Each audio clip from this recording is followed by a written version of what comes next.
Hello everyone, this is Fanfic Audiobook. Here you find original fan made audio stories. Naruto. In Konoha Village, I Awakened would release at the start. Part 1. Konoha Village. Konoha Year 52. The night wind swept up a few leaves, brushing across the rooftops of the civilian district. Chiba lay on his back on a wooden bed, breathing evenly. Ding. Host detected reaching the age of 16. God level sign in system is binding with the host. Binding successful. Awakening the host's past life memories.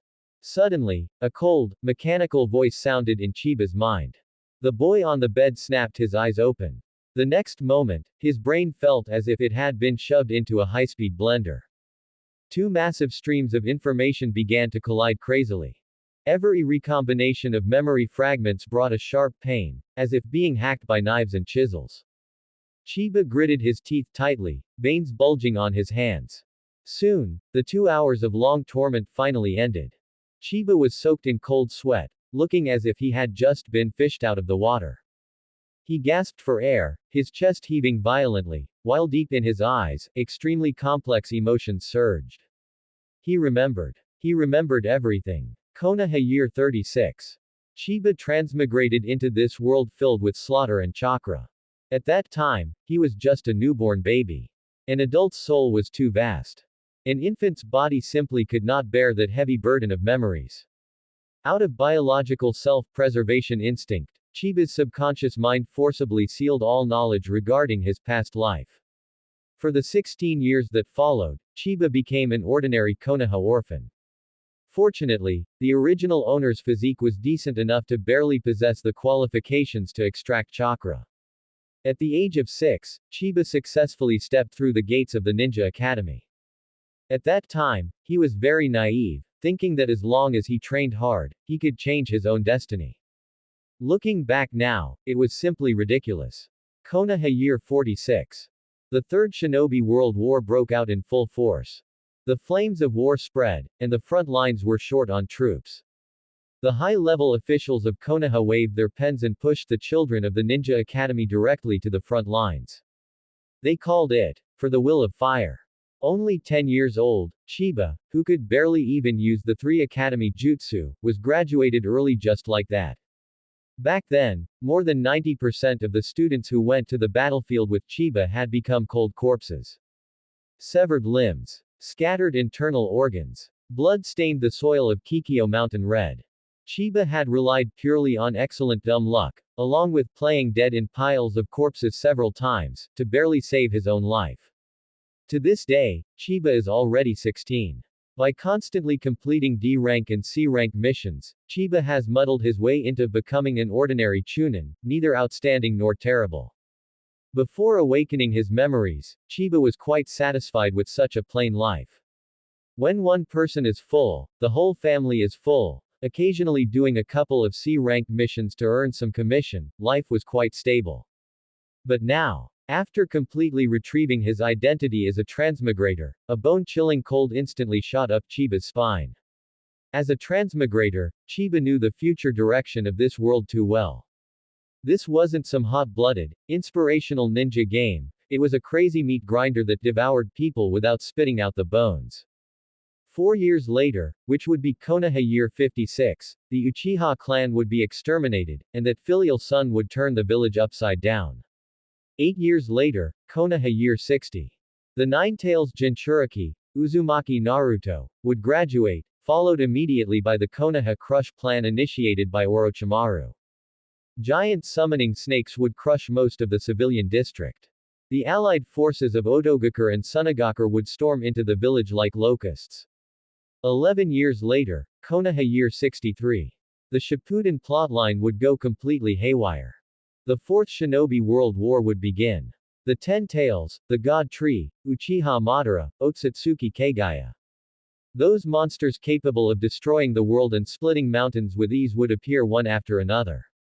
An ordinary Chunin. On that kind of battlefield where gods fought, even ordinary cage-level powerhouses couldn't withstand the aftermath of their battles. A dead end. Chiba rubbed his stiff cheeks. Relying on this mediocre body, let alone living to the finale, If he could just survive the Konoha crush, it would be a miracle from his ancestors. System. After a moment, Chiba tentatively called out in his mind. A cold, mechanical voice immediately responded, without any extra emotion. Subsequently, Chiba quickly inquired about the system's functions. God-level sign-in system. The rules were simple and brutal. Sign in once a year, and a random reward would be granted. Once a year. This is a scam. Chiba almost cursed out loud. Other people's bound systems let them dominate the world instantly, with rewards piling up. Giving a reward only once a year. By the time he saved up enough life-saving trump cards, Otsutsuki Kagaya would probably have already conquered the earth. Host has bound for the first time. This system has prepared a novice gift pack. Do you wish to open it immediately? Open. Chiba thought to himself. Having something is better than having nothing. Take the benefits first, then figure out the rest. Ding. Novice gift pack opened successfully. Congratulations to the host for obtaining one opportunity for bloodline purification. Bloodline purification. Chiba's brows furrowed tightly. This body of his had lost both parents, and he didn't even know their names. It was a pure civilian bloodline. Bloodline purification. What was there to purify? Could it possibly purify some kind of Otsutsuki bloodline? Doubt was doubt, but this was currently his only straw to grasp for survival. Use. Chiba did not hesitate at all. The moment the order was given, a terrifying energy that could not be described in words suddenly erupted from the center of his heart. It wasn't a warm current, it was magma. The violent, scorching power surged along his blood vessels, brutally washing through every one of Chiba's meridians. Intense pain. Pain that exceeded the limits of human endurance. Chiba's eyes suddenly widened, the whites of his eyes covered in terrifying bloodshot veins. His bones emitted a teeth-grinding, crack, crack, sound, and his muscle fibers were forcibly torn apart and instantly reorganized. He wanted to scream. But his last bit of reason suppressed the sound in his throat. This was Konoha. Anbu patrols were prowling the nearby streets. Any abnormal noise would attract those executioners wearing animal masks. Chiba grabbed his pillow and stuffed it tightly into his mouth. His teeth tore through the fabric, and a strong scent of blood filled his mouth. But even so, Chiba only lasted for 3 minutes before passing out from the pain. The night outside was still deep. He didn't know how long had passed when a few faint dog barks came from afar. Chiba's fingers twitched violently. He slowly opened his eyes and spat out a mouthful of turbid blood mixed with foul air. He had survived. Chiba rolled over and sat up. But he was quickly stunned in place. It was different. It was completely different. The once slightly thin body was now filled with an explosive sense of power. The originally thin and pathetic chakra was now like a rushing river, surging through his wide and tough meridians. Even his sensory perception had been magnified to the extreme. This feeling of being reborn was as if his entire being had evolved. System. List my information. Chiba impatiently gave the order. A translucent blue light screen immediately appeared before Chiba's eyes. Name. Senju Chiba. Chakra level. Cage level initial. Physical strength. Elite Jonin. Chakra attributes. Water, Earth, Yang. Kekkei Genkai. Basic Sage Body, Wood Release. Water Release. Water Style. Water Colliding Wave, C rank. Earth Release. Earth Wall, B rank. Earth Dragon Hidden Jutsu, C rank. Wood Release. None. Comprehensive Evaluation. An unqualified Elite Jonin. Silence. A deathly silence. Chiba stared fixedly at the name on the first line of the panel, his pupils shaking violently. Senju. How could it be Senju? Konoha village. Chiba was completely dumbfounded. He had once searched through the archives at the orphanage and had also made subtle inquiries. All the evidence indicated that in this life, Chiba's parents were merely low-level civilian ninja of Konoha who died during a B-rank escort mission. But the system would absolutely not make a mistake. Chiba forcibly steadied his wildly beating heart as thoughts raced through his mind. There was only one truth. The previous version of him did indeed have the bloodline of the Senju clan flowing through his body, but it was so diluted that it was almost non-existent. The system's bloodline purification was not fabricating something out of thin air. Instead, it had taken that meager Senju bloodline within him and amplified it to the limit, causing an atavism. And it was precisely because of this that Chiba had awakened the Kekkei Genkei of the Forest Senju. Wood release. Primary Sage Body. What did the combination of these two things mean? That was the invincible power that ended the chaotic era and established Konoha village. Relying on this power, Hashirama used to capture those unruly tailed beasts as if they were pets. Now, this terrifying power had actually appeared in him. However, the excitement only lasted for a dozen seconds. Chiba quickly calmed down because he was very clear about his current situation. The Konoha village of now was no longer the village from the era of the first or second Hokage. It was the 52nd year of Konoha. Having gone through the devastation of the Third Shinobi World War and the heavy blow of the Nine-Tailed Incident, the top combat power of the entire village had almost suffered a generational gap. The fourth Hokage, Minato Namikaze, and his wife had died in battle. Orochimaru, one of the Sannin, had become an S-rank rogue ninja after his human experiments were exposed. Jiraiya wandered outside all year round, tracking the whereabouts of Orochimaru and the Akatsuki organization. Tsunade had even left this place of sorrow completely, carrying her hemophobia and a heart full of grief. Now sitting in the Hokage office was the third Hokage, Hiruzen Sarutobi, who had regained power. And hiding in the dark underground was Danzo Shimura, who coveted everything like a venomous snake. The desire for power in these two old men had reached a pathological level. If they found out that a wild wood release awakener had appeared in the village, what would be the outcome? Chiba could guess the ending almost instantly. Either he would be brainwashed by Hiruzen Sarutobi using the so-called will of fire, or he would be dragged into the underground laboratory of Root by Danzo Shimura and have the cursed seal of the tongue planted on him. One had to know that Yamato, that semi-finished wood release, was hidden away like a treasure. As for himself, an existence who possessed the orthodox Senju bloodline and had even awakened the sage body, once exposed, it would absolutely trigger a crazy scramble among the high-ranking officials of Konoha. Chiba didn't even dare to imagine the days of being treated as a specimen for dissection or a test subject. Subsequently, Chiba's gaze shifted downward. Comprehensive evaluation. An unqualified jonin. The system's evaluation was simply like a poisonous thorn. Yet, Chiba had no way to refute it. Even though his chakra had now reached the early cage level, and even though his muscles and bones had been transformed into those of a jonin by the sage body, Chiba was still a complete weakling. Why? Because the ninjutsu he had mastered were too few. Apart from the 3 academy jutsu taught at the Ninja Academy, Chiba only knew 3 low-level elemental ninjutsu. C-rank water style, water colliding wave, C-rank earth style, earth dragon submersion, and B-rank earth style, earth wall. It was like a 3-year-old child being handed a heavy machine gun fully loaded with ammunition. He possessed world-destroying firepower, but couldn't even find the safety catch. Any specially experienced jonin could just use a high-level genjutsu or a combo of taijutsu at close range, and Chiba would be flustered, or even have his neck snapped by the opponent. To survive, to protect himself in the future wars, Chiba had to try every possible way to crazily improve his strength.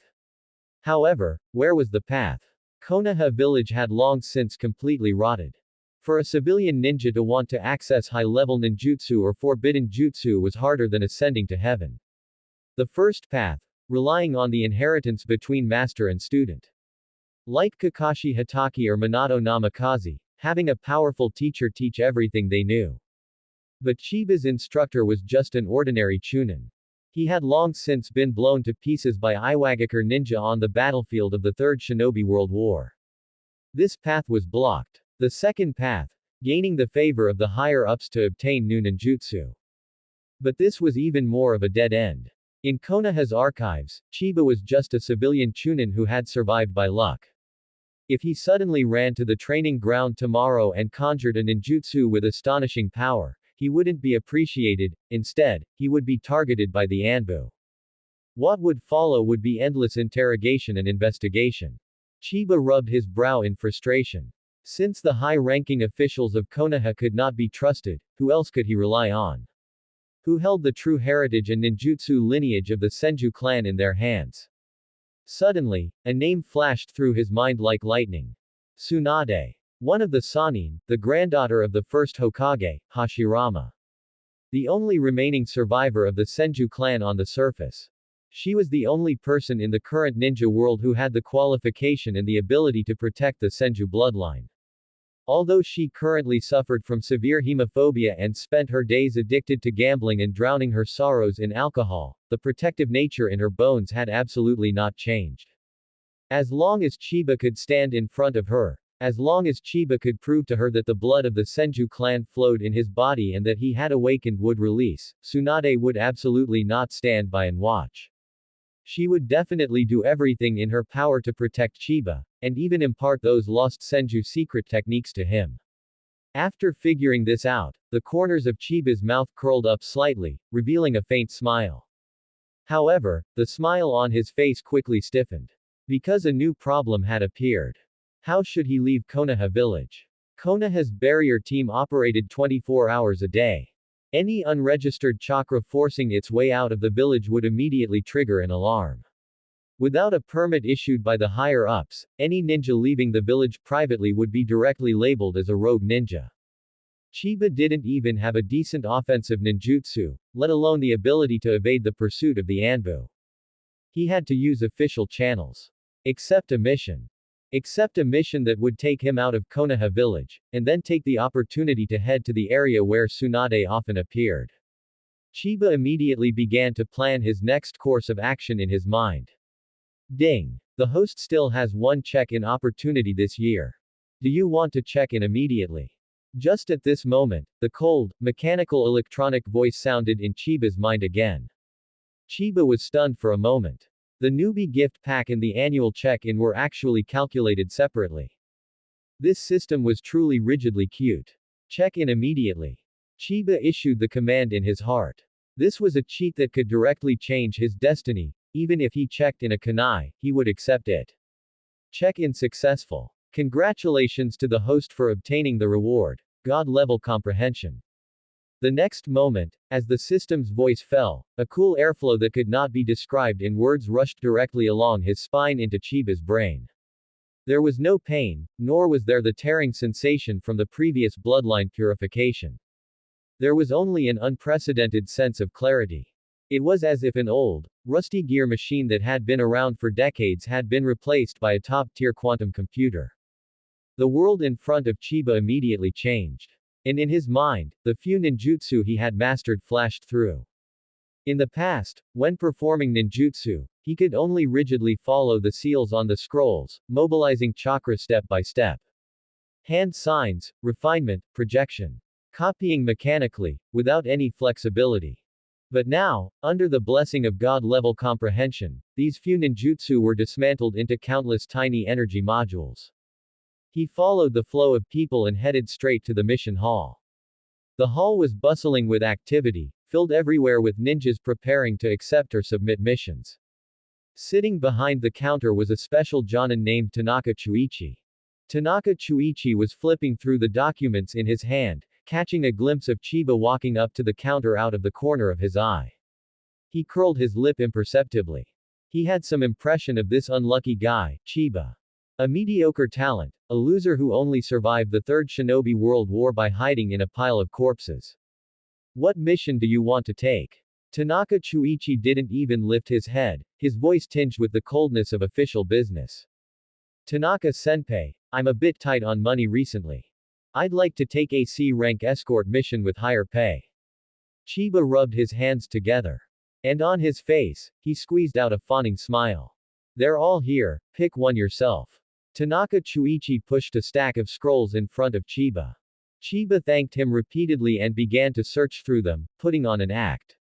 His movements were slow, but his eyes were rapidly scanning every mission. He couldn't look for a mission to Tanzaku Town directly. That kind of purposeful filtering would easily arouse suspicion from others. He first picked up a mission to the capital of the Land of Fire to look at it, then shook his head because the pay was too low. Then he pulled out a mission to the border of the Land of Hot Springs, and put it back, complaining that the journey was too dangerous. He picked through a dozen or so scrolls back and forth. Obvious impatience appeared on Tanaka Chuichi's face. Just then, Chiba's finger pressed onto a slightly old-looking scroll. He deliberately hesitated for a good while before gritting his teeth and pulling the scroll out. Senpai, I'll take this one. Tanaka Chuichi took the scroll and glanced at it. C-rank mission. Escort a batch of precious medicinal herbs to Kikyo town in the western part of the Land of Fire. That town was very close to Tanzaku town, only half a day's journey away. Missions with such remote routes and pay only slightly higher than a normal C-rank mission were usually not something anyone wanted to take. Therefore, Tanaka Chuichi's look at Chiba became even more contemptuous. To earn just a few thousand ryo more in reward, he would even take on such a miserable job. He really was a good-for-nothing guy. Take the commission form. Meet at the village gate at 2 in the afternoon. Tanaka Chuichi stamped the mission seal and threw the document back. Chiba took the document with both hands and bowed repeatedly again. The moment he turned to leave the counter, his originally hunched back straightened imperceptibly. The first step was a success. That afternoon, in front of the wide main gate of Konoha village, a caravan consisting of 3 horse-drawn carriages was making its final checks. The caravan boss was a fat merchant named Yamada, who was currently wiping sweat constantly with a handkerchief. Konoha only sent you alone. Seeing Chiba walking over alone, Boss Yamada's brows immediately furrowed. Don't worry, Boss Yamada. I am very familiar with this route and can definitely guarantee the safety of the medicinal herbs. Chiba slowly stepped forward and said in a calm tone. He had fawned in front of Tanaka Chuichi because there were too many ninjas in the mission hall. Chiba dared not expose himself casually. But Yamada, an ordinary person, didn't get that kind of treatment. Get on the carriage quickly. Don't delay the schedule. Yamada muttered a few words of dissatisfaction. But in order to save the expensive cost of hiring an entire squad, he had no choice but to bite the bullet and accept it. Hearing this, Chiba jumped directly onto the frame of one of the carriages. The gatekeeping ninjas were still that old pair of partners, Izumo Kamizuki and Katetsu Hagane. They checked Chiba's mission proof and verified his chakra signature. Have a safe trip. Izumo waved his hand, signaling them to pass.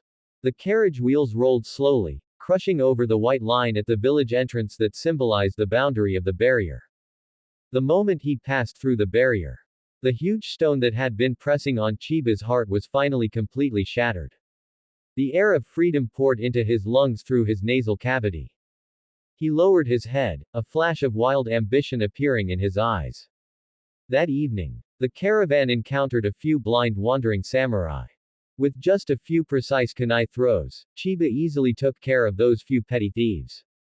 Seeing Chiba's decisive and ruthless appearance, Boss Yamada's attitude changed from initial disdain to fawning flattery. At night, the caravan camped in the woods. Chiba took the initiative to take on the night watch duty. He sat cross-legged on a thick tree trunk. After confirming there was no one around, Chiba slowly raised his right hand. No hand signs were needed. A faint green light quietly bloomed in his palm. Immediately after, a sapling as thick as a thumb sprouted from the surface of Chiba's skin. Green leaves full of vitality swayed slightly in the night wind. Chiba felt his scalp tingle. This was wood release. This miracle of creating life out of thin air completely violated the physical laws of conventional ninjutsu. As long as he injected more chakra, this thumb-thick little sapling could instantly turn into a towering tree capable of strangling everything. No wonder a ruthless person as arrogant as Uchiha Madara would repeatedly suffer setbacks in front of wood release. This was simply not a power that a conventional ninja could contend with.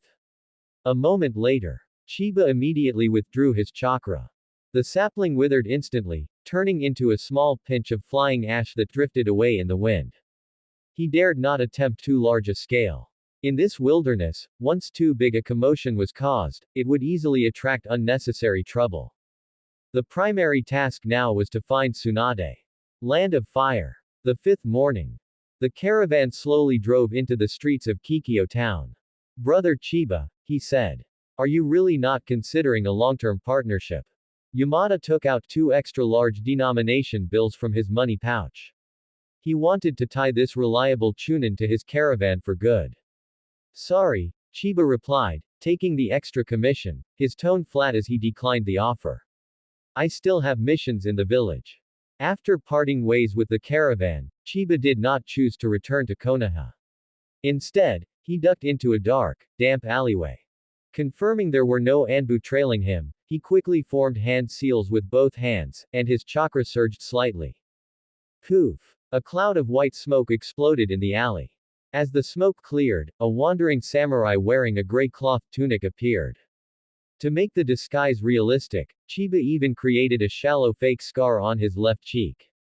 Afterward, Chiba headed straight for Tanzaku town. A few hours later, the bustling and noisy scene of Tanzaku town came into view. Shops lined both sides of the wide streets. The signs for taverns, izakayas, and underground casinos flickered incessantly. The air was thick with the smell of cheap makeup, pungent alcohol, and the sweat of gamblers. This was a place where all sorts of people gathered. Chiba strolled along the edge of the street, seemingly scanning the touts soliciting customers in a casual manner. He did not visit the information brokers in the dark alleys. While paying for information was certainly faster, Chiba did not want to leave behind a fatal clue like, someone is asking about Tsunade. The safest method was to use the dumbest way, search every casino one by one. There were dozens of casinos, large and small, in all of Tanzaku town. Chiba was not in the slightest hurry. He just wandered from one place to another under the guise of a wandering samurai. By the afternoon, Chiba stepped into a luxurious underground casino named Golden Toad. As soon as he lifted the heavy door curtain, a thick cloud of smoke hit his face. Amidst the deafening roar of voices, the wild laughter and curses of gamblers were intermingled. Just then, a sharp, clear female voice pierced through the clamor. Lady Tsunade. We really can't bet anymore. We don't even have money for tonight's lodging. Following the sound, he looked towards the center of the casino. The oversized gambling table was surrounded by gamblers with bloodshot eyes. A blonde woman occupied the best spot. She was wearing a green robe with a large character for gambling printed on the back. She slammed her hand onto the table and pushed the large pile of chips in front of her towards the area marked big. Beside the blonde woman stood a dark-haired young girl holding a pink piglet. These two were none other than Tsunade and Shizune. Finally found her. Chiba stopped, a flash of brilliance crossing his eyes. But he didn't immediately step forward to strike up a conversation. The casino was a mixed bag of people, and spies were everywhere. There was no guarantee that there wasn't a Konoha spy in the crowd. Subsequently, Chiba walked to the exchange counter. He exchanged all the money he had for casino chips. Immediately after, acting like an ordinary gambler, he shoved his way through the crowd and sat in the empty seat next to Tsunade. The dealer was shaking the dice cup frantically. The three dice made a clattering sound of collision. Clack! The dice cup was slammed onto the solid wooden table. Place your bets. The dealer shouted loudly. Big. It's definitely big. My luck today is all riding on this one hand. Tsunade bit her red lips tightly, staring fixedly at the dice cup that held her fate. She pressed her hands onto the table, her chest heaving violently. Chiba glanced at her from the corner of his eye. The granddaughter of the first Hokage was famous throughout the ninja world for her supernatural ability to always lose when gambling. The next moment, Chiba didn't hesitate at all. He pushed all the chips he had just exchanged into the small area. Seeing this, Tsunade immediately frowned. She glanced sideways at this guy who had suddenly appeared. Where did this fool pop out from? How dare he go against me? Open. 1, 2, 3, 6 points, small. The dealer suddenly lifted the dice cup. The whole room erupted in deafening exclamations. The gamblers who bet on small cheered wildly. Tsunade, however, clutched her head and let out a painful wail. Even Taunton, the pet pig in Shizune's arms, let out a oink sound, looking utterly despairing. The chips in front of Chiba instantly doubled. The gambling continued. The dealer picked up the dice cup again, shaking it with flair. Tsunade didn't believe in such bad luck. She turned her head abruptly to look at Shizune. Take out the backup funds. Lady Tsunade, that's our food money for tomorrow. Shizune shook her head frantically, tears almost streaming out. Less nonsense. We will definitely turn the tables this round. Tsunade snatched the money bag from Shizune's arms and quickly exchanged it for chips. This time, betting on small. Tsunade slammed all her chips onto the small area. Chiba did the opposite. He pushed all the chips in his hand towards big. Tsunade turned her head sharply, glaring viciously at Chiba. This kid was definitely doing it on purpose. How dare he openly provoke her? Open. 4, 5, 6, 15 points, big. The dealer's voice rang out again. But his words were like a heavy hammer, smashing hard onto Tsunade's heart. Whoosh! The whole room erupted again. Tsunade was completely petrified on the spot, her mind blank. The chips in front of Chiba doubled again, already piled up into a small mountain. Again. Tsunade's gambler mentality was thoroughly enraged. She slammed the table and roared, directly asking the casino owner for a usurious loan. The owner was, of course, happy to lend money to this big fat sheep and immediately brought over a tray of black chips with gold edges. Third round. Tsunade stared fixedly at Chiba. I'm betting on big. Chiba's expression remained unchanged as he pushed all his chips towards small. Open. 2, 3, 4, 9 points, small. Fourth round. Tsunade gritted her teeth and bet on small. Chiba immediately slammed his chips onto big. Open. 3, 5, 6, 14 points, big. Fifth round. Sixth round. For an entire afternoon, a bizarre tug of war played out in the Golden Toad Casino. Whenever Tsunade bet on big, Chiba would bet on small. Whenever Tsunade bet on small, Chiba would immediately go all in on big. And the result was without exception. Chiba won a fortune. Tsunade lost miserably. 10 million ryo. Looking at the empty table in front of her, then at the bags full of money boxes beside Chiba, Tsunade was shaking uncontrollably.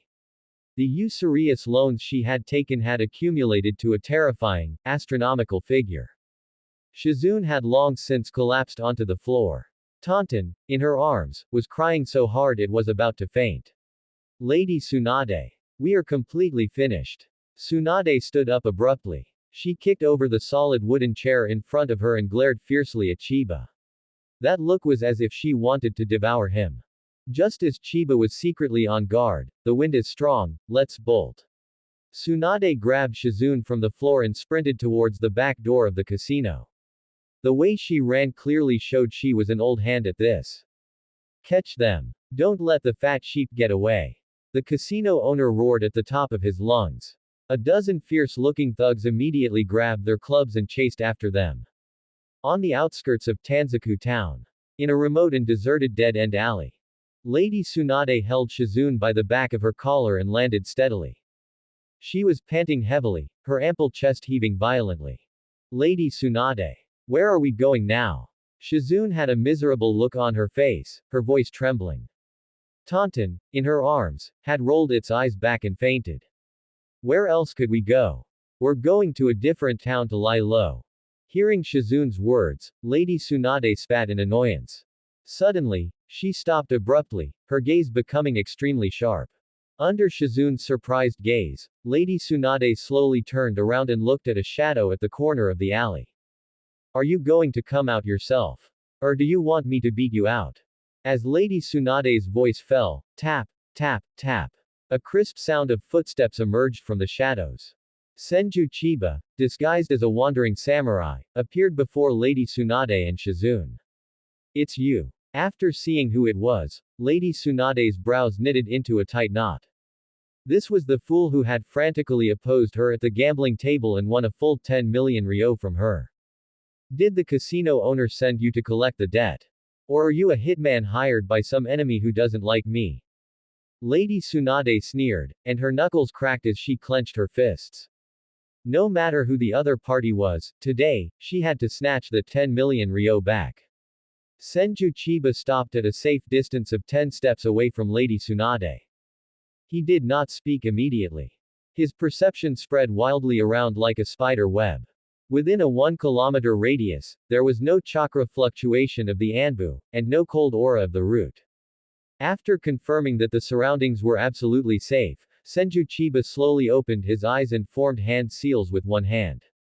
Poof! A burst of white smoke dissipated. The rough skin of the wandering samurai faded away, revealing Senju Chiba's original youthful face. A ninja from Konoha. Looking at the forehead protector on Senju Chiba's forehead, Lady Tsunade was stunned for a moment, then the defensiveness in her eyes grew heavier. Did that old man finally lose his patience and send the Anbu to drag me back? The old man she referred to was naturally the third Hokage, Hiruzen Sarutobi. No. Senior, you have misunderstood.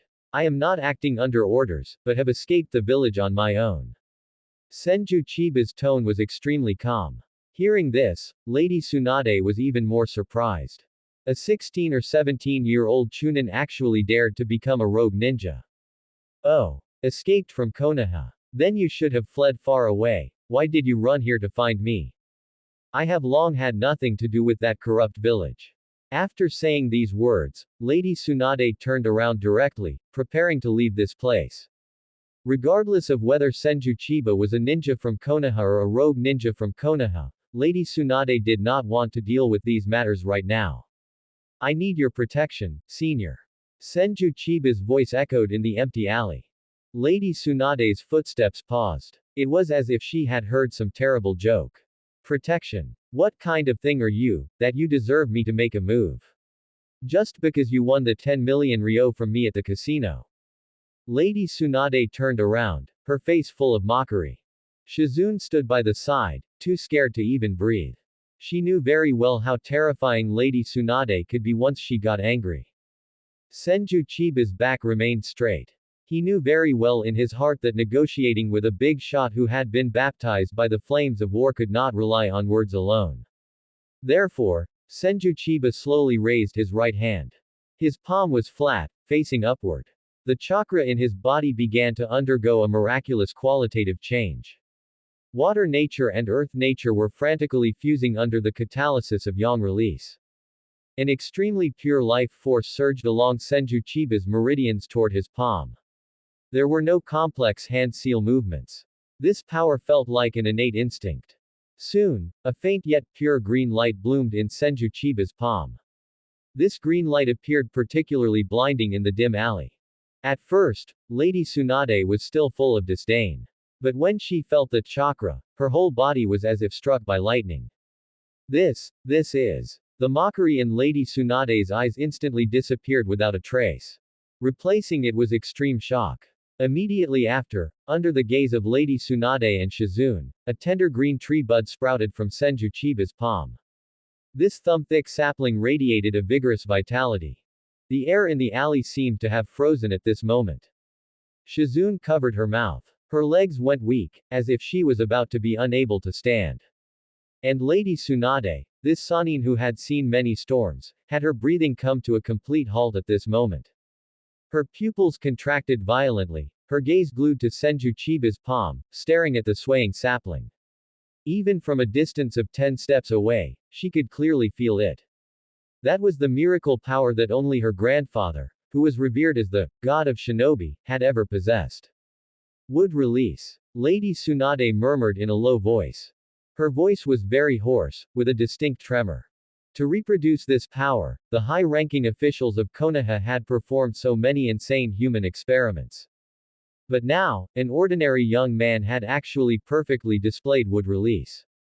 Most importantly, this young man did not perform any hand seals at all. This was absolutely not something those experimental subjects could achieve. This was a miracle power that could only be awakened by the true Senju bloodline. Who, exactly are you? Lady Tsunade stepped forward. A terrifying chakra pressure instantly enveloped the entire alley. The stone slabs on the ground cracked inch by inch under this pressure. If she didn't get this matter cleared up, Lady Tsunade would absolutely not let this young man leave today. Seeing this, Senju Chiba retracted his chakra unhurriedly. The sapling in his palm withered instantly, turning into a small pinch of ash. Senior. My name is Senju Chiba. Under Lady Tsunade's gaze, Senju Chiba did not hide it and stated his name. The moment she heard the word, Senju, Lady Tsunade's tense shoulders trembled violently. She bit her lower lip hard, the emotions in her eyes extremely complex. Shock, doubt, anger, and an extremely faint sense of expectation. That's impossible. The Senju clan has long since existed in name only. If you are really of the Senju clan's bloodline and have awakened would release. How could that old man and Danzo let you run to a place like this? Lady Tsunade simply did not believe it. The desire for wood release among Konoha's high-ranking officials had reached a pathological level. If a ninja in the village had truly awakened wood release, even if it cost the lives of the entire Anbuan root, they would absolutely imprison this kid in the deepest part of the village and raise him as the ultimate weapon. Because they don't know. I only awakened this power a few days ago. I know better than you, senior, that once this power is exposed to the sun, what awaits me will absolutely be a miserable ending. Either be brainwashed by Danzo and become a heartless killing machine for the root, or be placed under house arrest by Hiruzen Sarutobi as a bargaining chip to consolidate his power as Hokage. So, I escaped. And in the entire ninja world, the only one who can protect me from being dragged back by Konoha's Anbu is you, the granddaughter of the first Hokage. On the outskirts of Tanzaku town. Hearing Chiba's words, Tsunade's fists clenched tightly. Her long nails dug into her palms, piercing her skin. A drop of blood dripped through her fingers, hitting the shattered stone slab. But she couldn't feel the pain at all, her gaze locked onto the boy in front of her. 16 years old, average in appearance, with a Konoha headband tied casually around his forehead. Who could have imagined that such an unknown brat would have such pure blood of the Senju clan flowing through his veins? What you just said. Your name is Senju Chiba.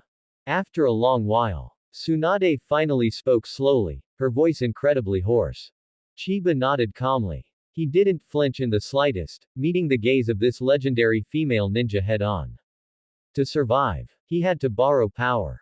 Only by gaining Tsunade's protection could he live better, and even grow strong rapidly. Good. Very good. Suddenly, Tsunade burst into laughter. Her laughter grew louder and louder, causing the stagnant water in the alley to ripple continuously. Shizune was terrified on the sidelines. She had never seen Lady Tsunade show such an expression.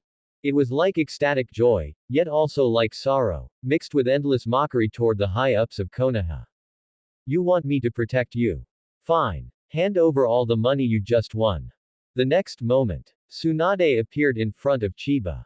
She reached out her right hand directly, palm facing up. Huh. Chiba was stunned. What was this sudden change in style?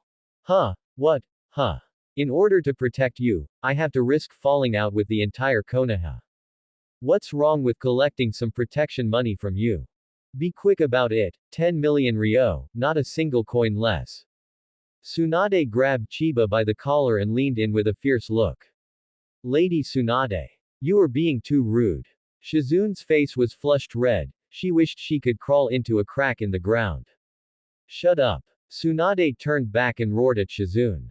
Sigh tilde. Looking at Tsunade, who was right in front of him.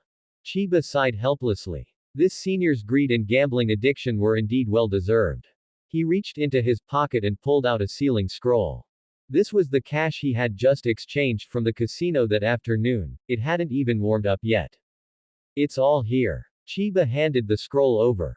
Tsunade snatched it away, her movements as fast as lightning. And the fierceness on her face instantly turned into a brilliant smile. Consider yourself sensible, kid. From today on, you'll follow me. After saying that, Tsunade turned around directly and strode toward the outside of the alley.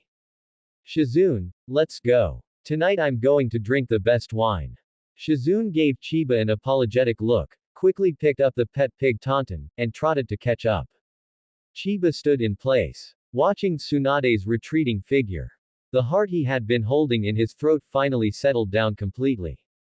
His life was saved. As for the money, if it's gone, it can be earned again, but he only had one life.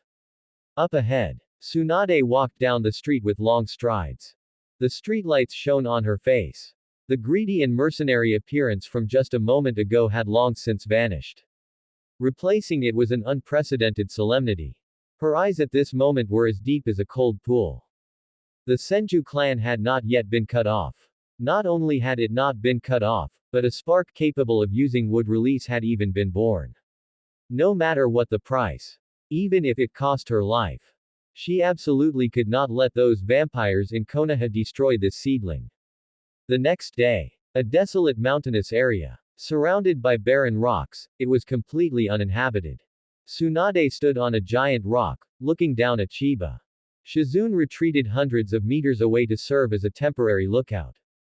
Kid. Although wood release is powerful, it also depends on who is using it. Today, let me see how much ability you have. Tsunade warmed up her wrists, her joints cracking like popping beans. The next moment, she leapt down from the rock. The moment she landed. Bang! The ground shook violently. The hard rocky ground was crushed into a 2-meter deep pit by her foot. Seeing this, Chiba's eyes narrowed slightly, his nerves instantly tensing. What terrifying superhuman strength. Attack me with everything you've got. Don't hold anything back. If you die, it just goes to show that the bloodline of the Senju clan is nothing special. As soon as she finished speaking, Tsunade turned into an afterimage and suddenly disappeared from where she stood. So fast. Chiba's pupils constricted sharply. After the system's bloodline purification, his current physical strength had reached the level of an elite Jonin, and his dynamic vision had greatly improved. Even so, Chiba could still only barely capture the trajectory of Tsunade's movements. Left. Chiba turned abruptly, raising his arms to cross them in front of his chest. Boom. A fair fist smashed heavily into Chiba's arms. The immense power erupted like a tsunami. Chiba felt as if his arms had been struck by a battering ram. He flew backward instantly like a cannonball fired from a chamber. Bang! Bang! Bang! After breaking through 3 stone pillars in succession, Chiba finally managed to steady himself. Hiss tilde. Chiba shook his numb arms. So painful. But, it was still bearable. The primary sage body's restorative power was displayed to the fullest at this moment. The damaged muscle tissue was self-repairing at an astonishing speed. In just a few seconds, the intense pain in his arms had subsided by more than half. Oh. Tsunade stood where she was, a flash of surprise in her eyes. Although she had held back her strength in that punch, it was still enough to knock out an ordinary Jonin. This brat's physical strength was actually more terrifying than she had anticipated. Come again. Chiba let out a low shout and initiated the attack. He exerted force with his legs, shattering the ground, and charged toward Tsunade like a cheetah. No flashy moves. Only the simplest and most direct punches. The speed and power are not bad. Tsunade commented coldly while dodging. But, the way you exert force is too crude. You're just relying on brute force to swing wildly. Tsunade tilted her body slightly, easily dodging a heavy punch from Chiba. Then, she raised her palm and pressed it against Chiba's chest, seemingly weightlessly. Chakra erupted instantly. Bang! Chiba was sent flying again, smashing hard into the rock wall. Debris fell with a clatter, burying half of his body. Your taijutsu is a complete mess. Is that how your previous team leader taught you to fight? It's full of openings. Tsunade stopped attacking and crossed her arms. Soon, Chiba crawled out from the pile of rubble and dusted himself off. He didn't argue back. Because what Tsunade said was the truth. He had been slacking off in Konoha for the past few years and hadn't learned any advanced taijutsu. He had survived until now solely on luck and instinct. Since your taijutsu is no good, then try ninjutsu. Chiba quickly formed hand seals. With the blessing of God-level comprehension. His understanding of ninjutsu had long surpassed that of ordinary people. Even the most ordinary ninjutsu could erupt with incredible power in his hands. Rat, tiger, dog, ox, rabbit, tiger. Water release, water style, water colliding wave. Chiba took a deep breath and suddenly spat out a large amount of clear water. This was originally just AC rank water style. When cast by an ordinary ninja, it was at best a powerful water jet. But driven by Chiba's cage-level chakra, the situation was completely different. Combined with the insights brought by God-level comprehension, the moment he spat out the water, Chiba compressed its form to the extreme. The originally thick water column was instantly compressed into a high-pressure water blade, as thin as a cicada's wing, emitting a shrill screech.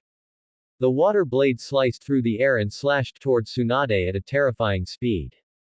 Is this water style? Water colliding wave. Tsunade's expression changed slightly. This level of shape transformation is definitely not something a Chunin can achieve. She didn't dare to take it head on. With a tap of her toes, she instantly flashed a dozen meters away. Swoosh! The high-pressure water blade cut through the air and struck the giant rock where Tsunade had been standing just a moment ago. The indestructible rock was sliced cleanly in two, as if it were tofu. The cut was smooth as a mirror. Tsunade glanced at the cut on the ground, intense shock flashing in her eyes. This brat. His control over chakra and his understanding of shape transformation are simply monstrous. Is this what they call a genius? Before Tsunade could think further, Chiba's second attack had already arrived. He formed hand seals again. This time, the speed was even faster. Earth release. Earth wall. Chiba slammed his palms onto the ground. Rumble. The ground trembled violently. However, it wasn't a single earthen wall that rose up.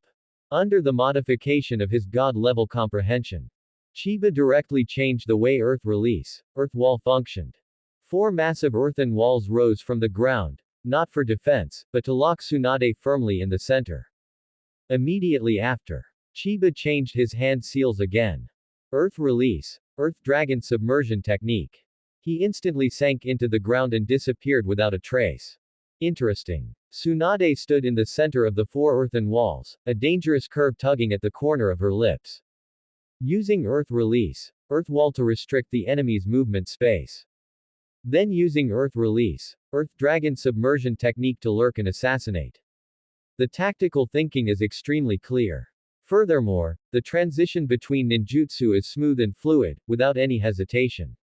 This kind of combat intelligence is not something a Chunin should have. However, in the face of absolute power, such petty tricks are meaningless. Tsunade abruptly raised her right foot. Monster strength erupted. Boom! She stomped heavily onto the ground. Terrifying cracks spread in all directions instantly, like a spiderweb. The entire underground soil layer collapsed instantly under the power of that kick. Ah! A muffled sound came from underground. Chiba was forcibly shaken out of the soil layer and fell to the ground in a sorry state. He gasped for air. The chakra in his body was still churning violently. The amount of chakra is massive, already reaching the cage level. Physically tough, and the recovery ability is extremely abnormal. He didn't even sustain serious injuries after taking 2 of my punches. Tsunade walked slowly to in front of Chiba. She looked down at the panting youth and gave her final evaluation.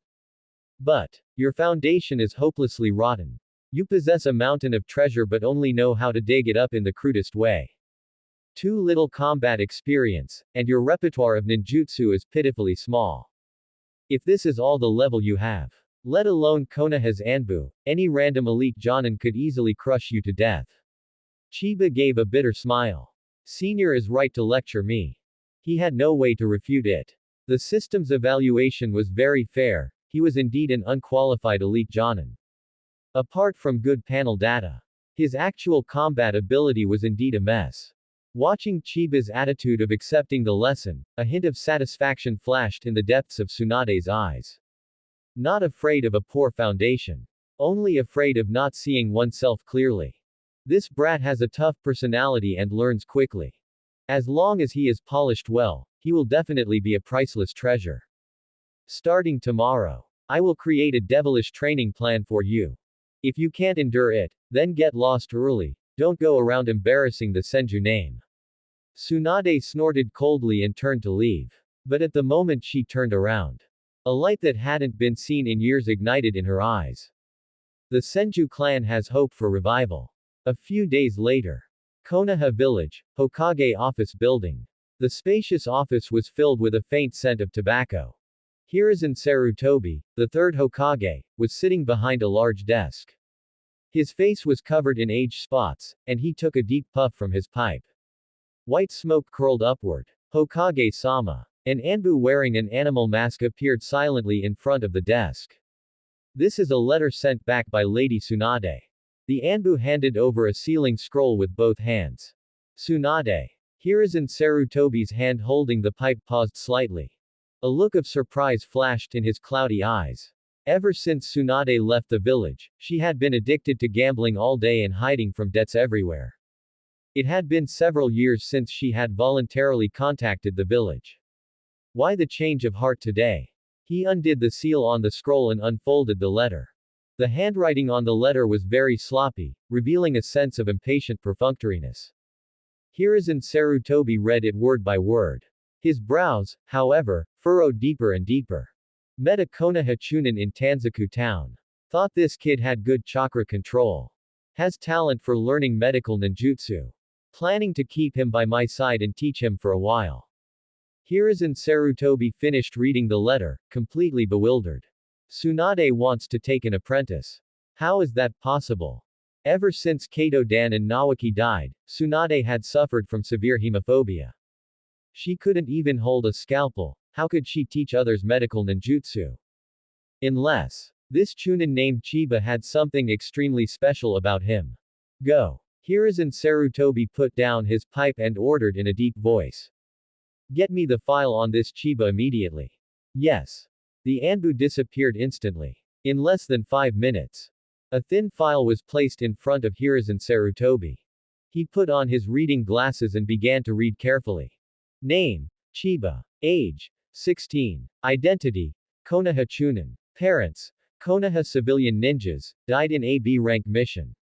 Background: born in an orphanage in Konoha year 36, entered the Ninja Academy in Konoha year 42, grades were below average.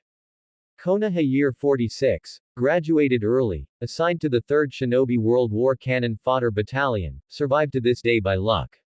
Ninjutsu mastered. 3 Academy Jutsu, Water Style, Water Colliding Wave, Earth Release, Earth Wall, Earth Release, Earth Dragon Submersion Technique. Comprehensive Evaluation, Mediocre Aptitude, Lacks Potential. Hiruzen Sarutobi read it over and over again 3 times. He didn't miss a single word. But this was indeed an extremely ordinary file. This kid's parents were just civilians, without any bloodline limit. Strange. Hiruzen Sarutobi took off his glasses and rubbed his dry brow. What exactly did Tsunade see in him? Medical talent. A Chunin who hasn't even figured out chakra nature transformation. What kind of medical talent could he have? Hiruzen Sarutobi shook his head. In his view, in the ninja world, bloodline and heritage determine everything. Uchiha, Hyuga, Ino Shika Cho. These great families are the foundation of Konoha. A civilian orphan, no matter how much they struggle, has an upper limit of just a special jonin.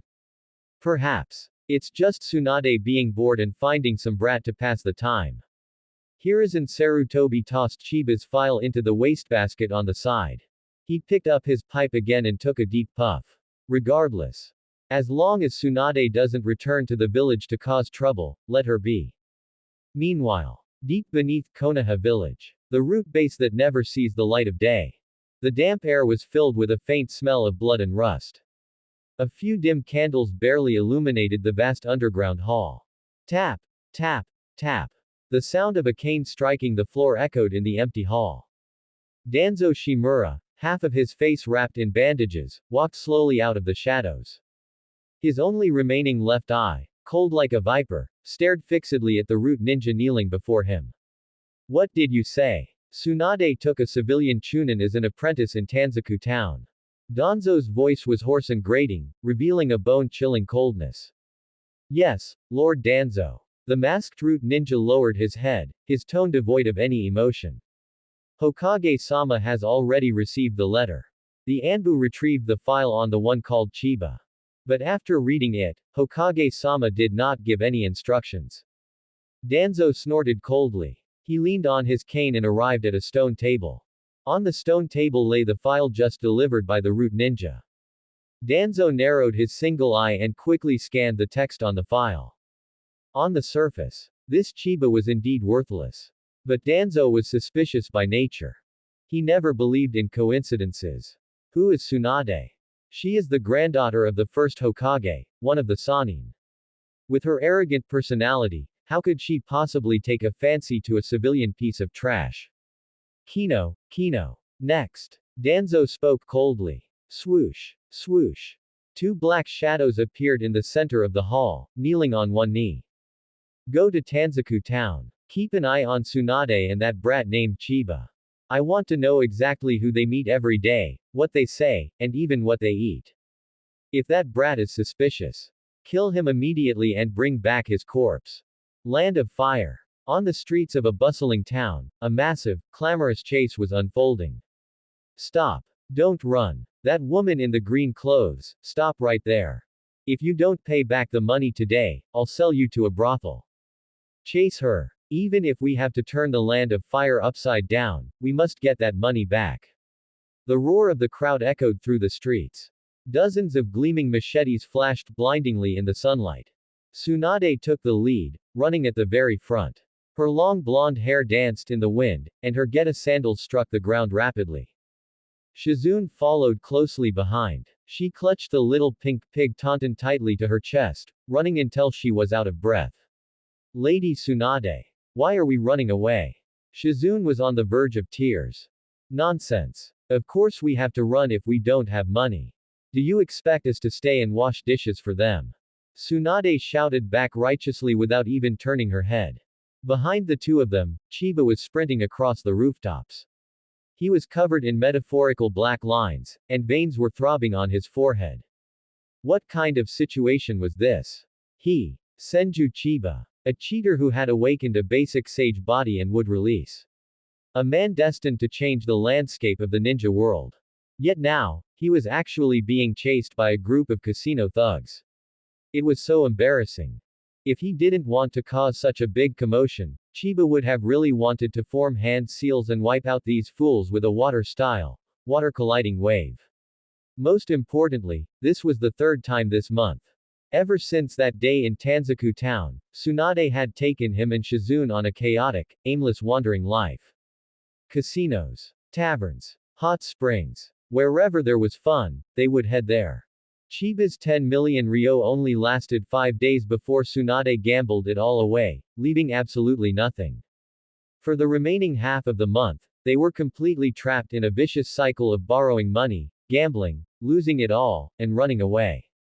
The wind whistled past his ears.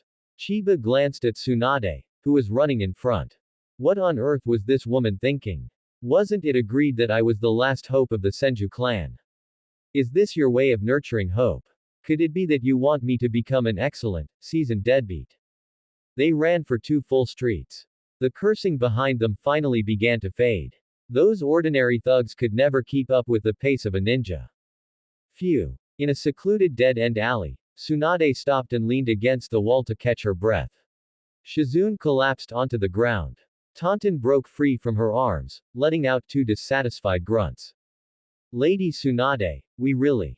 Chiba leapt down from the top of the wall and landed steadily.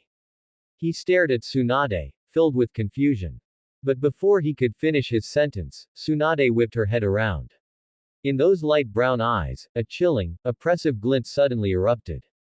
It was the terrifying pressure forged in piles of corpses by a battle-hardened cage-level powerhouse.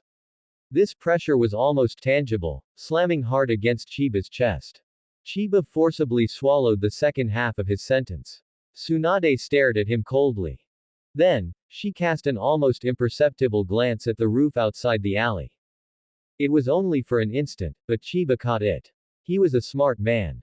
He understood immediately that someone was watching them from the shadows. Chiba immediately clamped his mouth shut. He put on an appearance of being furious and began to complain loudly. Lady Tsunade. You lost all my money. This life is impossible to live. We don't even have enough money for a bowl of ramen. Tsunade retracted her gaze and put on a brazen, shameless expression. Why are you making such a racket? It's just a few million ryo, isn't it? Once my luck turns around tomorrow, I'll win it all back with interest. She roughly ruffled Chiba's hair. Let's go. Let's go catch some wild rabbits outside the city. 200 meters away from the dead-end alley. On the roof of a fabric shop. 2 figures that seemed to have completely blended into the shadows were quietly lying in wait. They wore pale animal masks and gray, unmarked jumpsuits. They were the root ninjas ordered to conduct surveillance. Code name A. Code name B. What is the status of the target?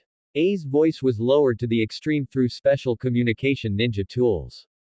Still complaining about losing money. B held a pair of binoculars and reported the observation results. This guy named Chiba has very stable chakra fluctuations.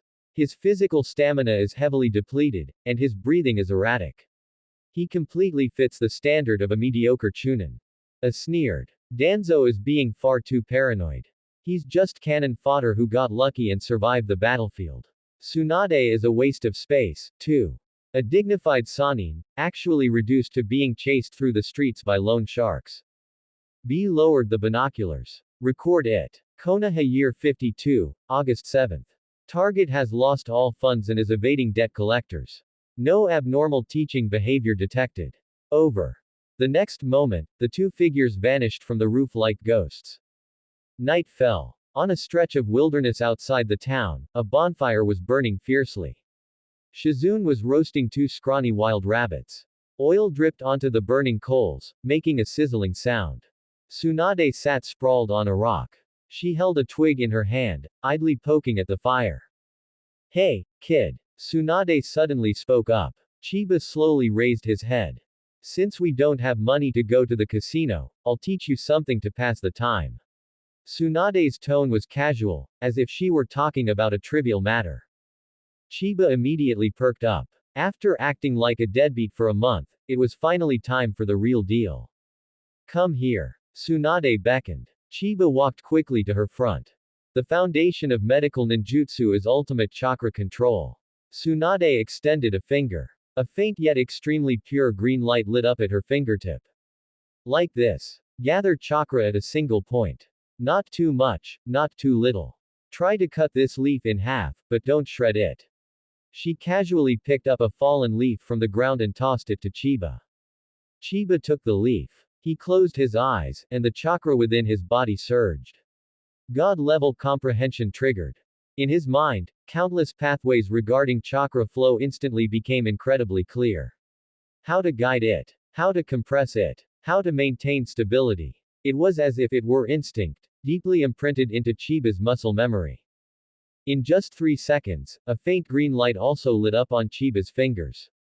Although it wasn't as pure as Tsunade's, it had already taken initial form. He pressed 2 fingers together and lightly slashed across the leaf. SSHH. The leaf was perfectly divided into 2, the cut as smooth as a mirror. Seeing this, Tsunade, who was sitting by the fire, had her pupils shrink violently. How is this possible? First attempt. No theoretical groundwork. Just by looking at it once, he mastered the prototype of the chakra scalpel. This level of micro-level chakra control is simply a monster. Tsunade's heart skipped a beat. But on her face, there was no emotional fluctuation. In fact, she stood up abruptly and slapped Chiba on the head. Smack. Idiot. Tsunade cursed loudly. I told you to cut it, why did you output so much chakra? What a waste. Do you know that for a medical ninja on the battlefield, a single point of chakra is a human life? Do it again. Chiba stumbled from the blow. He clutched his head, feeling full of grievances. I cut it perfectly, okay. Cheaters have dignity too. But he saw a flash of warning in Tsunade's eyes. Chiba understood instantly. Yes, Lady Tsunade. For the next 2 hours, Chiba kept cutting leaves. Tsunade kept finding faults, yelling, and even physically hitting him. The entire camp was filled with Tsunade's roaring. On a large tree far from the camp, A and B watched all of this coldly. This kid is simply pitifully stupid. He can't even master the most basic chakra control. Tsunade is clearly furious. B recorded quickly on a scroll. Target is attempting to learn medical ninjutsu.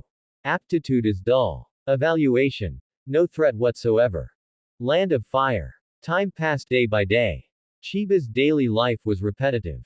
Casinos. Losing money. Being chased for debt. Sleeping in the wild. When Tsunade was most exhausted and hungry, she would teach Chiba some extremely basic medical theories. Then she would loudly scold him for his stupidity. Chiba played the role of an average talented, timid Chunin perfectly. Only when alone late at night would Chiba silently circulate his wood-release chakra to consolidate what he had learned during the day. His strength was quietly transforming at a terrifying speed. In the blink of an eye, a month had passed. Land of Fire Border. In a dense primeval forest, Chiba followed behind Tsunade. He sensed that the atmosphere today was very wrong. It was too quiet. Even Tauntaun, who loved to grunt, had its head tucked into Shizun's arms, shivering. Tsunade's footsteps were very slow. She had her hands in her pockets, looking casual. But relying on the keen perception of his sage body, Chiba could clearly feel that the chakra inside Tsunade was condensing crazily at a horrifying speed. It was like an active volcano about to erupt. The suppression was extreme. Suddenly, Tsunade stopped. She looked up slightly at the canopy blocking the sky above. You've been following for a month. Do you really think I'm blind? Tsunade's voice was extremely cold. So cold it felt like it could freeze the surrounding air. Without any warning, Tsunade turned abruptly, her right leg like a golden steel whip, lashing out at a towering tree that 3 people could barely encircle. Boom! The terrifying monstrous strength erupted instantly. The huge trunk exploded from the middle as if it were made of paper. The violent airwaves swept out, clearing a space in the dense forest. Ah! Shizun exclaimed, forced to retreat repeatedly by the airwave. Chiba crossed his arms in front of his chest, chakra surging under his feet to nail himself to the ground, so he wasn't blown away. The next moment, amidst the dust of the fallen tree, 2 black figures were forced to jump out from their hiding place. They tumbled in the air a few times and landed steadily on a tree trunk more than 10 meters away. They were the masked root ninjas, A and B. Their hearts were beating extremely fast at this moment. If that kick had landed on them, they would have instantly been turned into meat paste. Coming out quite fast, you rats in the sewer. Tsunade slowly retracted her right leg. She stretched her neck, and her bones made a teeth-gritting cracking sound. But her cold gaze remained fixed on the 2 in the tree. A and B exchanged glances. They suppressed the fear in their hearts. Lady Tsunade. We are just acting on orders. The Hokage and Danzo are very concerned about your safety. A spoke, biting the bullet. Concerned. Tsunade sneered. Her laughter was full of endless mockery and anger. Sending 2 dogs to show concern for me. Go back and tell Danzo. Even though I've left the village, I won't be monitored by a crippled rat who can't see the light of day. If you dare follow me again, I will twist your heads off and deliver them to Root myself. Get lost. The word, get lost, sounded like a thunderclap. Violent killing intent pressed down on the 2 like a landslide. Cold sweat instantly broke out on the foreheads of A and B under their masks. This woman was truly intent on killing. Since Lady Tsunade doesn't welcome us, we will take our leave now. A bowed slightly. He made a gesture. Swish. Swish. Both instantly turned into white smoke and disappeared. The forest returned to dead silence. That scared me to death. So they were people from the village. Shizun let out a long breath and patted her chest. Chiba didn't speak. He closed his eyes, his powerful perception spreading to the surroundings. 1 second. 2 seconds. Chiba's brows furrowed slightly. They hadn't left. Those 2 guys hadn't left at all. They had just retreated behind a dirt slope 500 meters away and used earth release to hide their presence. Sure enough, people from Root only listened to Danzo's orders. Even facing death threats from a Sanin, they wouldn't retreat easily. 500 meters away, A and B, hidden 2 meters underground, were holding their breath. That was close. That crazy woman almost attacked just now. A whispered and cursed. We are so far away, she definitely won't find us. Keep monitoring, as long as we don't get too close. B replied. Boom. However, before B could finish speaking, the earth above their heads suddenly let out a painful wail. The hard rock layer shattered instantly. Soil mixed with violent chakra poured down like a waterfall. What? The 2 were terrified. They didn't even have time to form hand seals. A fist wrapped in chakra had already smashed through the strata. The fist, carrying terrifying, destructive power, smashed straight toward A's chest. No. A frantically mobilized all his chakra, trying to condense an earth-release defense in front of him. But in the face of monstrous strength, all defenses were as ridiculous as thin paper. Crack. A crisp bone-cracking sound echoed dully underground.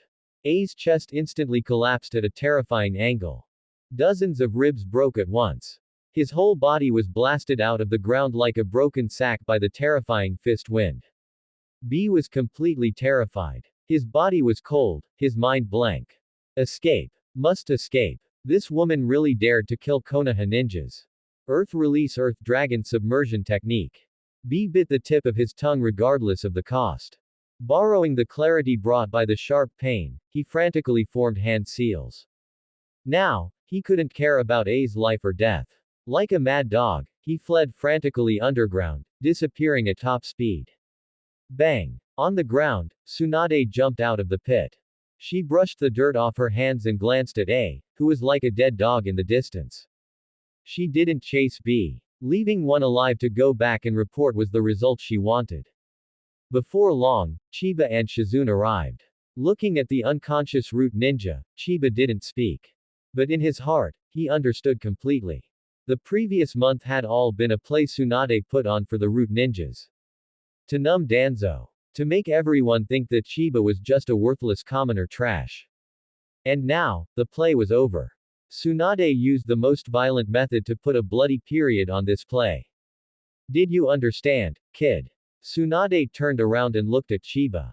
In her tone, there was no longer the previous cynicism. Replacing it was a kind of deep exhaustion and determination. I understand. Thank you for your hard work this month, Lady Tsunade. Hearing this, Chiba nodded seriously. The Konoha of today is no longer the Konoha built by my grandfather. Tsunade sneered and leaned against a tree. Her gaze looked toward Konoha village, full of mockery. The upper echelons are corrupt, forming cliques and excluding others. For the sake of power, they will do anything. How did White Fang die? Why was the Uchiha ostracized? They even dared to send root rats to monitor me, the granddaughter of the first Hokage. Speaking of this, Tsunade clenched her fists tightly, her knuckles turning white. However, after today's incident, those two old guys should restrain themselves a lot. Although Danzo is suspicious by nature. As long as he confirms you have no threat, he won't continue to focus on a commoner Chunin. A moment later, Tsunade turned her head, staring at Chiba with burning eyes. Starting tomorrow. The good days are over. I will use the most rigorous methods to squeeze out every bit of your potential. You must master your wood release in the shortest possible time. Facing Tsunade's gaze, Chiba didn't flinch at all.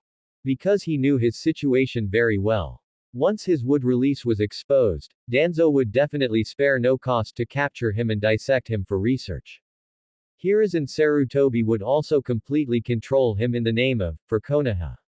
This was the Konoha of today. Hypocritical. Dirty. At the thought of this, a feeling of extreme disgust surged in Chiba's heart. But immediately after, this disgust turned into a crazy ambition. Although he was an orphan in his past life, in this life, he flowed with the blood of the Senju of the forest. Who built Konoha? It was the Senju and the Uchiha. The Senju had even held the position of Hokage for 2 consecutive terms. To some extent, Konoha was the property of the Senju clan. Now, these thieves had occupied his family property and still wanted to treat him as cannon fodder and a guinea pig. In their dreams. As long as he was strong enough, what third Hokage, what Danzo the darkness of the ninja world, they would all have to pay the price. He would take back what belonged to the Senju clan with his own hands. He would make this corrupt village operate according to his will. Lady Tsunade. I've been ready for a long time.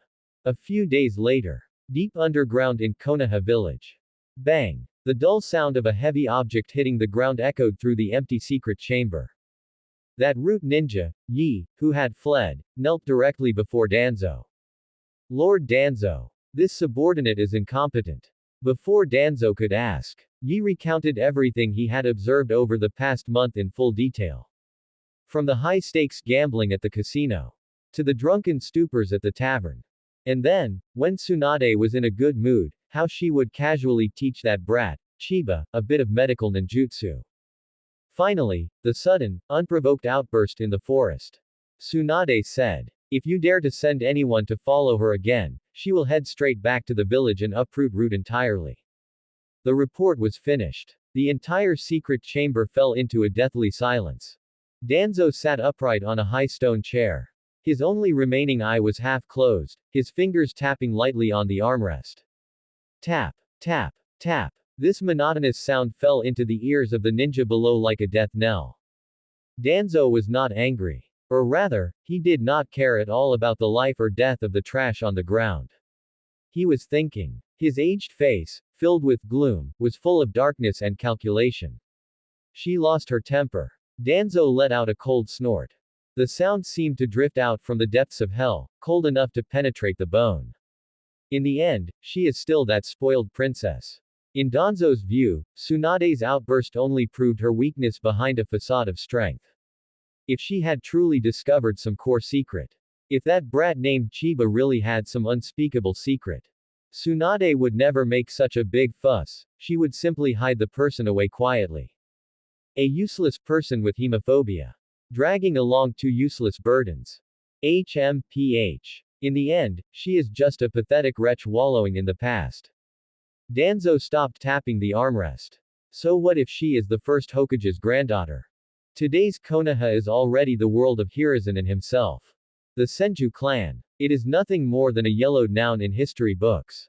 As for that civilian Chunin named Chiba, an orphan whose parents were mere cannon fodder, what kind of waves could he possibly make? Since Tsunade wants to take an apprentice, let her. Consider it giving her something to do, so she doesn't embarrass Konoha all day long. Drag him away. Danzo waved his hand casually. Two ninjas wearing animal masks immediately flashed out of the darkness and dragged the kneeling Yi away. Soon, the secret chamber returned to a deathly silence. Danzo slowly stood up and walked to a huge map on the wall. His only eye stared fixedly at a region in the center of the map. That was the Uchiha clan's compound. Compared to that stray dog, this group of self-proclaimed noble, red-eyed people is the real threat. Over the past few months, the atmosphere within the Uchiha clan has become increasingly strange.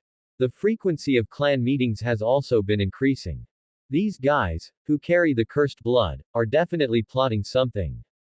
Pass down the order. Withdraw everyone monitoring Tsunade. Transfer them all to the perimeter of the Uchiha clan compound. I want to ensure that not even a fly can fly out of the Uchiha clan compound. The sun rose and the moon set. The seasons changed. In the blink of an eye, more than a year had passed. The last day of Konoha year 53. On the border of the land of fire, in a remote, primeval forest. The night was as dark as ink. A fierce wind whipped up heavy snow, howling through the trees. A campfire flickered in the depths of a cave. Tsunade was fast asleep, clutching a bottle of liquor. Shizune was wrapped in a thick blanket, holding the pink pig Tauntaun in her arms, emitting soft snoring sounds. Outside the cave, Chiba sat on a towering boulder. He was not wearing winter clothes to keep warm. Under his thin black ninja outfit, his muscle lines were smooth and well-defined. The fierce wind tousled his black hair.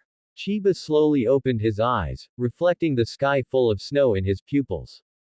System. He thought to himself. A translucent light screen that only he could see instantly unfolded before his eyes. Name. Senju Chiba. Chakra level. Late stage super cage. Physical strength. Peak cage level. Chakra nature. Water, earth, yang. Kekkei Genkai. Perfect sage body, wood release. Water release. Great waterfall technique A rank, water dragon bullet B rank, water formation wall B rank. Earth release. Swamp of the underworld A rank, earth dragon bullet B rank, earth style wall B rank. Wood release. Deep forest emergence S rank, wood golem technique S rank, wood dragon technique A rank. Special ninjutsu. Summoning technique, super strength, mystical palm technique. Overall evaluation. You are the new god of shinobi. Looking at the information on the screen. The corners of Chiba's mouth curled up slightly, revealing a satisfied smile. More than a year. This hellish year. Only he knew what he had truly experienced. Ever since he sent away the root rats that day. Tsunade had completely dropped her disguise. She transformed into the most cold-blooded and ruthless devil instructor. There was no more joking around at the gambling table, no more drunken stupors at the tavern. There was only endless fighting and exploitation. The first 3 months. Tsunade completely sealed Chiba's ninjutsu, only allowing him to fight her using taijutsu. The super strength of a cage-level powerhouse, every time it grazed his scalp, would whip up a deathly gale. Chiba had his ribs broken and suffered internal bleeding from being beaten. There was even a time he was nearly punched through the lung by Tsunade. But so what? Each time he was on the verge of death. Chiba's basic sage body would spin crazily. Vast life force would forcibly repair his damaged body. Combined with Tsunade's miraculous medical ninjutsu. Often by the next dawn, Chiba would appear as good as new, standing before Tsunade once again. During that inhuman torture, Shizune would often secretly wipe away tears behind Tsunade's back. She even begged Tsunade to stop crying, fearing Chiba would be beaten to death. But Tsunade just kept a cold face. The way she looked at Chiba was as if she were looking at an uncut jade of peerless quality waiting to be forged. Because she discovered with terror. This teenager's growth rate simply did not belong to the category of humans. Every time he was beaten, he evolved. Those awkward taijutsu movements became simple, lethal, and flawless at a speed visible to the naked eye. Tsunade attributed all of this to the terrifying talent of the Senju clan. However, this was actually Chiba's god-level comprehension at work.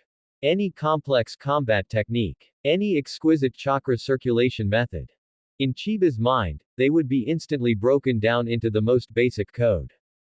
3 months later, the taijutsu training ended. Chiba began his special ninjutsu training. That day, Chiba stood before a waterfall. Having only heard Tsunade explain the principle once, Chiba formed hand seals and released a brand new ninjutsu. Water release. Water dragon bullet. A deep blue water dragon, dozens of meters long, rose from the ground, cutting the entire waterfall in half. At that moment, the way Tsunade looked at Chiba changed completely.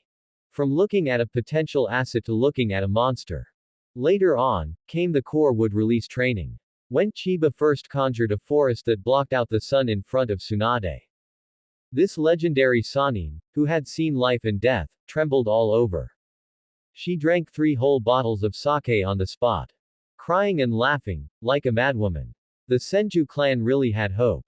She passed on the wood release ninjutsu in her memory to Chiba without reservation. Deep forest emergence. Wood dragon technique. And even the wood golem technique, which was enough to shake a tailed beast.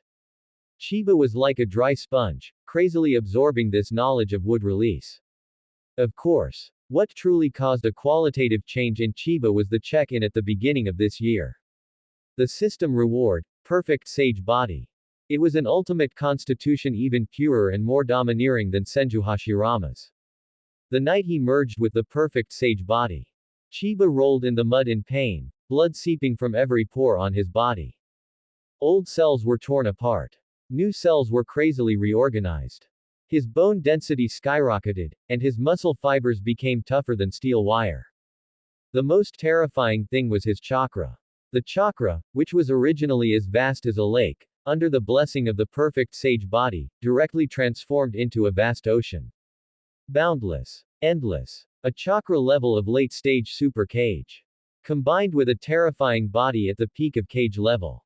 This allowed him to cast S-rank wood release without any hesitation or obstruction. No need for complicated hand seals. Often, he just claps his hands, and whatever he wants appears. Primeval forest. Outside the cave. Chiba exhaled a long puff of white mist. The night wind grew colder. Yet the blood in his veins was as hot as molten lava. There were only 2 years left until the Uchiha clan downfall in the 56th year of Konoha. That was the watershed moment when the plot of the entire ninja world went off the rails. Once the Uchiha were wiped out, the power of that old dog, Danzo, would reach its peak. And that hypocritical old fox, Hiruzen Sarutobi, would firmly cement his persona as the kind grandfather. The higher-ups of Konoha would continue to leech off the village. Why should they? Chiba sneered. He slowly clenched his fists, his knuckles popping with a sharp crack. Konoha is a land built by the Senju. Yet now, it has been usurped by a group of thieves. They enjoy the peace that the first Hokage bought with his life. Yet they turn around to suppress the Senju, force White Fang to his death, and wipe out the Uchiha. Such a rotten place. It should have been completely reshuffled long ago. Chiba's ambition grew wildly in the wind and snow. He didn't want the empty title of Hokage. What he wanted was absolute control.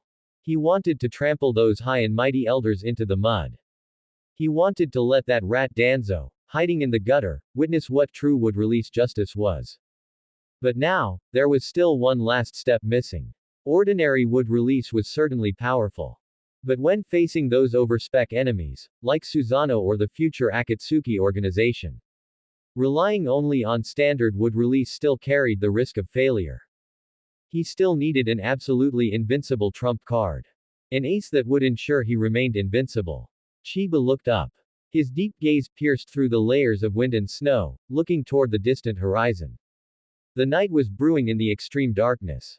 It was the coldest moment before dawn.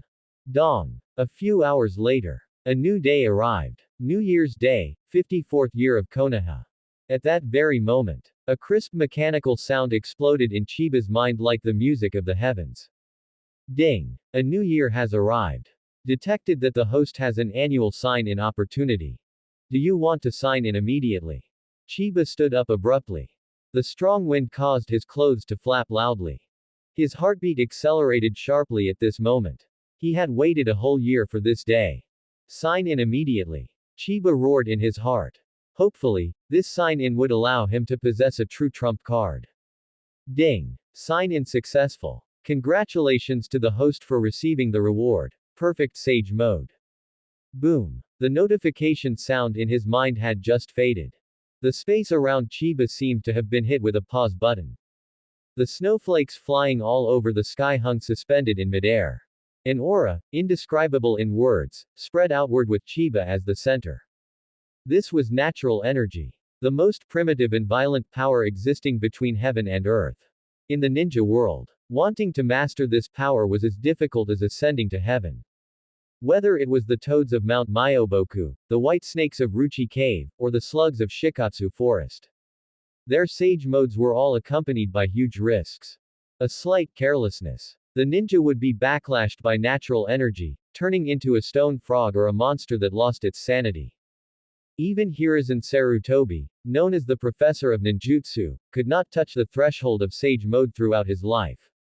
Although Jiraiya mastered sage mode, he needed the assistance of the toads from Mount Myoboku, and he would also exhibit the ugly features of frog-like transformation. But Chiba was different. Perfect sage body plus perfect sage mode. This was simply a heaven-defying cheat code customized by the system for Chiba. No need to sense natural energy. No need for any auxiliary tools. He only needed a single thought. Activate. Chiba opened his eyes wide. The stagnant wind and snow around him directly spiraled backward crazily. The natural energy within a 10-mile radius seemed to have received an emperor's summons, rushing toward Chiba crazily. Not a hint of rejection. No anomalies. All the natural energy instantly merged with the chakra in Chiba's body. This was the high-level energy that surpassed chakra, sage chakra. At this moment, the world in front of Chiba had completely changed. Darkness was no longer an obstacle. He could clearly see inside a dead tree 50 meters away, a beetle hibernating. He could hear the faint heartbeat of a field mouse under the snow layer 100 meters away. He could even feel the slowly flowing power of the earth's veins beneath his feet. This was the sensory domain of sage mode. Chiba raised his hand. He looked at his palm. There were no animal-like features, still those hands belonging to a human. But his eyes had changed. Around his originally pitch-black eye sockets, two deep red shadows appeared. And right in the center of his forehead, a diamond-shaped deep red mark had split open, revealing an aura of majesty and sanctity. Is this perfect sage mode? Chiba muttered to himself. Too strong. Sage chakra flowed through his meridians. Whether it was strength, speed, perception, or the destructive power of ninjutsu. At this moment, they had all received a terrifying boost of 10 times, or even dozens of times. I have to try it. A moment later, Chiba suppressed the ecstasy in his heart. Swish. No hand seals. He didn't even use chakra. Chiba just tapped lightly on the boulder. The next moment, he transformed into an afterimage and disappeared into the vast night. Fast. Too fast. Chiba shuttled through the dense forest. The trees on both sides retreated crazily like phantoms. He didn't need to use his eyes to look at the road. The sensory ability of Sage Mode was like a 360-degree, no blind spot super radar. Even if there was a tiny spider silk in front of him, he could react within a thousandth of a second and then easily avoid it. In less than 10 breaths of time, Chiba had already moved far away from the cave and arrived in front of a huge canyon. Let's do it here. Chiba stopped. He took a deep breath of the cold air, his lungs making a dull roar like a bellows.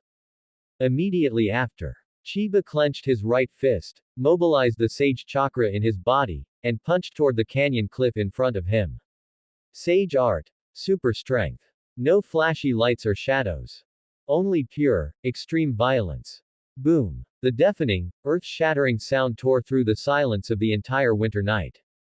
The punch wind turned into a tangible air cannon, whistling out like a transparent mad dragon.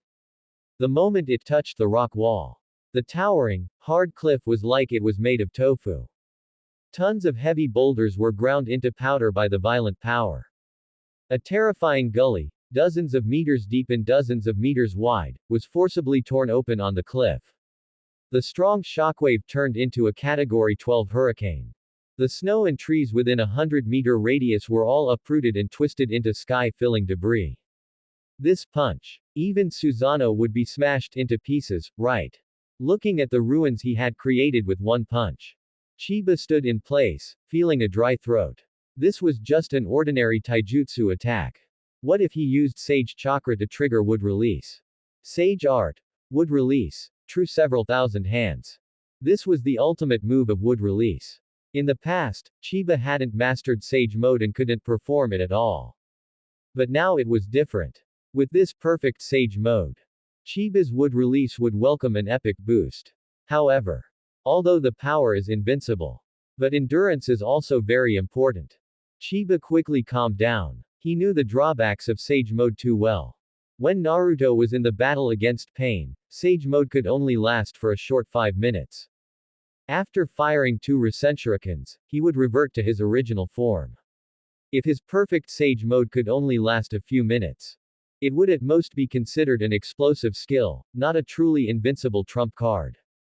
The system didn't give a time limit. Since that's the case, I'll test it myself. Chiba sat cross-legged on the spot. He closed his eyes and began to consciously control the Sage Chakra. He didn't attack actively, just maintained the Sage Mode state. External natural energy flowed into Chiba's body continuously, replenishing the tiny consumption. Time passed minute by minute. 1 hour. 2 hours. 5 hours. The horizon gradually turned pale. The wind and snow finally stopped. The first ray of morning sunlight shone on Chiba's shoulders. Swish. Chiba opened his eyes suddenly. The deep red eye shadow at the corners of his eyes was still as bright as blood. The diamond-shaped mark on his forehead not only hadn't dimmed but, with the scouring of natural energy, appeared even deeper. No pressure at all. Chiba exhaled a long breath of turbid air. If he didn't engage in high-intensity combat, just maintaining this state, or using some low to mid-level ninjutsu, relying on the seamless connection between the perfect Sage body and natural energy, he could even treat Sage Mode as a normal skill, lasting for several days without any problem. But if I go all out, continuously performing S-rank or higher Sage Art Wood Release, I can probably only maintain high-intensity combat for about an hour. Over an hour. If this data were to get out, it would definitely make the entire ninja world go completely crazy. You have to know. Life and death battles between cage-level powerhouses often decide the winner within a few minutes. Over an hour of Sage Art bombardment. Let alone the 5 cages joining forces. Even if Uchiha Madara climbed out of his grave, Chiba would dare to point at his nose and tell him to lie back down. Near noon. A forest on the border of the Land of Fire. Sunlight filtered through the canopy, spilling onto a clearing in the woods. A whole, massive wild boar was set up on a bonfire. Chiba held a seasoning jar in his hand, skillfully turning the roasting meat. Not far away, Shizune was holding her pet pig, Tauntaun, and had long been drooling with hunger. Tsunade, meanwhile, was holding a sake cup, looking at Chiba with a complex gaze. It had been over a year. Ever since she took this young man in. Tsunade had never seen him look so relaxed. In the past, Chiba was nothing more than a tireless training machine. To save time, his usual food was basically just military ration pills. Even if he occasionally had a real meal, he would just casually hunt a few wild rabbits, start a fire, roast them, and make do. But today, Chiba had actually prepared an incredibly sumptuous lunch. When things are unusual, there's bound to be something fishy. Tsunade's fingers tightened slightly around the sake cup. She knew the personality of this cheap disciple of hers very well. Him suddenly making such a big scene was definitely not just to improve their meal. Let's eat. Chiba carved off a leg of the roasted wild boar, placed it on a wooden plate, and handed it to Tsunade. So delicious. Big brother Chiba, your cooking is amazing. Shizune cheered and immediately started digging in. She stuffed roasted meat into her mouth while mumbling incoherently. Chiba chuckled, picked up a piece of roasted meat himself, and began to eat unhurriedly. Only Tsunade. She stared at the wild boar leg on the plate in front of her, hesitant to take a bite. The atmosphere gradually became somewhat subtle. When do you plan to leave? After a long while, Tsunade drained the sake in her cup. She looked at the young man in front of her and asked in a casual tone. Shizune suddenly stopped chewing, looking at the two of them with a bewildered expression. I'll leave as soon as I finish eating. Chiba swallowed the food in his mouth. His voice was very calm, as if he were talking about a trivial matter. The prestige of the Senju clan has been silent in that village for too long.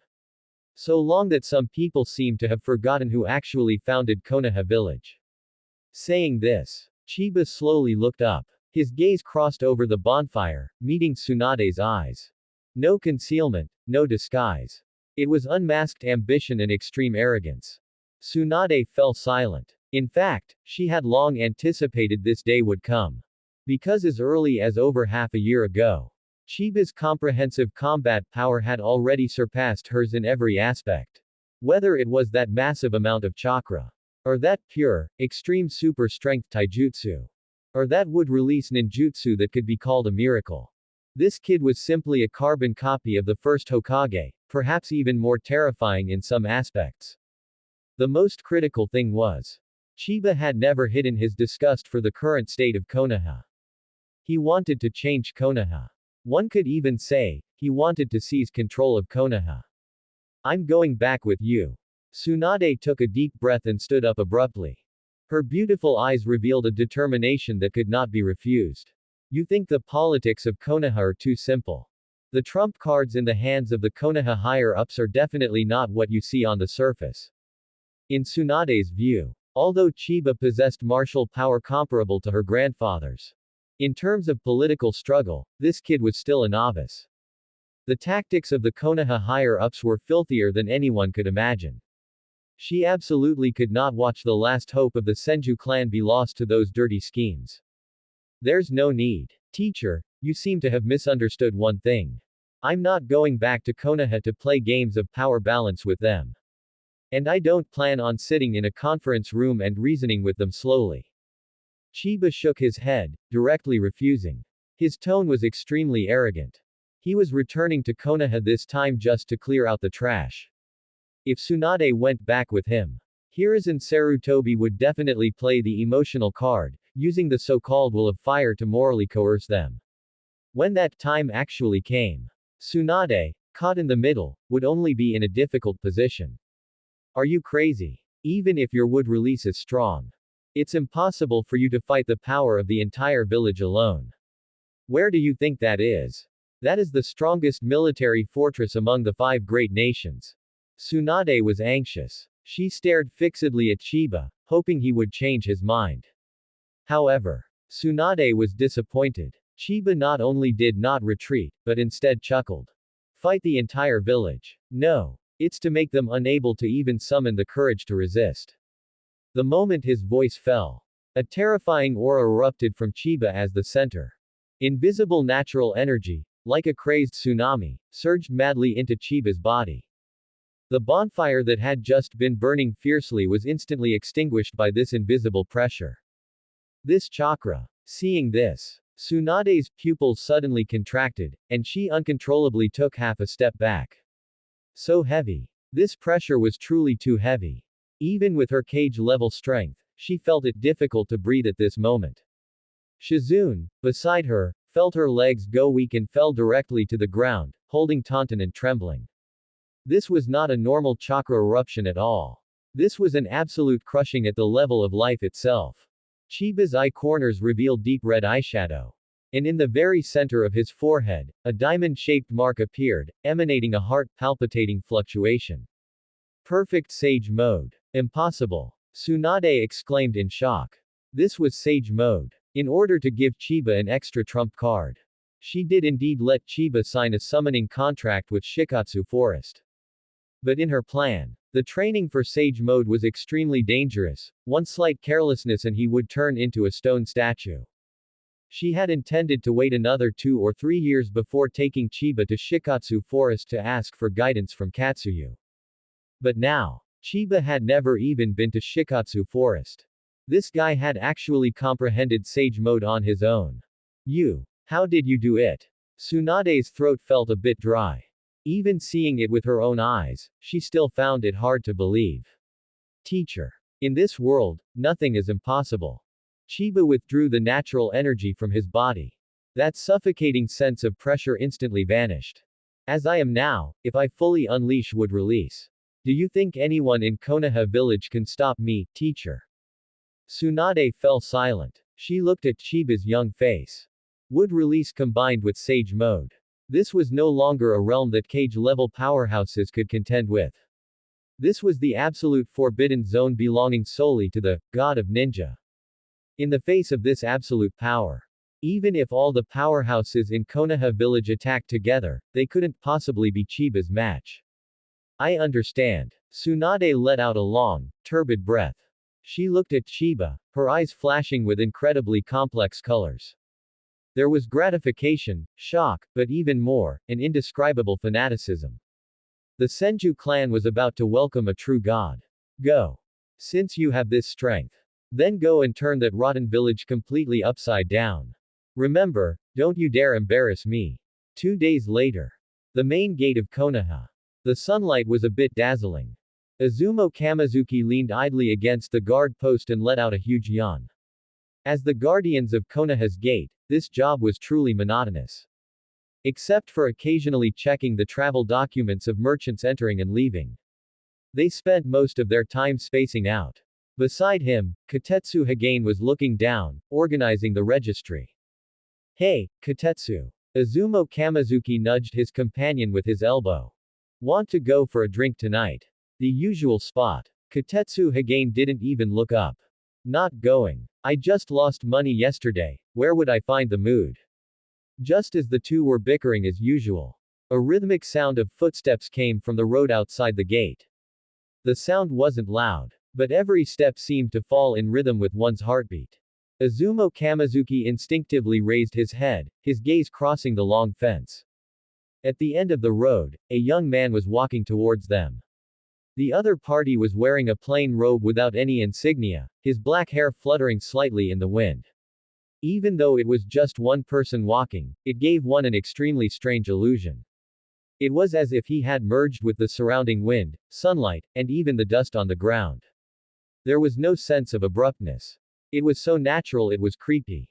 Hey! Izumo Kamizuki's voice stuck in his throat. He instinctively straightened his body, his palm quietly reaching for the ninja tool pouch on his outer thigh. The aura of the person coming was too unique. That kind of serenity, like an abyss or an ocean, was definitely not something an ordinary person could possess. Katetsu Hagane noticed his companion's abnormality and also looked up sharply. The young man didn't stop, and soon arrived in front of the checkpoint.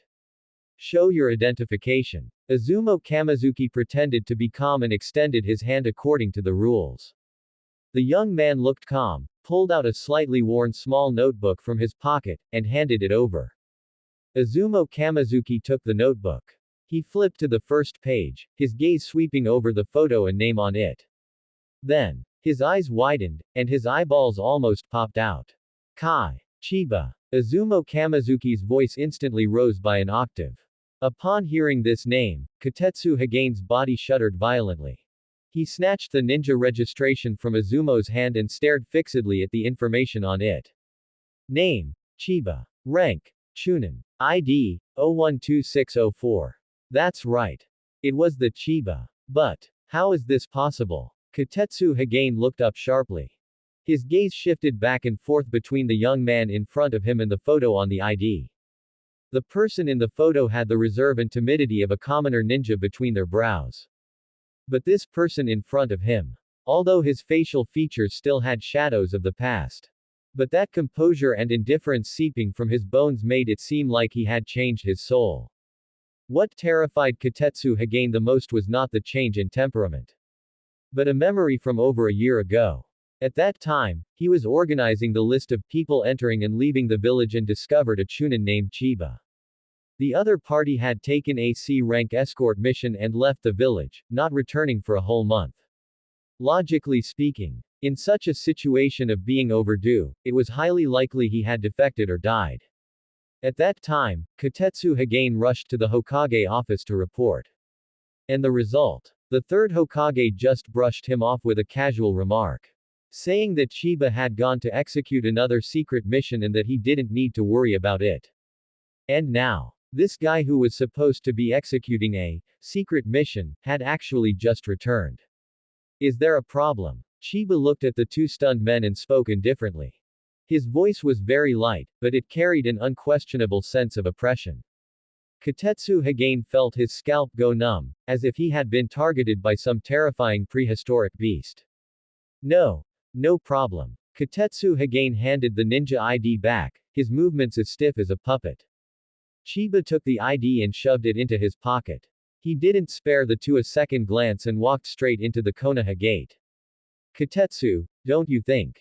The way he looked at us just now, it was like looking at two ants. Watching Chiba's receding figure, Izumo Kamizuki swallowed, his voice trembling. Kotetsu Higane didn't answer. He turned around abruptly and sprinted wildly in the direction of the Hokage building. Must report immediately. This Chiba is definitely not right. The streets of Konoha village were as bustling as ever. The sounds of pedaling and children's laughter intertwined. Chiba walked through the crowd, his pace unhurried. Under the enhancement of the perfect sage body, every movement within 100 meters around him could not escape his perception. This was the confidence brought by power. Over a year ago, he was just a trashy Chunin, like cannon fodder. Even walking on the street, he had to be cautious, afraid of offending any scion of a big clan. And now, he looked down at this village. Everyone here, all the conspiracies, all the calculations. In front of his power that crushed everything, they all seemed so ridiculous. Soon, he stopped at an intersection. To the left was the main road leading to the core, bustling area of Konoha. To the right was the path leading to the edge of the village, a desolate area covered by dense forest. Chiba didn't hesitate for even a second. He turned directly and walked into the weed-covered path on the right. That was the former residence of the Senju clan. Hokage office. A strong smell of tobacco permeated the room. Hiruzen Sarutobi sat behind the large desk, taking a deep puff from his pipe. Amidst the swirling smoke, his face, covered in age spots, looked uncertain. And in front of him, an Anbu wearing a fox mask knelt on one knee. Are you sure it's him personally? Hiruzen Sarutobi exhaled a smoke ring, his voice low. Yes, Hokage-sama. The guards at the main gate have already verified the identification. The person is indeed the Chunin who left the village for nearly 2 years, Chiba. The Anbu lowered his head to report. Hiruzen Sarutobi leaned back in his chair, a complex light flashing in his cloudy old eyes. Chiba. Of course, he hadn't forgotten this name. That Chunin kid who was valued by Tsunade and taken by her side. At that time, Hiruzen Sarutobi had reviewed all of Chiba's files but hadn't found anything outstanding. He just assumed it was an absurd decision made by Tsunade on a whim after losing money gambling or getting drunk outside. Anyway, he was just an insignificant chunin. If Tsunade wanted to take him, let her. As long as no major trouble was caused, it was fine. However, he had been gone for nearly 2 years. Now, this kid suddenly ran back to the village. What about Tsunade? Why didn't Tsunade come back with him? What made Hiruzen Sarutobi even more annoyed was, since this kid had returned to the village, why didn't he report to the Hokage office immediately? According to Konoha's rules, ninjas returning from long-term leave must immediately report to the Hokage. Hiruzen Sarutobi looked at the clock on the wall. It had been a full half hour since the Anbu reported Chiba's entry. What was this kid dawdling about? Could it be that he had been with Tsunade for too long and picked up her bad habit of ignoring rules? Relying on being a disciple of the Sannin, he dared not to take him, the Hokage, seriously. A trace of displeasure flashed in Hiruzen Sarutobi's eyes. He was Tsunade's teacher, and naturally, he was this kid's grandmaster. What on earth had Tsunade taught this kid in these past 2 years? Go. Hiruzen Sarutobi tapped his pipe, his tone unquestionable. Bring him here. Tell him this is the Hokage's order. Konoha Village. The Senju clan compound. The originally vermilion walls had long since become mottled and peeled away. Under the wind and sun, the decaying, blackened wood grain underneath was exposed. And that clan emblem, which symbolized the glory of the Senju clan, was also more than half covered by vines and moss. Desolate. Dilapidated. Dead silent. Chiba stood before the main gate, watching all of this quietly. There was not a shred of anger in his mind, only the indifference of an outsider. Decaying roots needed to be pulled out. Since he had inherited the name Senju, this place would be the first stop for him to take over Konoha. Chiba lifted his foot, preparing to step over the threshold overgrown with weeds. Halt! A cold voice suddenly came from the tree canopy overhead. Swoosh! Swoosh! Swoosh! 3 black shadows descended from the sky like ghosts.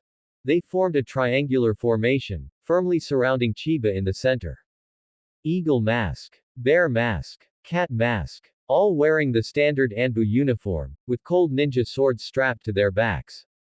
A thick, murderous aura instantly locked down the surrounding space. Chunin Chiba. Hokage-sama summons you. Come with us immediately.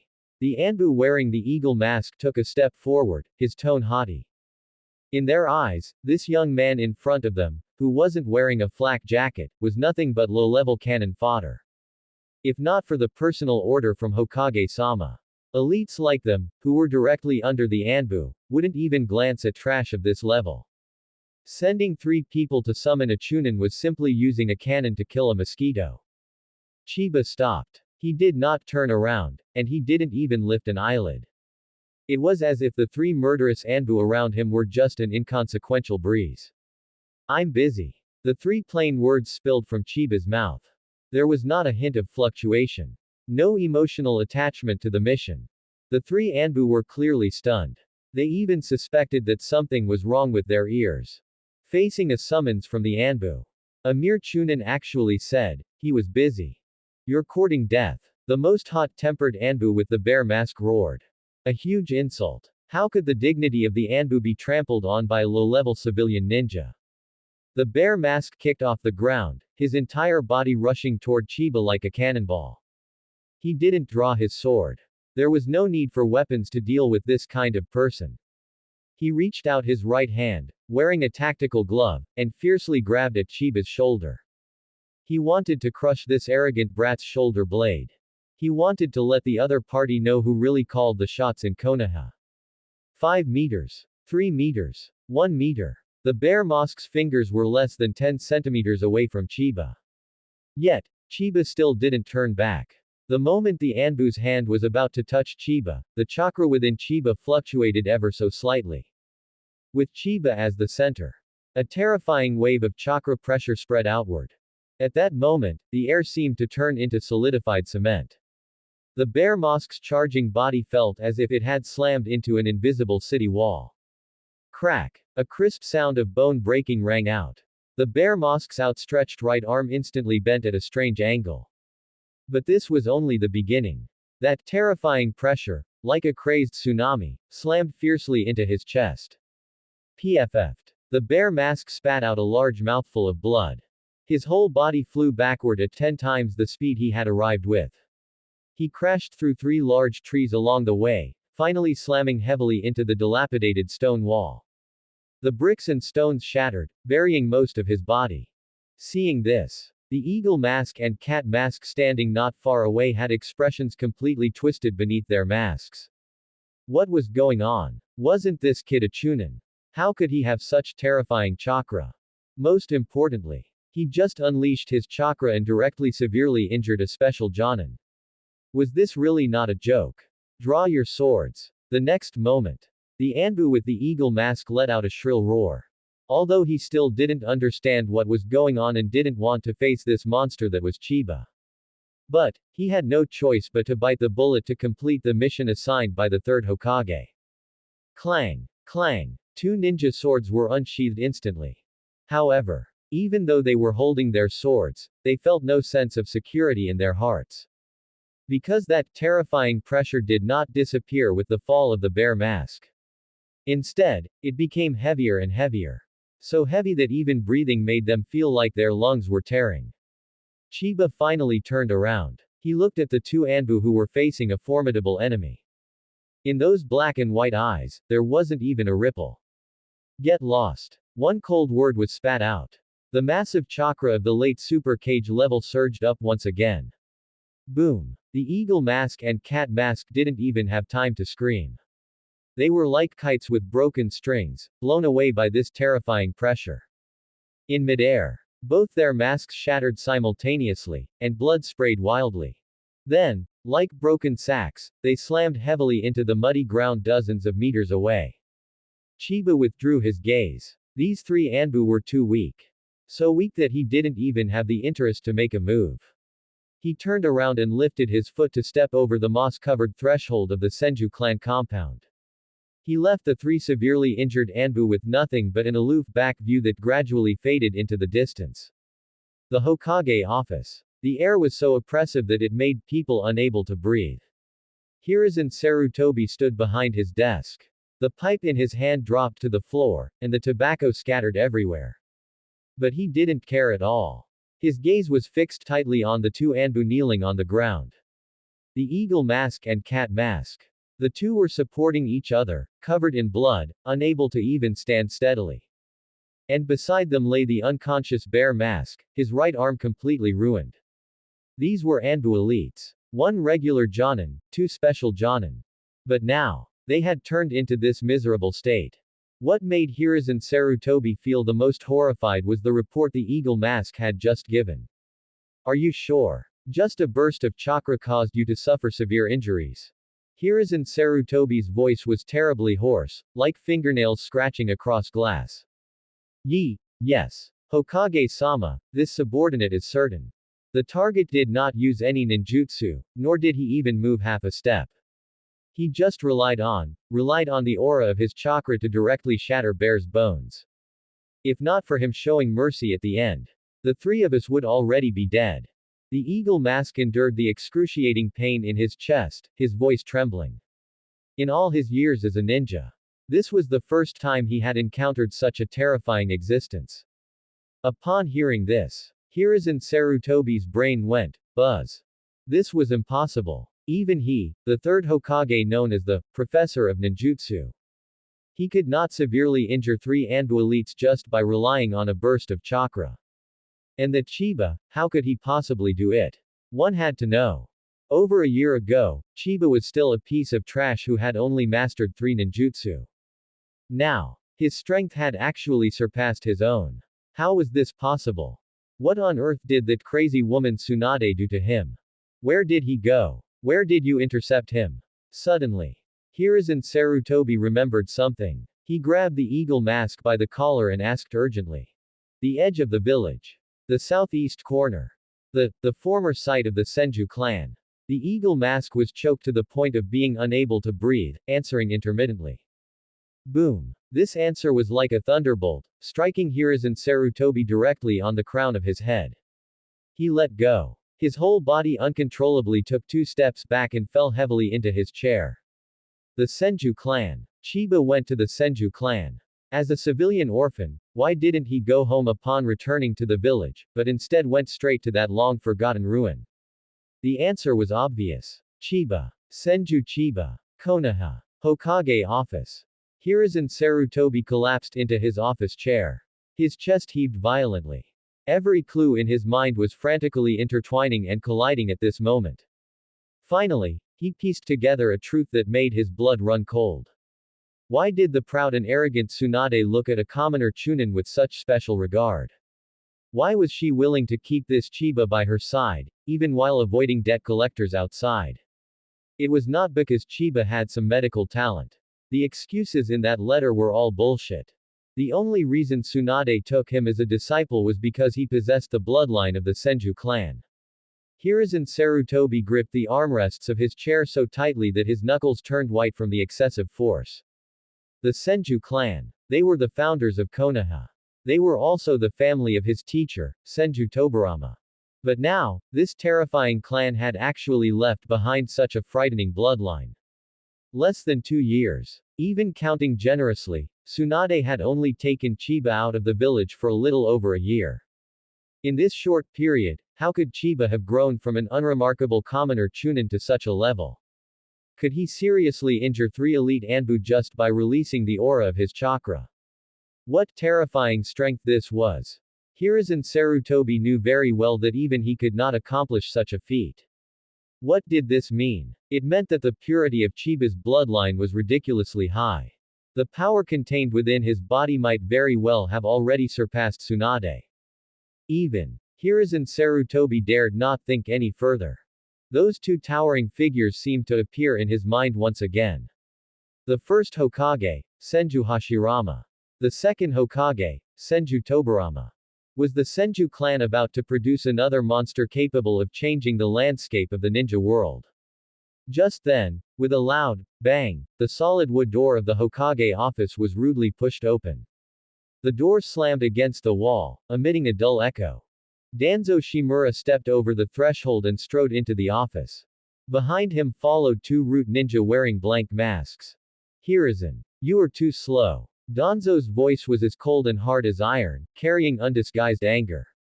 He had evidently received the news as well. The intelligence network of the root was never inferior to the Anbu. In some aspects, it was even more sensitive. Danzo walked up to the desk and stared down at Hiruzen Sarutobi. A crazed gleam flickered in his one exposed eye. Just half an hour ago, his root subordinates had reported to him what had happened at the village gate, as well as Chiba's path toward the former site of the Senju clan. In that instant, Danzo felt as if he had been slapped hard in the face. He had been played by Tsunade. A year ago, the root members he sent to monitor them had ended up with 1 dead and 1 wounded. He had thought it was just because Tsunade had a short temper and did not want to be monitored by the village. He had thought that Chiba was truly just an insignificant piece of trash. To avoid escalating the conflict, he had withdrawn his surveillance personnel. But who could have imagined? This was all just a smokescreen created by that crazy woman, Tsunade. That useless Chunin was actually a remnant of the Senju clan. Hiruzen, look at the good work you've done. A bloodline of the Senju clan has been wandering right under your nose for 16 years. And you didn't notice a thing. Danzo struck the floor heavily with his cane. One strike after another, it felt as if he were striking Hiruzen Sarutobi's tightly strung nerves. Danzo. Watch your language. This is the Hokage office. Hiruzen Sarutobi raised his head, his gaze cold. Danzo did not buy it at all. He sneered. Hokage. If you were capable of being a proper Hokage, you wouldn't let such a dangerous fellow act so wantonly in the village. Hand Chiba over to me. Let him join the root. I will use my methods to turn him into the sharpest weapon of Konoha. As he said this, Danzo suddenly stepped forward, pressing his hands onto the desk. His tone was filled with an unquestionable air. Dream on. Hearing this, Hiruzen Sarutobi blurted it out almost subconsciously. He knew his old classmate too well. Danzo's desire for the position of Hokage had reached a pathological level. If he let Chiba join the root, Given the terrifying strength Chiba had displayed, combined with his identity as a member of the Senju clan, Danzo would definitely use Chiba to threaten his own position. Danzo. Do not push your luck. Chiba is Tsunade's disciple and a ninja of Konoha. He is not a tool for you to use to jockey for power. Hiruzen Sarutobi's voice carried a heavy sense of warning.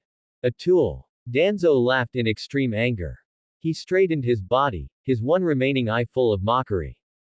Hiruzen, oh Hiruzen, have you become senile? Do you think the current Chiba is still that commoner Chunin you could manipulate at will? Do you think he is still that unremarkable brat from the Ninja Academy? Danzo pointed to the bloodstains on the floor. Those had been left behind by the three Anbu who went to find Chiba. Open your eyes and look. Is this reverence for the Hokage? Is this loyalty to the village? Danzo took a deep breath and lowered his voice. Furthermore, have you thought about one thing? How could he have become this strong in just over a year? Hiruzen Sarutobi's heart gave a sudden jolt. This was the exact question he had been fearing. But Danzo coldly tore through this layer of pretense. The bloodline of the Senju clan is not the Sharingan of the Uchiha. Those Uchiha lunatics, as long as they receive a bit of stimulus and their eyes change, their strength can skyrocket. But what does the Senju clan rely on? It is the physical body. It is the chakra. These things are determined from the moment of birth, and they require years of polishing. Even if Tsunade had the heart to teach him, even if he trained every day without sleeping, it is impossible for him to turn from a useless Chunin into a monster capable of severely injuring a Jonin with just his aura in just over a year. These words were like a heavy hammer, smashing into Hiruzen Sarutobi's heart. He could not refute it, because Danzo was right. In the world of ninja, there is no strength without a cause. The transformation of physique and the accumulation of chakra cannot be achieved overnight. The only explanation, this Chiba has been pretending all along. He hid his strength. He deceived the teachers at the Ninja Academy, deceived the team leading ninja, and even deceived you, the Hokage. He has been hiding it for a full 16 years. Danzo narrowed his eyes, killing intent roiling in the depths of his eyes. As Danzo's voice fell, the Hokage office plunged into a deathly silence. Hiruzen Sarutobi was silent. But beads of cold sweat seeped from his forehead. If the facts were truly as Danzo said, then this person, Chiba, was far too terrifying. A child who went to the battlefield at 10 years old. Facing the brutal, meat-grinder battlefield of the Third Shinobi World War, he was actually able to suppress his own power. Watching his companions die with his own eyes, watching himself fall into desperate straits with his own eyes. What deep scheming this was. What a resilient character. Why did he hide it? Danzo pressed step by step, giving Hiruzen Sarutobi no chance to catch his breath. Because from the bottom of his heart, he does not trust you, the Hokage. He does not recognize your rule. Now, do you still dare to say that you are the Hokage of Konoha? Danzo's words were heart-piercing. He dug out all the fear from deep within Hiruzen Sarutobi's heart. After Chiba returned to the village, he did not return to his home in the commoner district, nor did he come to the Hokage office to report. Instead, he headed straight for that desolate former site of the Senju clan. He even laid heavy hands on the Anbu who came to deliver orders without any mercy. How was this returning to the village? This was clearly a demonstration. This was declaring the return of the Senju clan to him, the third Hokage. That's the end of part 1. Part 2 is coming soon. Thanks for watching. Please subscribe and support our channel for more stories. Hello everyone, this is Fanfic Audiobook. Here you find original fan-made audio stories. Naruto. In Konoha village, I Awakened would release at the start. Part 2. Konoha. Hokage office. Hiruzen. Wake up. He even dared to strike the Anbu. Do you think he still cares about you, the Hokage? Once someone like that fully matures, he will be the greatest threat to Konoha. Only the root can control him. Hand him over to me. I will erase his emotions and make him accept the cursed seal of the tongue. I want to completely dissect his body and study the secrets of the Senju clan's bloodline. Danzo stated his goal once again. A flicker of greed flashed in his single eye. It was a craving for immense power. He didn't believe for a second that Chiba had awakened would release. How could such godlike power appear in a junior? Since the fall of the first Hokage, no one in the Senju clan had been able to control that power. In Danzo's view, Chiba was just extremely lucky. He had merely experienced a rare case of atavism, with a bloodline concentration far exceeding that of an ordinary person. As long as he could drag Chiba into the root, he could extract Chiba's cells to perfect the arm he had transplanted with the first cells. He would gain a longer life and greater power. No. However, even though Danzo's logic forced cold sweat onto his brow, Hiruzen Sarutobi still gritted his teeth. He stood up abruptly, and the aura of a cage-level powerhouse instantly erupted. He stared straight into Danzo's eyes, refusing to yield an inch. I said, absolutely not. As long as I am the Hokage, don't even think about laying a finger on Chiba. Hiruzen Sarutobi was no fool. He understood that Chiba was a huge threat, but he understood even better that Danzo was a greedy, venomous snake. Handing Chiba over to Danzo was no different from drinking poison to quench one's thirst. Once Danzo actually figured something out, or used Chiba's power to launch a coup, then Konoha would truly be doomed beyond salvation. Hiruzen, you are pushing Konoha into the abyss. Danzo was furious. The chakra on his body surged accordingly. Cracks even appeared on the floor around his cane. The two were locked in a tense standoff, neither willing to yield a single step. The air in the Hokage office seemed to solidify. Just at this critical moment, a sound of steady footsteps came from outside the door. Enough.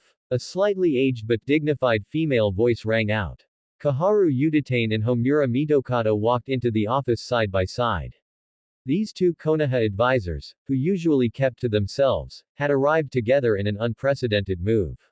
Clearly, news of the matter regarding Chiba had already reached their ears. Kaharu Uditane frowned, glanced at the bloodstains on the floor, and then at the tense Hiruzen Sarutobi and Danzo. Look at yourselves right now. What kind of behavior is this? The Anbu and the Root are both watching outside. Do you want the entire village to see you making a fool of yourselves? Kaharu Uditane reprimanded them without hesitation. Homura Mitokado adjusted the glasses on the bridge of his nose. His face, which usually held no expression, now showed unprecedented gravity. Hiruzen, Danzo. Now is not the time for your power struggles. Homura Mitokado's voice was calm but hit the crux of the matter. We have already learned about the situation with Chiba. A Senju bloodline that has been hidden for 16 years. A dangerous figure who can severely injure elite Anbu just with his aura. He is currently entrenched in the old site of the Senju clan. What can you change by shouting your heads off here? Homura Mitokado looked up, his gaze sweeping over Hiruzen Sarutobi and Danzo. That's right. Whether Chiba is loyal or treacherous, what his attitude towards the village is not something you can guess while sitting here. Since he is unwilling to come see the Hokage, then we will go see him. Kaharu Uditane took over, her tone filled with cold rationality. Only by talking face to face, can we confirm his true intentions. And decide. At this point, Kaharu Uditane paused, a flicker of murderous intent flashing in her eyes. The subsequent actions. The subsequent actions. These four words made the three people in the office fall silent simultaneously. Everyone knew it clearly. If Chiba was willing to submit to the arrangements of the upper echelons, then they would continue to use the bonds of the village to bind him. If Chiba showed even the slightest hint of rebellion, then what would welcome him would be the ruthless crushing force of Konoha as a whole. Even if he was of the Senju clan bloodline. Even if he was Tsunade's disciple. As long as he threatened the stability of Konoha, he had to be eliminated. Hiruzen Sarutobi took a deep drag from his pipe. He had picked up the pipe that had fallen on the floor earlier, though the tobacco inside had long since gone out. He took a breath of cold air, trying to calm his wildly beating heart. Fine. Hiruzen Sarutobi tapped his pipe against the corner of the table, making a sharp sound. Then we shall go see him. He turned his head and looked at the Anbu squad leader waiting outside the door. Go and convey my orders. Mobilize 5 Anbu squads. The barrier squad and sealing squad, all stand by. A flicker of determination flashed in Hiruzen Sarutobi's eyes. If Chiba was willing to soften his stance, then he wouldn't mind being the nice old man.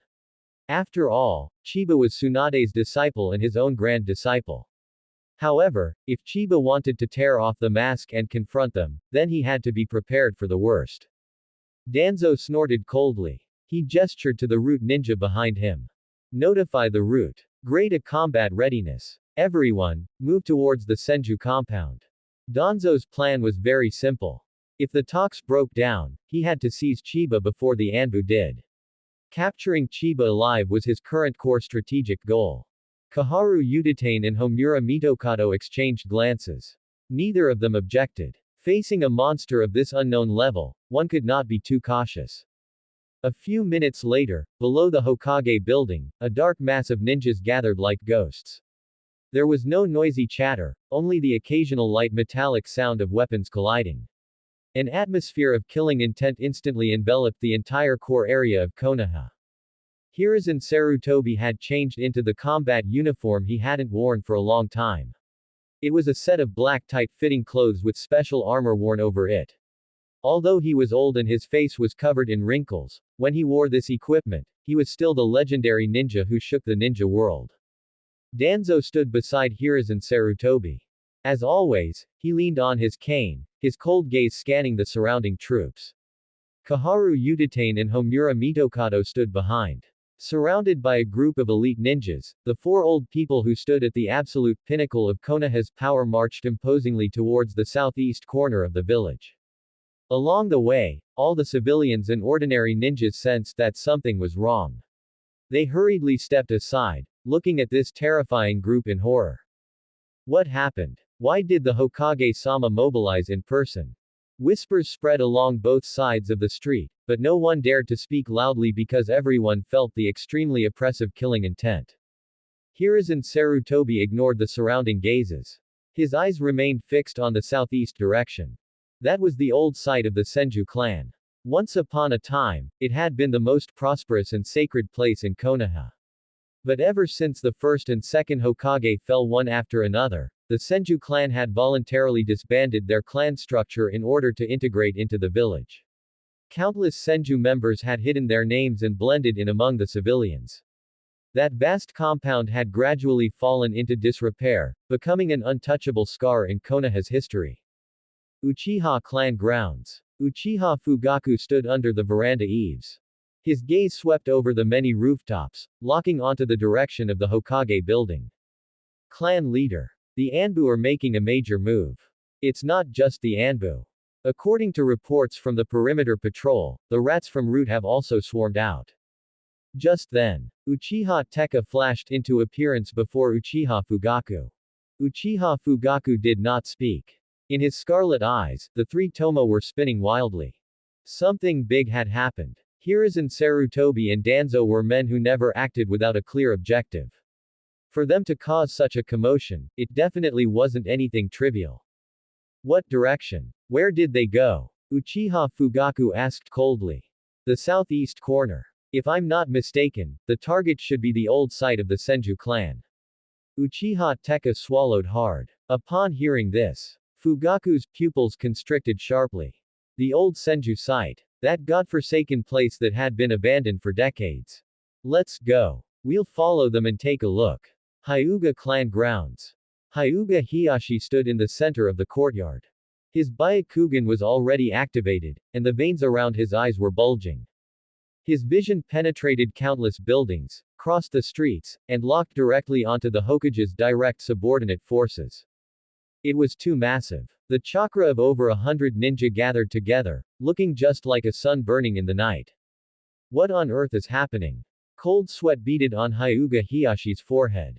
He followed the direction of this terrifying force, also locking onto the old Senju site. Hizashi. Hyuga Hiyashi deactivated his Byakugan and turned to look at his brother beside him. Gather the skilled members of the branch house, we're following them. Konoha is likely about to undergo a drastic change. The reaction of the Ino-Shika Cho trio was equally swift. Shikaku was staring blankly at the chessboard in front of him. Akamichi Choza held a handful of potato chips, forgetting to put them in his mouth. Inoichi Yamanaka closed his eyes, sensing the murderous aura permeating the air. This killing intent is too heavy. The Anbu are playing for real this time. Inoichi Yamanaka opened his eyes, his expression unusually grave. Shikaku. Should we go and take a look? Akamichi Choza tossed the potato chips back into the bag and brushed the crumbs off his hands. What a drag. Shikaku rubbed his messy hair, his face full of irritation. Let's go. The Hokage-sama has made such a huge commotion. If our clans don't show up, we're going to get criticized. In just over 10 minutes, all of Konoha was in motion.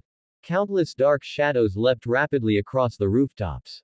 The Inuzuka clan, the Aburame clan, even some smaller clans sent representatives. Hiruzen Sarutobi walked at the very front of the procession. He, of course, noticed the tails behind him. The leaders of the major ninja clans were trailing far behind the Anbu formation, bringing their own elites. Hokage-sama. Should we send people to drive them away? An Anbu squad leader approached and lowered his voice. No need. Let them follow. Hiruzen Sarutobi waved his hand lightly. His goal today was to test Chiba's attitude. If Chiba was an obedient, good child, then everything would be easy to handle. But if Chiba was a troublemaker, then he could take advantage of the situation, right in front of all the major clans in the village. To label Chiba as someone who doesn't follow rules and intends to overthrow Konoha. Moral righteousness. It was always Hiruzen Sarutobi's handiest weapon. As long as he held the moral high ground. Even if Chiba was a descendant of the Senju clan, and even if Chiba possessed great strength, he would become a public enemy of Konoha. Meanwhile, the old Senju site. Chiba was standing in the center of the ruins. He had already walked through the entire Senju compound. Dilapidated. Desolate. Weeds grew taller than a person, even swallowing many of the collapsed courtyard walls. The first major clan that had founded Konoha village had now fallen into such a godforsaken state. Chiba shook his head. This place was completely uninhabitable. Since it was all ruins. Then he would just tear it all down and build a new one. Chiba was just about to raise his hand. From the surrounding woods and the edge of the ruins, a dense sound of objects piercing the air suddenly erupted. Whoosh! Whoosh! Whoosh! A large number of ninja appeared, surrounding the old Senju site completely. The Hokage had arrived. Hiruzen Sarutobi walked at the very front. Behind him was Danzo, leaning on his cane, with Udatane Kaharu and Homura Mitokado beside him.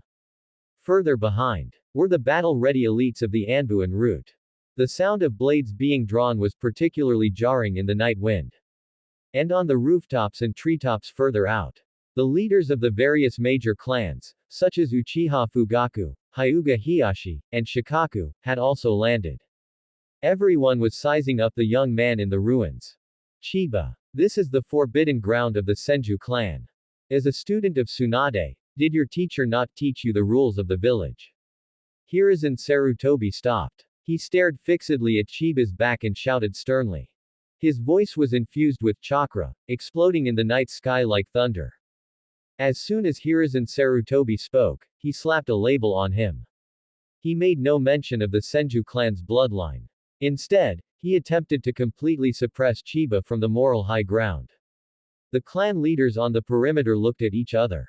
Tsunade's student. Uchiha Fugaku frowned slightly, his Sharingan filled with suspicion. Since when did Tsunade take on a student? Hyuga Hiyashi was also full of confusion. He activated his Byakugan and stared fixedly at Chiba. Inside this youth's body. What strange chakra. It was clearly as calm as stagnant water, yet it gave him the illusion of facing a bottomless abyss. Shikaku stroked his chin, his brain working at high speed. Something was wrong. The Hokage's tone was wrong. Rather than a questioning, it was more like a cover-up for a guilty conscience. This youth named Chiba was definitely more than just Tsunade's student. Chiba slowly turned around. He didn't look at Hiruzen Sarutobi, nor did he look at the battle-ready Anbu. His gaze passed over everyone, continuing to examine the edge of the ruins, as if he were estimating the area of the entire compound. Disregard. Complete and utter disregard. With the simplest of actions, Chiba slapped Hiruzen Sarutobi hard in the face. Hiruzen Sarutobi's expression stiffened instantly. The mouthful of rhetoric he had prepared was all stuck in his throat. Arrogant brat. Danzo couldn't take it anymore. In his single eye, an extremely violent light erupted. The opportunity had arrived. Hiruzen Sarutobi couldn't bring himself to strike directly, but he, Danzo, didn't need to worry about such things. He slammed his cane into the ground, emitting a dull, loud thud. Root, listen to my command. Take down this traitor who ignores the Hokage. Dead or alive. Whoosh, whoosh, whoosh. The moment the order was given, dozens of dark shadows wearing animal masks shot toward Chiba like arrows released from a bow. Their speed was extreme. Explosive tags. Kunai. Shuriken. A few ninja even formed hand seals in midair, spitting out scorching fire release and sharp wind release. The overwhelming attacks instantly sealed off all of Chiba's escape routes.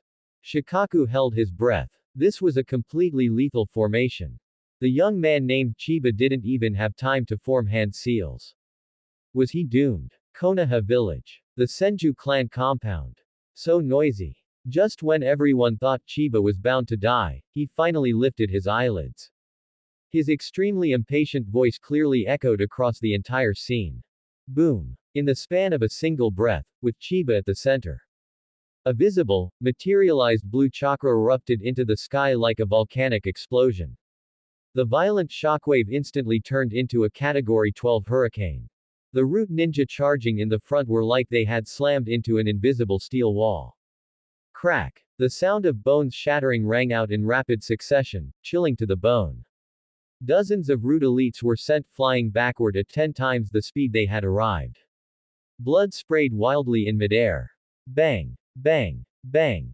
Their bodies, like tattered sacks, smashed directly into the ruins behind them. The next moment, the storm spread outward indiscriminately. Hiruzen Sarutobi was forced to raise his arms to shield his face. Danzo swayed unsteadily in the gale, nearly toppling over. The clan heads standing on the treetops at the perimeter were forced to sway by the air currents. Uchiha Fugaku forcefully steadied his figure, his three-tomo Sharingan spinning wildly. This is impossible. He instantly killed dozens of root elites just by releasing his chakra. What kind of monster-level chakra reserves are these? Hiyashi covered his right eye. A drop of blood actually seeped out between his fingers. In that instant, within the vision of the Byakugan, the chakra inside Chiba was like a miniature sun that had suddenly exploded. It was too blinding. It caused a sharp pain in his ocular meridians, making it impossible to look directly at it. In the center of the ruins, Chiba remained standing in place. He couldn't be bothered to look at those root rats, whose life or death was unknown. He crossed his fingers and pressed his palms together. Clap. The incredibly crisp sound of his palms meeting seemed exceptionally thrilling at this moment. Since it has all collapsed, let's build a new one. The chakra inside Chiba, like a burst dam, surged madly into the ground. Wood release. Wood human technique. Rumble. The earth began to tremble violently, as if a magnitude 10 earthquake had suddenly struck. The ground of the entire Konoha village was shaking incessantly. Hiruzen Sarutobi, being the closest, retreated several steps before steadying himself. This chakra. And this hand sign. Seeing Chiba's hand sign. A memory sealed away for decades suddenly exploded in Hiruzen Sarutobi's mind. Impossible. This is absolutely impossible. Crack. Crack. The ground of the old Senju site instantly cracked open, revealing countless massive chasms. Trees of unimaginable thickness roared as they burst out from the soil. They were like furious giant dragons, intertwining, wrapping around, and fusing with each other. Growing taller and larger. 10 meters. 50 meters. 100 meters. Several hundred meters. A wooden giant that blotted out the sky rose from the ground. Wrapped around the giant's body was a terrifyingly ferocious wood dragon. An oppressive feeling of extreme terror, like a physical mountain, pressed down on everyone's heads. The oxygen in the surrounding air seemed to have been completely drained in that instant. Everyone involuntarily tilted their heads back, their mouths wide open. What is this thing? A giant as big as a mountain. Shikaku's legs went weak, and he collapsed onto the ground. Cold sweat rolled down his forehead like raindrops. Wood release. Fugaku was trembling all over. In front of this wooden giant. His Susanoo was simply like a laughable toy. This was true power. This was the absolute violence capable of suppressing the entire ninja world. Danzo's single eye widened until his eyeball was almost bulging out of its socket. His fingers gripping his cane turned pale from excessive force. The first Hokage's power. This is the power the first Hokage used to pacify the chaotic world. Not only does he possess the bloodline of the Senju clan, but he has actually awakened wood release of this level. Greed. Extremely insane greed instantly consumed Danzo's reason. If he could obtain this body, he, Danzo, would be the new god of the ninja world. The wood human's massive body not only shocked everyone present. At the same time, even from a great distance away, the civilians and ordinary ninja of Konoha village saw this terrifying monster. Screams, cries, piercing alarms. The entire Konoha village was instantly plunged into unprecedented panic. Enemy attack. Run. The village is going to be destroyed. What kind of monster is that? Chaos spread through the streets like a plague.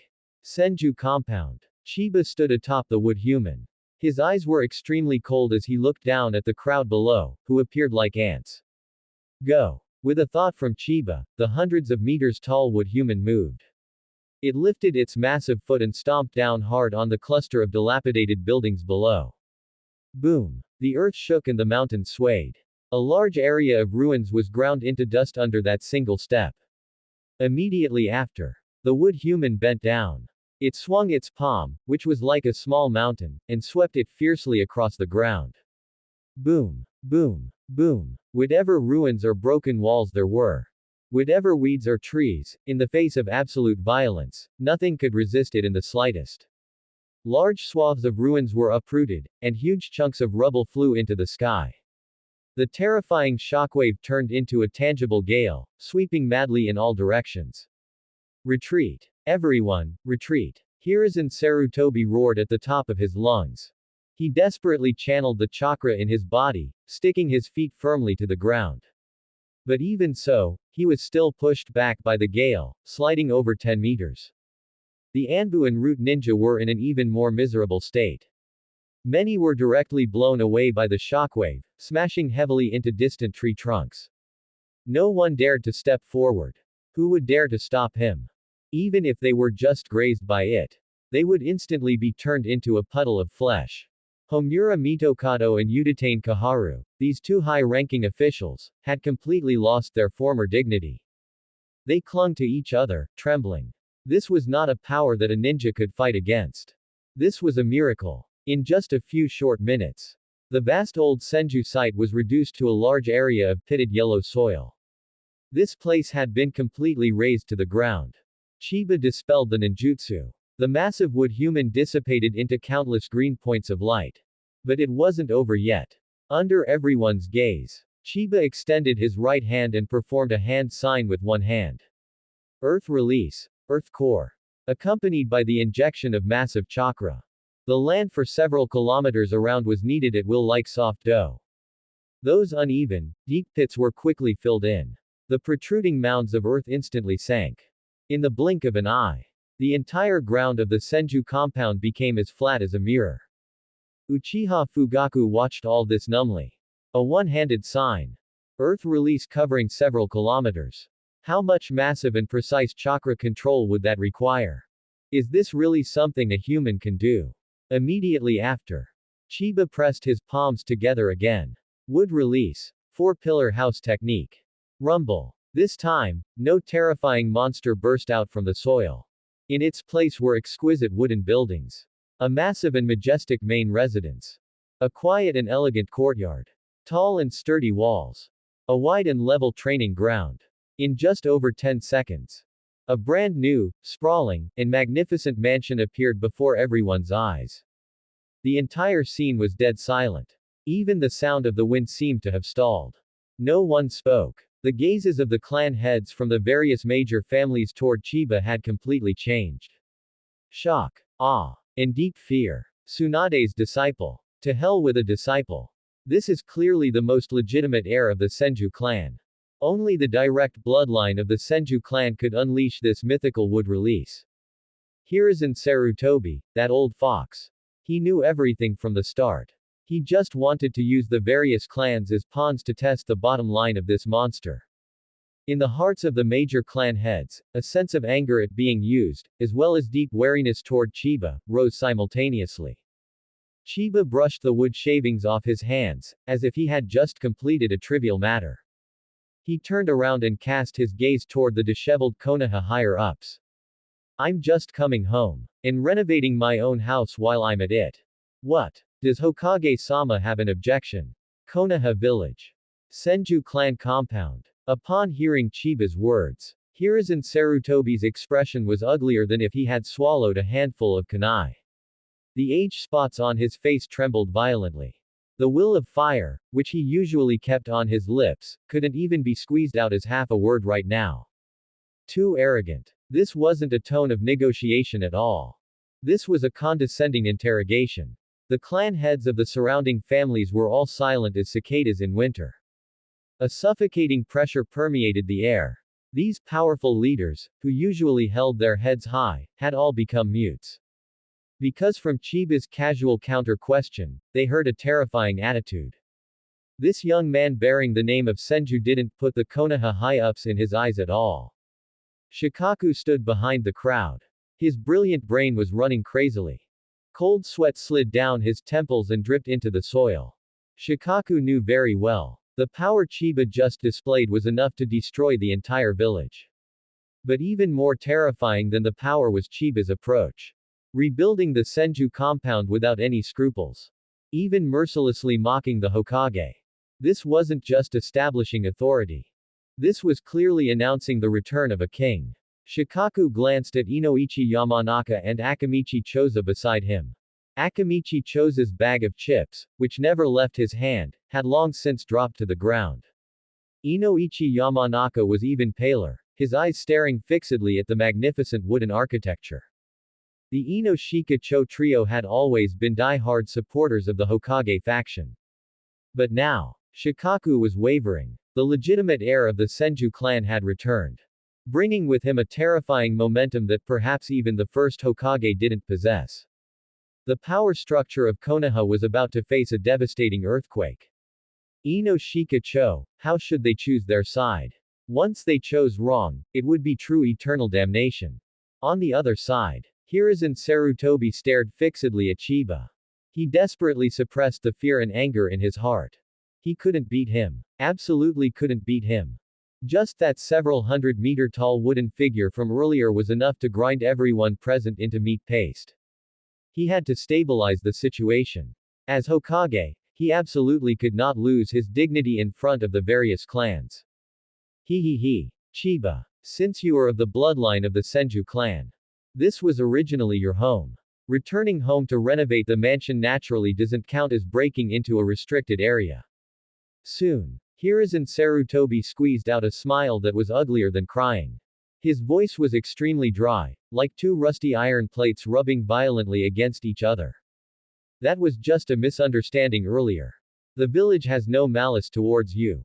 Hiruzen Sarutobi backed down. This ninja hero who had governed Konoha for decades lowered his head in front of everyone for the first time. No choice. The strength Chiba displayed far exceeded his wildest estimates. Now, Hiruzen Sarutobi only had one thought in his mind. Leave this place. Leave immediately. He needed to return to the Hokage office to re-evaluate Chiba's threat level. Danzo, standing behind Hiruzen Sarutobi, also remained silent. His only remaining eye stared fixedly at the ground, not even daring to look at Chiba. Resentment, humiliation, and deep greed. The emotions in Danzo's heart churned like a poisonous snake. Chiba's wood release. That was a truly perfect wood release. If he could capture Chiba into root, drain his blood, and dissect his body, then he would definitely be able to obtain power surpassing the first Hokage. But Danzo was no fool. He knew the current situation better than anyone. Facing that monster who could summon a 100-meter wooden figure at will, his pride and joy, root, wasn't even worth a fart. He had to endure. Wait for Chiba to reveal a flaw, then deliver a fatal blow. Hiruzen is right. It's all a misunderstanding. Utatane Kaharu and Homura Mitokado echoed from the side. These two high and mighty advisors were so scared their legs were trembling. They were more afraid of death than anyone. They just wanted to escape this place of trouble immediately. Since the misunderstanding is resolved, then we won't disturb your rest. Another day, I will formally welcome you at the Hokage building. Hiruzen Sarutobi took the opportunity to step down and prepared to turn around. Seeing this, the heads of the various clans also secretly breathed a sigh of relief. It was good that conflict hadn't erupted. They also urgently needed to return to their clans to hold emergency meetings and discuss coping strategies. Did I let you leave?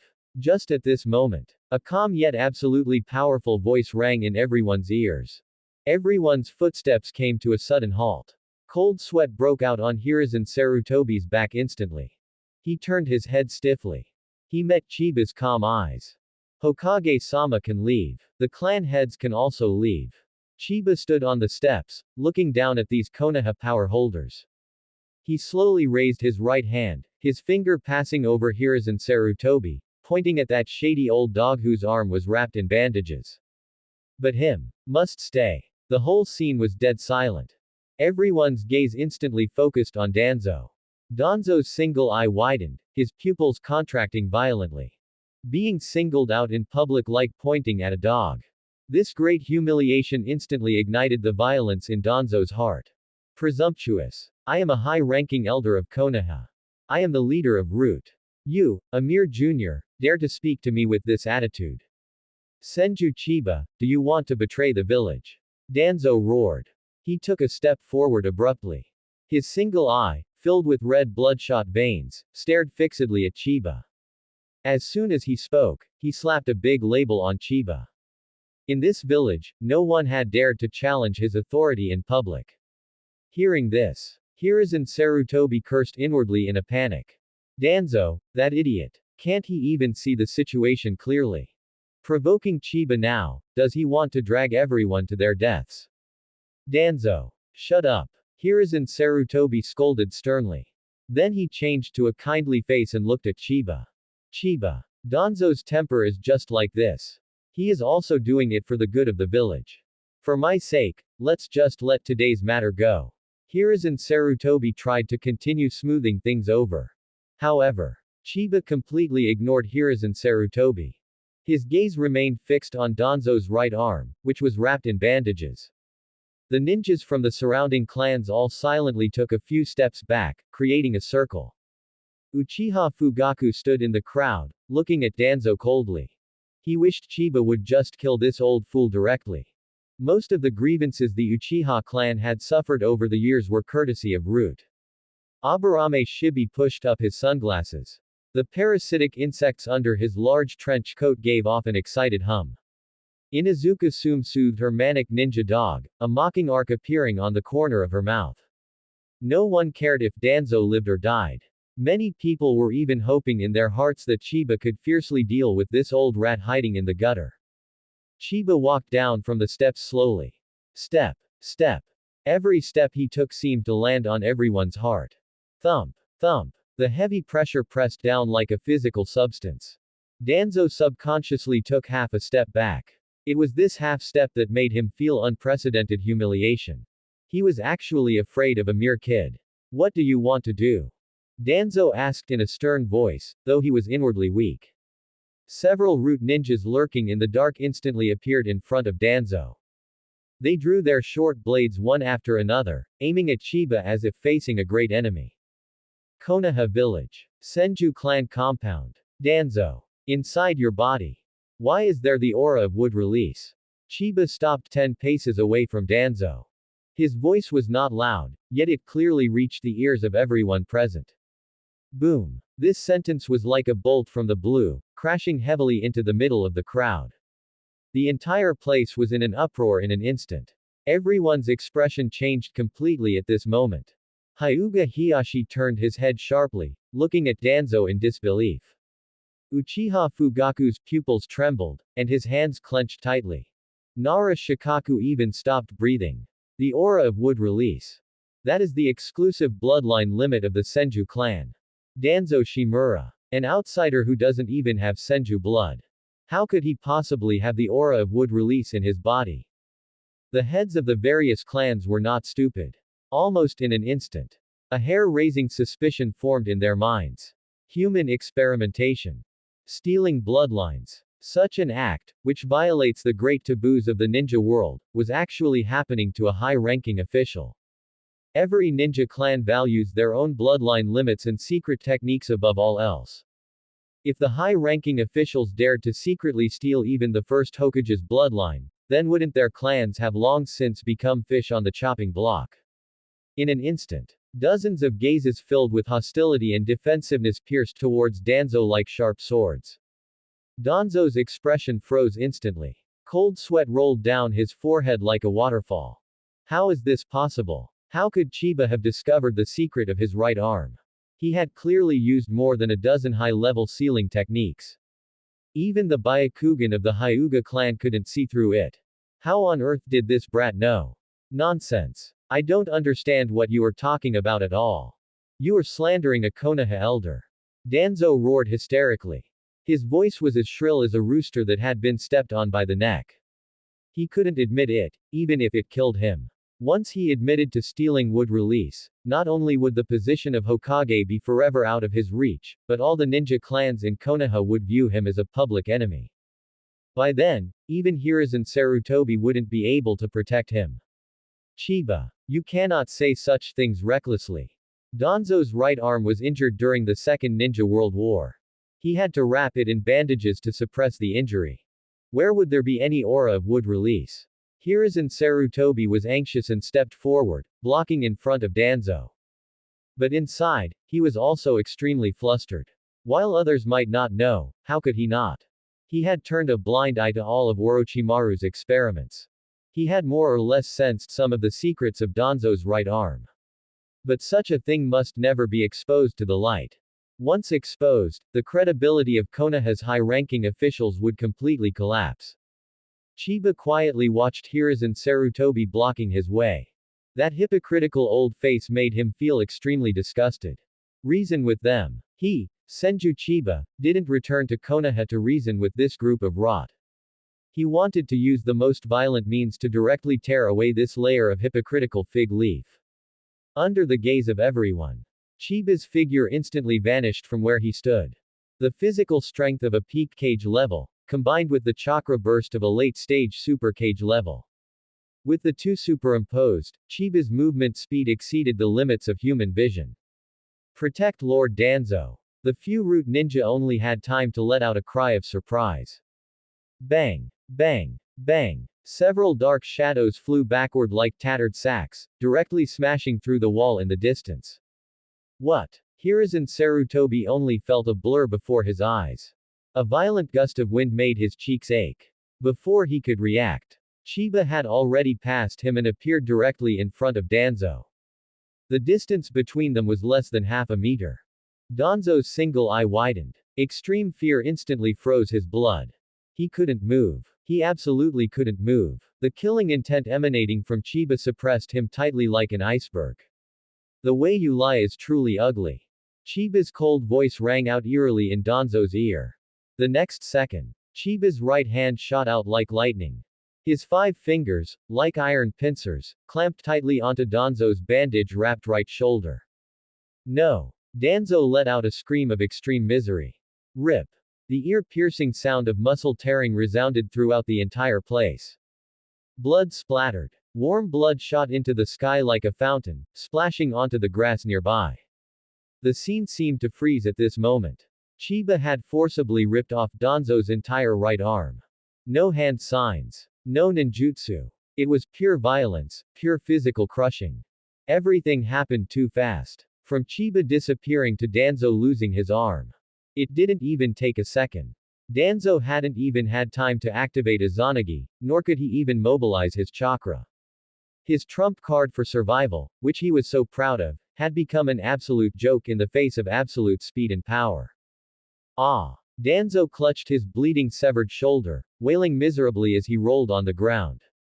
His old face was covered in beads of sweat the size of beans, and his features were twisted together. The entire place was dead silent. Only the sound of Danzo's screams echoed. The heads of the various clans were all dumbfounded. An inexplicable chill surged from the soles of their feet straight to their scalps. Too ruthless. Without a word, he directly ripped apart a high-ranking official of Konoha.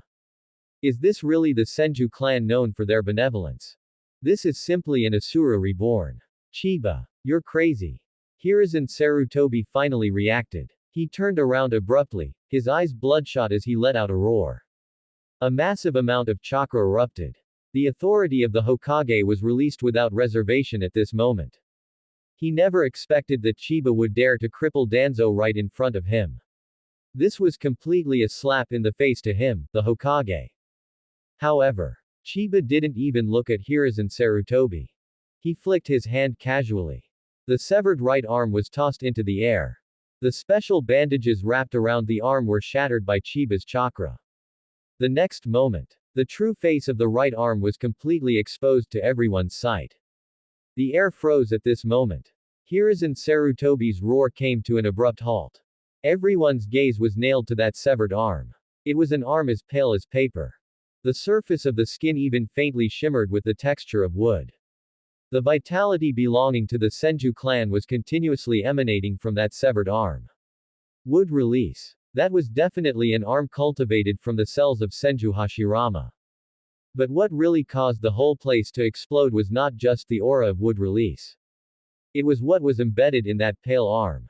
Scarlet. Dazzling. Eerie. 4 blood-red eyeballs were embedded in the skin of the arm in an extremely disgusting arrangement. In every eyeball, there were 3 black tomo slowly rotating. Even though they had left their original body. Those 4 blood-red eyes still emitted a chilling aura. Sharingan. And they were all 3 tomo Sharingan. His tilde. This is ruthless. Too ruthless. The whole place erupted with the sound of gasping. Everyone felt their scalps go numb, and their stomachs churned. Too disgusting. Too terrifying. On one arm, it had actually fused the wood release cells of the Senju clan and the Sharingan of the Uchiha clan simultaneously. How is this a human arm? This is clearly a piece of evil, pieced together monstrosity. Danzo, Utatane Kaharu and Homura Mitokado were so scared they fell onto the ground. They pointed at Danzo, who was rolling on the ground, their entire bodies shaking like a sieve. In fact, they knew that Danzo had always been conducting human experiments. But they never dreamed that Danzo would be so insane to this extent. Shimura. Danzo. Just at this moment, a terrifying killing intent erupted from the crowd. This killing intent was cold and biting, almost freezing the air. Uchiha Fugaku stepped out from the crowd. His shoulders were heaving violently due to extreme anger. His pair of scarlet eyes were locked tightly onto Danzo on the ground. 3 tomo were spinning crazily in his pupils, faintly showing a trend of connecting into a certain pattern. The moment he saw those 4 Sharingan, Uchiha Fugaku's sanity completely snapped. That is the bloodline of the Uchiha clan. Those are the deceased ancestors of the Uchiha clan. Their Uchiha clan bled and sacrificed for the village, yet even after death, their bodies could not find peace. For the entire Uchiha clan, this is absolutely the greatest humiliation. You beast. You actually dare to desecrate the eyes of my Uchiha clan. Konoha village. The Senju clan compound. Uchiha Fugaku had completely lost his sanity. This Uchiha clan leader, who had always preferred to keep the peace, had now transformed into a raging lion. How many years had it been? Ever since the nine-tailed incident, the Uchiha clan had been pushed to the outskirts of the village by the higher-ups. Open and covert surveillance, endless suspicion. He had endured it all. He always believed that as long as he made concessions, as long as the Uchiha clan showed enough sincerity, the higher-ups would eventually accept them. But what was he seeing now? Sharingan. 4 whole 3 tomo Sharingan embedded in Danzo's arm. What humiliation this was. It was trampling the dignity of the entire Uchiha clan underfoot. The owners of those eyes might have fought to the death for Konoha while they were alive, yet they couldn't even keep their bodies intact after death. At this thought, Fugaku's eyes were completely covered in blood red. The 3 tomo spun to their limit. A violent surge of chakra erupted from within him. It was the cold, sinister aura unique to the Uchiha clan. Danzo, you old dog, pay with your life. The next moment, Fugaku let out a shrill roar. He drew the short blade from his back without hesitation. His entire body shot forward like an arrow released from a bow, heading straight for Danzo, who was lying on the ground. Kill him. He must be killed. Even if it cost him his life. Even if it triggered an all-out conflict between the Uchiha clan and the village. He could not let this beast continue to live in this world today. Fugaku. Stop. Just as the short blade was about to strike Danzo, an elderly figure suddenly intervened. The adamantine staff whistled through the air, precisely blocking Fugaku's short blade. The harsh sound of metal clashing rang throughout the area. Sparks flew everywhere. Hiruzen Sarutobi stood in front of Danzo. This third Hokage's face was ashen. His Hokage hat had fallen off somewhere, and he had no idea where it was. There was no other way. The situation had completely spiraled out of control. He was well aware of the shady dealings Danzo had been conducting behind his back. But he never expected that Danzo would dare to install these things on his own body. He expected even less that Chiba would directly expose it all in public. But he had to protect Danzo. Danzo was the leader of the root and half of the Hokage's shadow. If Danzo were executed in public, the Hokage's authority would be completely ruined. What was even more terrifying was that Danzo held too many secrets in his hands. Once Danzo was pushed into a corner and turned against him, his glorious image as the third Hokage would crumble in an instant.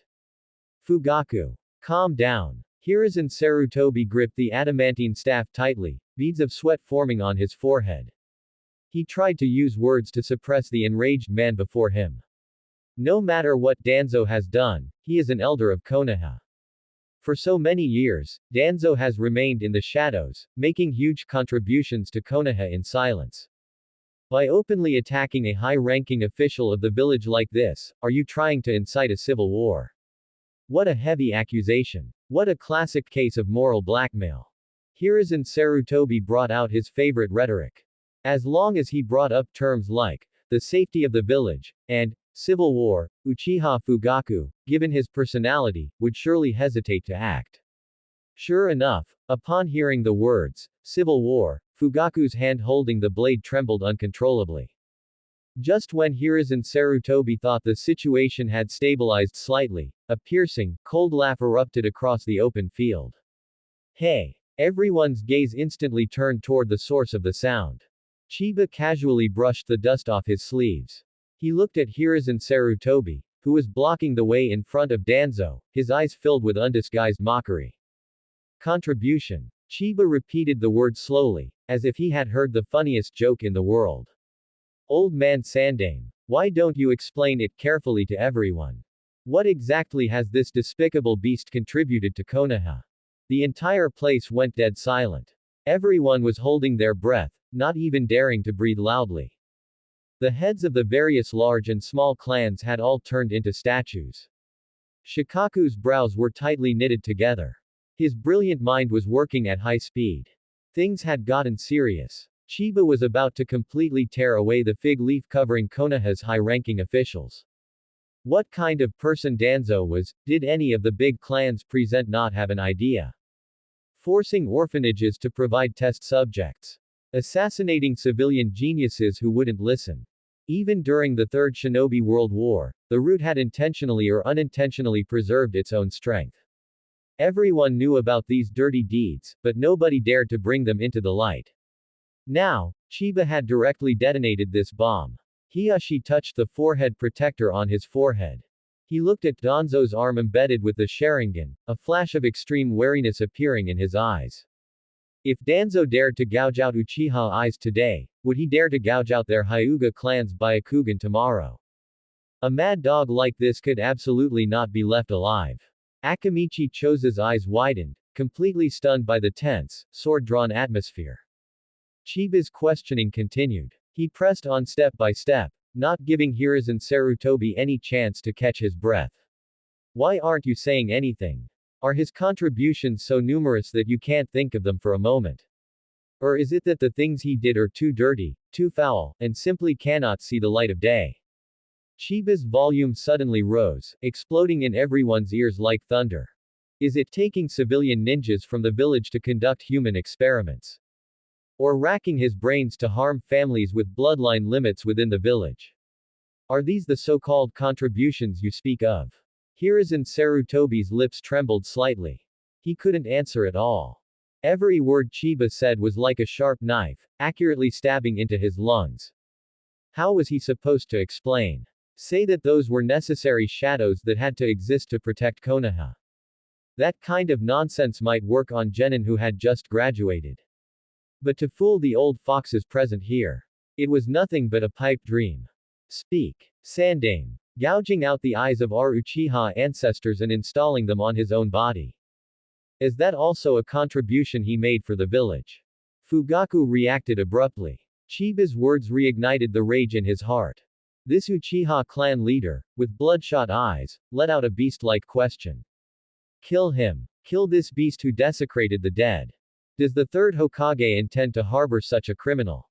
It wasn't just Fugaku. The Uchiha clansmen on the perimeter were now filled with righteous indignation. Waves of angry shouts rose one after another. The leaders of the major ninja clans maintained an eerie silence. But this silence was, in itself, an attitude. When a wall is about to collapse, everyone gives it a push. Usually, Danzo relied on the power of the root to cause trouble for the various major clans. Now that they saw Danzo reduced to this state, who would stand up and speak for him at a time like this? They wished Danzo would die right here and now. Seeing the public indignation and the situation about to spiral completely out of control, Hiruzen Sarutobi was burning with anxiety. He knew that reasoning was no longer an option. These people could no longer listen to any nonsense about the big picture. Then he could only use the most blunt method. Hiruzen Sarutobi slammed the adamantine staff onto the ground, producing a deafening thud. A powerful surge of chakra briefly suppressed the surrounding noise. He straightened his somewhat hunched back, trying hard to put on the airs of the Hokage. Enough. Konoha village. The Senju clan compound. Enough. Danzo's actions will naturally be sanctioned by the laws of the village. He is a high-ranking elder of Konoha. Even if he has committed a grave error, he must be judged and punished only after deliberation by the advisory council and myself through a high-level meeting. Uchiha Fugaku. Do not forget your status. If you act now, it will be a disregard for the laws of the village and a disregard for the authority of the Hokage. Hiruzen Sarutobi shouted sternly. As soon as these words were spoken, the muscles on Uchiha Fugaku's face twitched violently. Veins bulged on his hand gripping the sword, and his teeth gnashed audibly. Unwilling. He was truly too unwilling. A high-level meeting. That is nothing more than a game of house played by the four, Hiruzen Sarutobi, Danzo Shimura, Udatane Kaharu, and Homura Mitokado. As long as Danzo is handed back to them, it won't take many days. Danzo will just change his identity and continue to hide in the shadows, pulling the strings. But what can he do? Could he really kill an elder protected by the Hokage in front of everyone? If that happens, the Uchiha clan will completely become traitors. Uchiha Fugaku's eyes gradually dimmed. He realized with sorrow that as the Uchiha clan head, he seemed unable to change anything. Hiruzen Sarutobi sensed Uchiha Fugaku's hesitation. He breathed a sigh of relief inwardly. As long as he can suppress Uchiha Fugaku, there is still room for maneuver in this matter. As long as they return to the conference table, everything will still be under his control. Clap, clap, clap. Just then, a crisp sound of clapping suddenly rang out. Chiba stepped forward, clapping while sneering. He looked at Hiruzen Sarutobi, his eyes filled with undisguised sorrow. It was the look one gives an idiot. A high-level meeting. The laws of the village. Hiruzen Sarutobi. Have you been sitting in the Hokage's seat for so long that your brain has rotted? Once these words were spoken, the entire scene was shocked. Even Shikaku couldn't help but widen his eyes. Has Chiba gone mad? He actually addressed the third Hokage by his name and even insulted him in public. This was no longer a simple act of defiance. This was rubbing the third Hokage's face into the dirt. The two old fogies, Udatane Kaharu and Homura Mitokado, were trembling with rage. Insolent. Chiba, how dare you speak to the Hokage like that? Utatane Kaharu pointed at Chiba and shrieked sharply. Chiba didn't even glance at her. He just stared fixedly at Hiruzen Sarutobi. There was no trace of reverence in those eyes, only endless indifference and superiority. You all seem to have misunderstood one very important thing. Chiba's voice was not loud. Yet it clearly reached the ears of everyone present. Who established Konoha? This question was thrown out, causing everyone to freeze for a moment. Chiba did not need them to answer at all. He took a sudden step forward. Huge cracks instantly appeared on the ground under his feet. A terrifying pressure belonging to the perfect sage body descended with a boom. It was the Senju clan. And the Uchiha clan. Chiba's voice resonated like a great bell, shaking everyone's eardrums. Konoha is the foundation built by Senju Hashirama and Uchiha Madara with countless blood and corpses. This village has had our two clans, names engraved in its very bones. What is your Sarutobi clan? And what is the Shimura clan? Chiba stretched out his hand and pointed at Danzo on the ground, his finger feeling like a sharp sword. You are nothing more than vassals who barely survived by clinging to the wings of our two clans back then. Now, a piece of trash from a vassal clan. Not only covets the wood release of the Senju clan, but even dares to gouge out the eyes of the Uchiha clan. This kind of beastly behavior of a subordinate overstepping his position and forgetting his roots. And you talk to me about the village's laws. Chiba's cold and stern gaze swept across the entire scene. The majesty belonging to the super cage level was fully revealed at this moment. Let me tell you all. In Konoha, the majesty of the Senju and Uchiha bloodlines is the supreme law. Dare to steal the power of the Senju and Uchiha. Don't say he is just an elder. Even if Danzo were the Hokage of Konoha, he would only have a dead end today. Whoever dares to stop me will die. Boom. The entire scene erupted completely. Uchiha Fugaku raised his head abruptly. In his previously dim eyes, an unprecedented light erupted. Every word Chiba said struck a chord in his heart. Well said. The majesty of the Senju and Uchiha must never be trampled upon by anyone. Danzo must die. Uchiha Fugaku couldn't help but roar out loud. That's right. Konoha was established by us, the Uchiha and the Senju. Why should we be suppressed everywhere by these vassal clans? Why should our ancestors be desecrated by such trash? Kill him. Kill that old dog Danzo. All the Uchiha clansmen fell into a fanatical frenzy. Dozens of Sharingan lit up, resembling a sea of scarlet fire. The humiliation and anger they had suppressed for many years found a vent at this moment. Amidst this fanaticism, only one person seemed out of place. Uchiha Shisui. He stood on the outermost edge of the crowd, his expression pained to the extreme. His fingers gripped his arm tightly, his nails almost digging into his flesh. Why did it turn out like this? Uchiha Shisui's heart was filled with confusion. He had been educated in the will of fire since he was a child. But his will of fire was harming the clan that raised him. This made Uchiha Shisui feel unprecedentedly lost. The village. Or the clan. Uchiha Shisui simply didn't know how he should choose. In the center of the venue. Hiruzen Sarutobi's complexion could no longer be described as just ugly. His Hokage authority, which he prided himself on. The political rhetoric he had painstakingly managed for decades. In the face of Chiba's absolute strength and dominance, it was worth nothing. Chiba not only had heaven-defying strength. His ability to pin labels on others was 100 times better than his, Hiruzen Sarutobi's. Chiba, even if what you say is reasonable, can you please do it for my sake? For Tsunade's sake. Leave this matter to me to handle. After a long while, Hiruzen Sarutobi's voice became hoarse. He directly lowered his posture, even bringing up Tsunade. Sandame. If it were any other matter, I could indeed give you some face.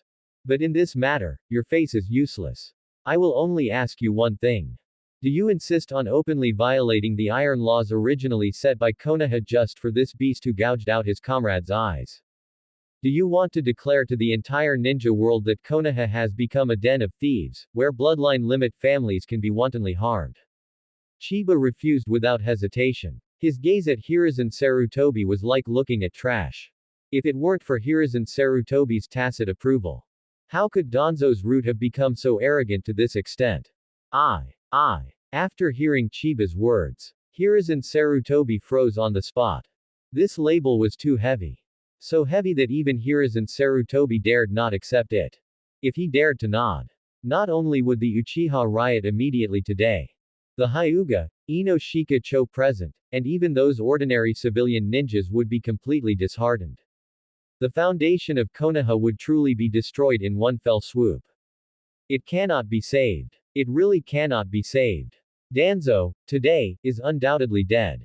Konoha village. Senju clan compound. Seeing Hiruzen Sarutobi choose to bow his head, Chiba turned his head and looked at Danzo, who was still rolling on the ground.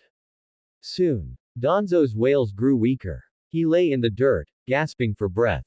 Cold sweat mixed with mud and grime, covering his old, furrowed face. Although he had had an arm ripped off by force, he was, after all, a cage-level powerhouse, so naturally, he couldn't lose consciousness on the spot. The rolling on the ground just now was merely a signal he had thrown to Hiruzen Sarutobi. He was waiting for Hiruzen Sarutobi to step forward. Waiting for Hiruzen Sarutobi to use his tough political influence to forcibly save his life. However, Hiruzen Sarutobi failed. Danzo knew clearly in his heart. In order to preserve his position as Hokage, Hiruzen Sarutobi had completely abandoned him. Since he couldn't hide from it, Danzo naturally couldn't continue playing dead. He used his remaining left hand to prop himself up against the ground and stood up shakily. Blood dripped from his shoulder onto the ground, quickly staining a large patch of soil red. Danzo looked around. The Uchiha clan's Scarlet Sharingan. The Hyuga clan's Cold Byakugan. The undisguised contempt from the Ino Shika Cho trio. Every noble family in the village was looking at him with eyes as if they were looking at trash. Danzo suddenly laughed. The laughter was hoarse and unpleasant, like the cry of a night owl.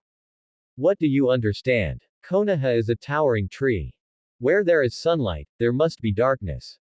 I am that darkness. Danzo suddenly laughed. The laughter was hoarse and unpleasant, like the cry of a night owl.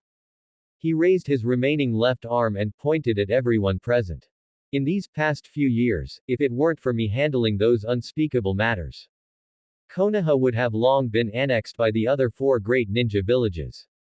Do you think peace just fell from the sky? No. That was exchanged for by me through countless conspiracies, assassinations, and betrayals. The louder Danzo spoke, the more intense he became. The wrinkles on his face bunched together due to extreme agitation. Afterward, Danzo turned his head abruptly and stared fixedly at Chiba. The Senju clan has already declined. The Uchiha clan are all a bunch of ungrateful wolves. Is it wrong for me to want to control your power? Only by perfectly fusing Shodai first, Samas would release with the Uchiha's Sharingan. Can Konoha give birth to a new god? Everything I have done is for Konoha. You idiots are not fit to judge me at all. Danzo's voice echoed in the open space. What it received in return was an even more eerie silence. Not a single person was moved by his twisted logic and heresies. A fine, for Konoha. So, you can just use the corpses of your comrades as experimental materials. So, you can just arbitrarily plunder the heritage of bloodline limit clans. Chiba sneered. His laughter was full of contempt. Suddenly, Chiba seemed to have thought of something. He turned to the side and looked at Uchiha Fugaku in front of the crowd. Clan leader Fugaku. Since this old dog is so covetous of your Uchiha power, I think it would be better this way. You show some mercy and adopt him as a foster son. Let him change his surname to Uchiha. As long as he kowtows to you 3 times every morning on time. How about you reward him with a pair of Sharingan when you are in a good mood? As soon as these words came out, the whole place went silent. No one expected that Chiba would actually say something like this. This was really grinding Danzo's dignity into the dirt. Lord Chiba is joking. Although our Uchiha clan has not been in a good situation recently, we don't just take any trash into our clan. A beast like Danzo, who is not even as good as a pig or a dog. If he were to enter the gates of our Uchiha, I would be afraid that he would dirty the eyes of our ancestors. Hearing Chiba's words, Uchiha Fugaku immediately understood what he meant. Without the slightest hesitation, he immediately straightened his back and replied with a look of contempt. The two of them sang in harmony. Every word they spoke was like a loud slap, hitting Danzo hard in the face. You brat, how dare you humiliate me? Danzo's face instantly turned the color of pig liver. His eyes were bloodshot, and his remaining left hand was clenched tightly. Chiba put away the sneer at the corner of his mouth. He couldn't be bothered to waste any more words on such a rotten person. A strand of emerald green wood release chakra began to gather crazily. The surrounding air immediately became incomparably heavy. Killing intent firmly locked onto Danzo. Chiba prepared to directly crush this scourge to death. Lord Chiba. Just at this moment, Uchiha Fugaku suddenly stepped forward. He cupped his hands and bowed deeply to Chiba. This old dog not only desecrated the Senju clan, but also insulted our Uchiha. I implore you, my lord, to show mercy. Leave this old dog to me to deal with. The blood debt of the Uchiha must be repaid by the Uchiha themselves. Uchiha Fugaku's request caught everyone by surprise. He was usually always timid and submissive. Facing the suppression from the village's higher-ups, he retreated again and again. Today, he actually dared to take the initiative to ask for the right of execution in front of the third Hokage. Chiba raised an eyebrow. He understood Uchiha Fugaku's intentions. The Senju clan had stolen the spotlight today, and the power of the wood release had shocked everyone present. If the Uchiha didn't want to be relegated to a supporting role, then they had to show strength worthy of matching it at this moment. Killing Danzo was the best opportunity. As you wish. Chiba shrugged indifferently. For him, it didn't matter at all whose hands Danzo died in. From beginning to end, Chiba's goal was just to make Danzo disappear. Thank you, my lord, for granting this. Hearing Chiba agree, Uchiha Fugaku's spirits were immediately lifted. He turned around and walked toward Danzo step by step. All the ninjas present very consciously began to retreat. In just a few seconds, a space of over 200 meters was cleared. Hyuga Hiyashi activated his Byakugan and stared fixedly at the center of the field. Nara Shikaku frowned, his brain working at high speed. Hiruzen Sarutobi gripped his pipe, veins bulging on the back of his hand. But he still stood nailed to the spot like a wooden stake, neither blocking nor pleading for mercy. As the third Hokage, he tacitly consented to this execution. In the center of the open space, Uchiha Fugaku confronted Danzo Shimura. The cold wind stirred up the dust on the ground, and the atmosphere was extremely grim. Even though Danzo had lost an arm, he was still a genuine cage-level powerhouse. The foundation accumulated over decades of life and death battles was definitely not something ordinary people could compare with. The most critical thing was, he knew clearly that he would definitely not be able to walk out of here alive today. Since he was going to die anyway. Then he had to drag someone down with him. Chiba was too strong, he couldn't kill him. However, if he could drag the Uchiha clan leader down to hell, it could also be considered as eliminating a huge hidden danger for Konoha. Fugaku. Even if I only have one hand left, killing you is as simple as killing a chicken. Danzo spoke coldly, his left hand already gripping a kunai. Hearing Danzo's mockery, Uchiha Fugaku stopped in his tracks. But there was no sign of anger on his face, only killing intent that was cold to the extreme. Danzo. You keep saying that you want the Uchiha's power. Then today, I will let you witness the true power of the Uchiha. As soon as his voice fell, Uchiha Fugaku's three Tomo Sharingan suddenly began to deform strangely.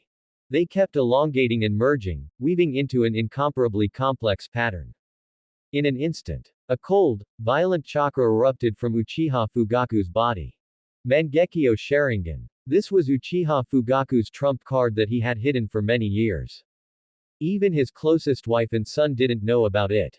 But today, in order to establish his authority, in order to sever the covetousness of the village's higher-ups toward the Uchiha, Uchiha Fugaku exposed his Mangekyo Sharingan in public. Konoha Village. Senju clan compound. What kind of eyes are those? That's not the three Tomo, the pattern has changed. This kind of chakra pressure, how can it be so strong? Seeing Uchiha Fugaku's eyes, some ninjas who were unaware of the situation exclaimed in shock. Hiruzen Sarutobi's pipe fell to the ground with a clatter. But he couldn't bother to pick it up, his gaze fixed intently on Fugaku's eyes. The Uchiha clan actually has someone else who has awakened the Mangekyo. Danzo's breath hitched as well. He never expected that the seemingly weak and incompetent Uchiha Fugaku was actually hiding such a trump card. But he quickly forced himself to calm down. So what if it's a Mangekyo? Without the Senju clan's cells to provide vitality. Forcibly using these eyes will only accelerate the speed at which one goes blind. Stop playing tricks. Danzo roared angrily. He stopped wasting words and decided to strike first. The 5 fingers of his remaining left hand flew, and his one-handed seal speed was dazzling. Wind release. Vacuum serial waves. Danzo took a deep breath of air and then exhaled violently. A dozen crescent-shaped invisible wind blades whistled out.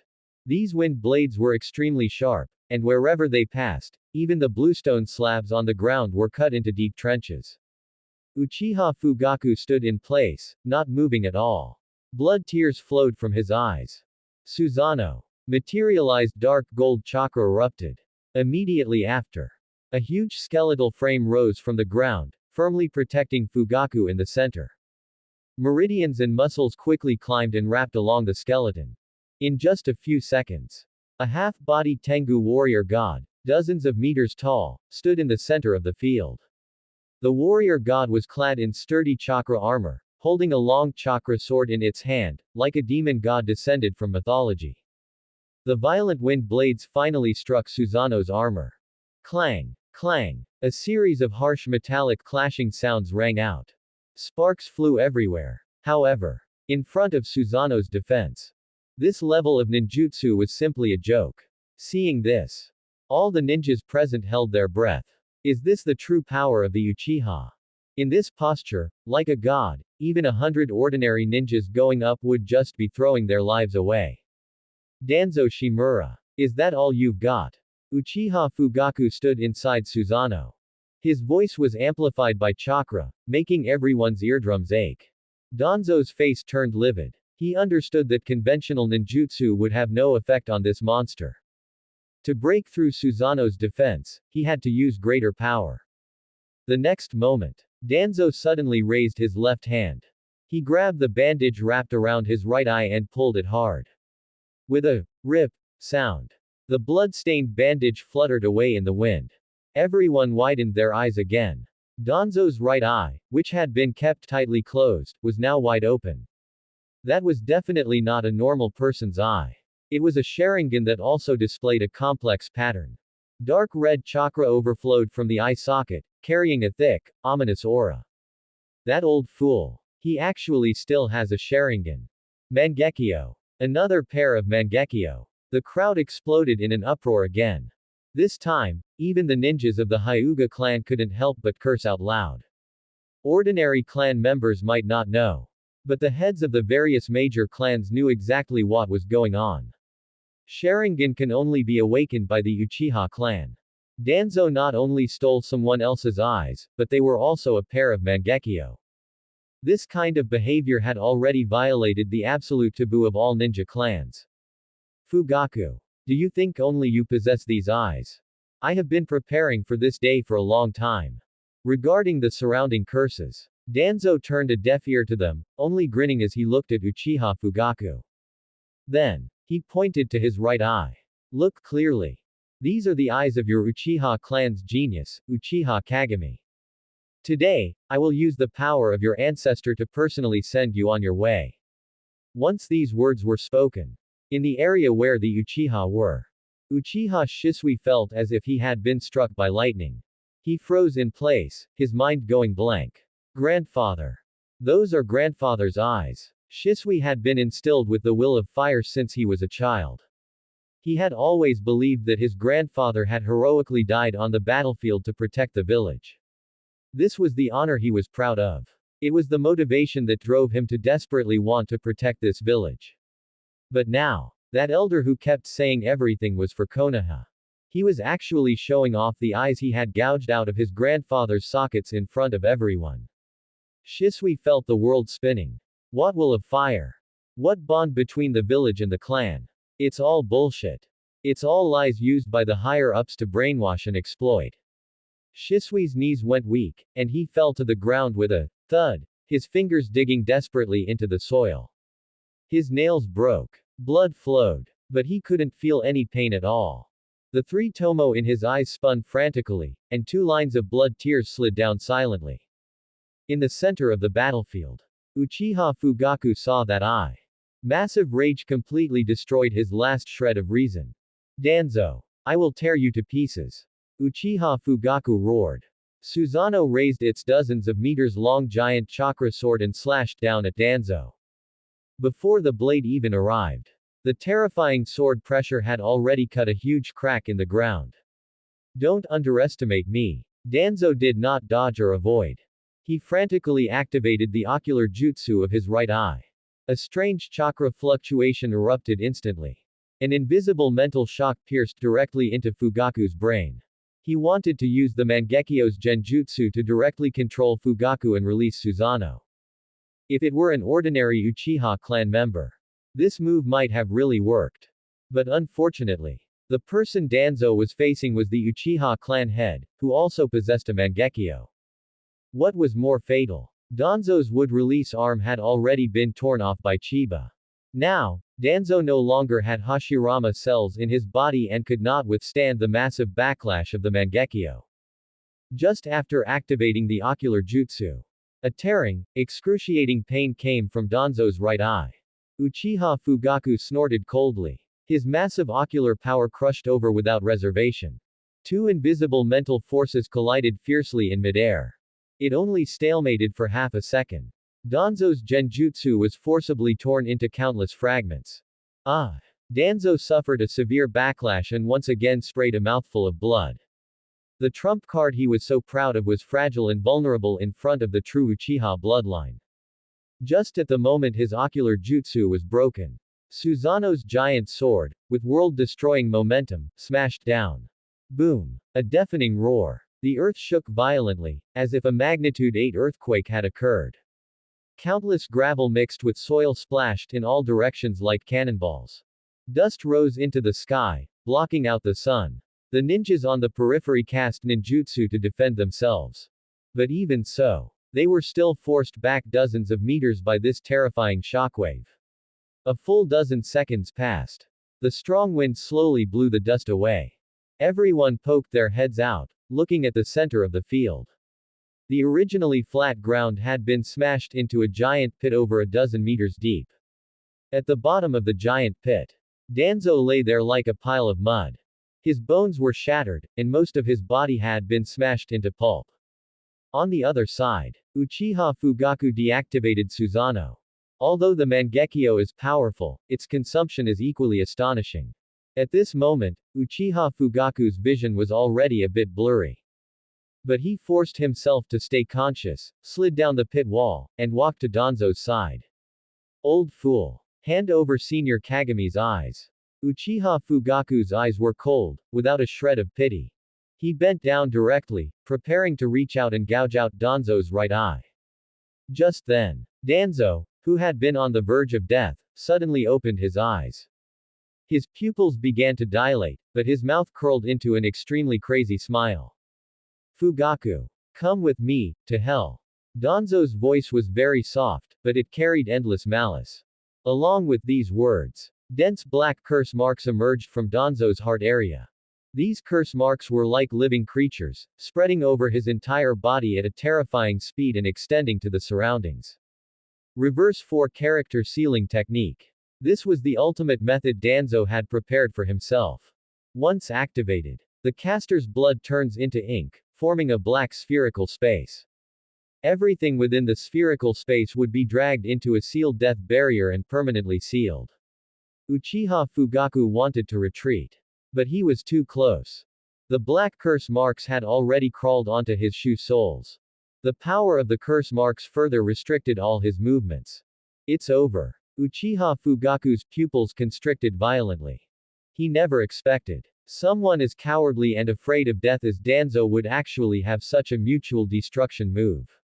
Bang! Just at this critical moment, the ground cracked open without warning. A tree root as thick as an arm broke through the soil. It was like a green dragon emerging from the sea, precisely wrapping around Uchiha Fugaku's waist. Whoosh! The tree root retracted violently backwards. Uchiha Fugaku was thrown away and finally landed at Chiba's feet. Almost at the same time, a group of extremely dense black light erupted from the bottom of the deep pit. A huge black sphere expanded instantly. It swallowed Danzo's corpse, the surrounding soil, gravel, and even the air completely clean. Then, the black sphere contracted rapidly. It turned into a small black dot and finally completely ceased moving. The deep pit was empty. Konoha Village. Senju Clan Compound. Thank you, Lord Chiba, for your intervention and rescue. Uchiha Fugaku struggled to climb to his feet. He didn't bother brushing the dust off his body and turned directly to face Chiba. This clan head, who had always been high and mighty, now bent his straight spine. Chiba calmly accepted this bow. He was qualified to receive Uchiha Fugaku's respect. Because if he hadn't intervened, the other party would have died at Danzo's hands. On the other side, Hiruzen Sarutobi stood not far away. He looked at the empty, deep pit, and he seemed to have aged 10 years in an instant. Danzo was dead. Danzo Shimura, who had fought with him for half his life, died without even a scrap left behind. Hiruzen Sarutobi's old face was filled with sorrow. In his eye sockets, even a few drops of murky, old tears were squeezed out. But what about his heart? Hiruzen Sarutobi actually breathed a huge sigh of relief inwardly. That guy Danzo was finally tough for once before he died. He only cared about dragging Uchiha Fugaku down with him and had no time to expose him, the Hokage. Those rotten accounts in the dark corners of Konoha. Those bloody, shameful transactions that couldn't see the light of day. Those dirty plans against the Uchiha clan. All of them were buried deep underground with Danzo's death. His, Hiruzen Sarutobi's, glorious image was considered completely preserved. Hiruzen Sarutobi turned around with a staggering gait. He took 2 swaying steps forward, as if he would fall at any moment. Utatane Kaharu and Homura Mitokado saw this and hurriedly trotted over to meet him. The two of them, one on the left and one on the right, tightly supported this highest authority of Konoha. Hiruzen, please mourn in moderation. Utatane Kaharu comforted him softly. Homura Mitokado also sighed, while vigilantly glancing at Chiba in the distance. Chiba couldn't be bothered to pay attention to these 3 old actors. He looked around the surroundings. The heads of the major ninja clans and the elite ninjas all held their breath. No one dared to meet Chiba's gaze. This was the deterrence brought about by absolute power. The show is over, everyone disperse. Chiba waved his hand, as if shooing away a group of insignificant flies. Afterwards, he turned and walked toward the newly paved stone path. Under everyone's gaze, Chiba walked into the Senju clan compound he had rebuilt using wood release. The heavy wooden door closed with a bang, completely cutting off all outside observation. Hokage office. The strong smell of tobacco choked the breath. The doors and windows were all tightly shut. Hiruzen Sarutobi sat in that wide Hokage chair, smoking his pipe puff after puff. The atmosphere in the room was suppressed to the extreme. Hiruzen, what on earth are you thinking? Senju Chiba killed a Konoha elder in public today. This is open betrayal of the village. His threat is too great. We must restrict him. Utatane Kaharu stood in front of the desk, slamming her hands hard on the tabletop. Kaharu is right. His wood release is too dangerous. That is the power of Shodai, first Sama. If it is not controlled, the balance of Konoha will be completely ruined. Homura Mitokado pushed up the glasses on the bridge of his nose and followed up in agreement. Bang! Hiruzen Sarutobi suddenly smashed his pipe onto the table. Sparks flew everywhere. He suddenly raised his head, glaring at his 2 companions of many years. Restrict. You tell me, how do we restrict him? With your mouths. That hundreds of meters tall wooden statue, which one of you is going to deal with it? Anbu. Root. Or are you 2 old bones going to go up personally? Utatane Kaharu was rebuked and stepped back. She opened her mouth, but couldn't utter a single word. That wooden statue that rose from the ground not only destroyed the old buildings of the Senju clan compound. But it also destroyed the pride of these high-ranking officials. That was overwhelming power. In the face of absolute strength, any conspiracy or trickery appeared pale and ridiculous. But we cannot just watch him stand above the Hokage. Homura Mitokado swallowed his saliva. On his forehead, fine beads of sweat seeped out. He is, after all, of the Senju clan. In this village, there are too many people who remember the kindness of Shodai, first, Sama. Hiruzen Sarutobi sighed. This was the most fatal part. Chiba not only had big fists, but he also occupied the most fundamental legitimacy of Konoha. Righteousness was on his side. Once Chiba called out from the heights, those wavering civilian ninjas in the village would definitely lean towards him. The office fell into dead silence again. Only the heavy breathing of the three could be heard. Hiruzen. Chiba is Tsunade's disciple. He is full of hostility towards us, but he should have some respect for Tsunade. Immediately recall Tsunade to the village and let her restrain this monster.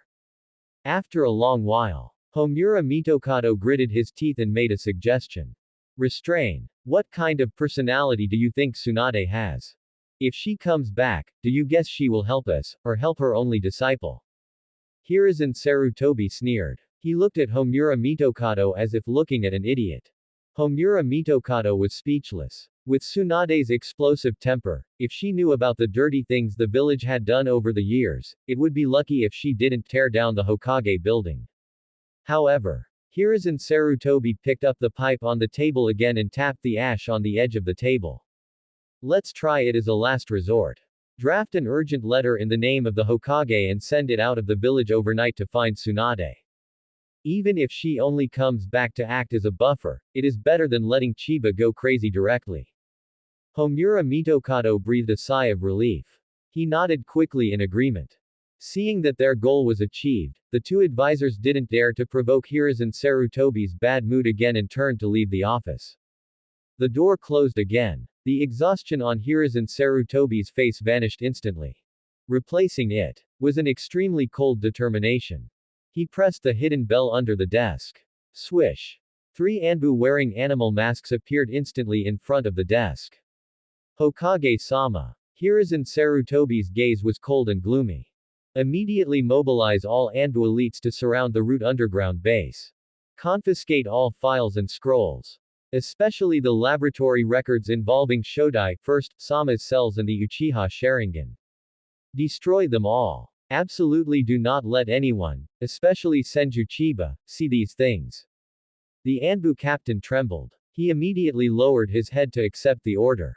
Yes. The 3 Anbu turned into afterimages and disappeared. Hiruzen Sarutobi leaned back in his chair, looking at the gradually darkening sky outside the window. Danzo was dead. This scapegoat must be permanently welded onto Danzo's coffin lid. He would never allow a single drop of dirty water to splash onto his pristine white Hokage Haori. At the same time, Uchiha clan compound. Shisui pushed open his own front door in a daze. Like a shell that had lost its soul, he walked straight to the inner room. Thump. He knelt directly in front of Uchiha Kagami's portrait, and tears burst from his eyes without warning. The will of fire he was so proud of. The peace between the village and the clan he had hoped for day and night. Today, it was torn to shreds. On Danzo's arm, eyes of his clan members were embedded. In Danzo's eye sockets, there was even the Mangekyo of his ancestor Kagami. That was the elder he respected the most. The village's high-ranking officials actually used the eyes of their Uchiha clan as consumables. Is this what is called a comrade? Is this what is called a bond that one can entrust their back to? Shisui grabbed his own hair, his throat emitting a suppressed, beast-like wail. Brother Shisui. A childish voice sounded from the porch. Young Uchiha Itachi was standing there quietly. His eyes were far, far deeper than those of his peers. No fear. Only a desire to explore that did not belong to this age. What happened? Itachi walked into the room. He knelt beside Shisui. Shisui looked at Itachi. This was his most beloved younger brother, and also the genius he believed best understood the will of fire. But now, Shisui didn't know how to speak. He smiled miserably, his fingernails digging deep into his palms. But he still opened his mouth slowly and told what happened today. From Chiba's wood release. To the Sharingan on Danzo's arm. And to that Mangekyo that belonged to Uchiha Kagami. Itachi listened quietly. He didn't interrupt, nor did he show any intense reaction. But as Shisui told his story, in Itachi's clear black and white eyes, something was collapsing rapidly. The village. The high-ranking officials. To protect one group of people, can one wantonly deprive another group of their organs and lives? Is this the price of peace? Konoha village. Uchiha compound. Uchiha Itachi returned home, utterly devastated. He didn't return to his own room, but instead pushed open the door to the study. Uchiha Fugaku was sitting cross-legged on a cushion. Resting across his knees was a gleaming ninja sword. He was wiping the blade. His movements were extremely slow and steady. Have you forgotten your manners, running over here so late? Hearing the door open, Uchiha Fugaku didn't even raise his head. Father. Danzo gouged out the eyes of our clansmen for live experiments. Regarding this matter, does the third Hokage know? Itachi did not flinch. He strode up to his father and stared into Uchiha Fugaku's eyes. Fugaku's hand stopped wiping the blade. He finally looked up, gazing at his eldest son, who had been exceptionally intelligent since childhood. If this were in the past, Uchiha Fugaku might have used some high-sounding rhetoric to brush it off. But today, Sha Muyang had torn away that fig leaf. Uchiha Fugaku decided to let his son see the cruelty of this world in advance. Itachi. The roots of a tree are buried deep underground. The roots are responsible for absorbing all the nutrients around them, even the poison. And the leaves hang high on the branches, enjoying the bathe of sunlight. Do you think the leaves truly don't know that the nutrients transported up by the roots are mixed with the flesh and blood of their companions? Uchiha Itachi was struck as if by lightning. He took 2 steps back, his body trembling slightly. Do you mean the third Hokage tacitly approved all of this? Fugaku sneered. Without the Hokage's permission, how could Danzo mobilize those precious experimental resources? How could he cover up those missing people? They are one and the same. The benevolence of the high-level officials is merely a mask disguised over cruelty. Itachi fell into complete silence. He lowered his head and looked at his own hands. He had always believed that as long as the clan and the village understood each other, peace could be achieved. Now it seemed that was simply a huge joke. Politics consists only of pure interests and slaughter. There is not a shred of warmth. Hyuga clan main house. Hyuga Hiyashi and Hyuga Hazashi sat facing each other. On the small table between them sat 2 cups of tea that had long since gone cold. Neither had the heart to drink. Hazashi raised his hand. Through his forehead protector, he touched the caged bird curse seal on his forehead. Older brother. Danzo even dared to gouge out Uchiha's Mangekyo. Do you guess? Is he interested in our Hyuga Byakugan? As soon as these words were spoken, the temperature in the room seemed to drop to freezing point instantly. Hyuga Hiyashi gripped his teacup tightly, his knuckles turning white. He wouldn't dare. A moment later, Hyuga Hiyashi's voice trembled slightly, because this retort seemed so lacking in confidence. Why wouldn't he dare? We used to think that we had the protection of the third Hokage and the constraints of the will of fire. But what about now? Danzo not only dug them out, but also openly installed them on his own arm. The third Hokage not only didn't execute him on the spot, but even wanted to shield him. Older brother. The high-level officials of Konoha are no longer the people from the early days of the village's founding. They have become parasites sucking the blood of the various clans. Today he dares to touch the Uchiha. Tomorrow, he will reach out to our Hyuga main house. Hyuga Hazashi gave a self-deprecating smile. He had always known that Konoha had some dark sides, but he really hadn't expected the high-level officials of Konoha to be so unscrupulous. Hearing this, Hyuga Hiyashi closed his eyes, his chest heaving violently. He knew his brother was right. Although the Hyuga clan used the caged bird to protect the Byakugan from being leaked, that could prevent outsiders from getting it. Could it prevent the high-level officials of Konoha who held power from getting it?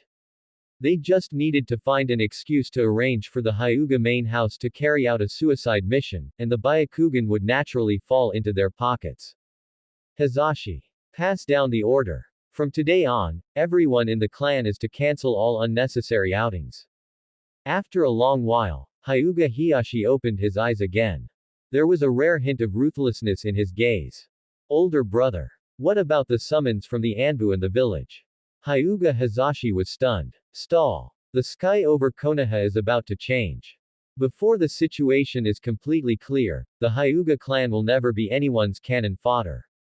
Akamichi clan's barbecue restaurant. In the luxurious private room on the top floor, Inoichi Yamanaka rubbed his throbbing temples.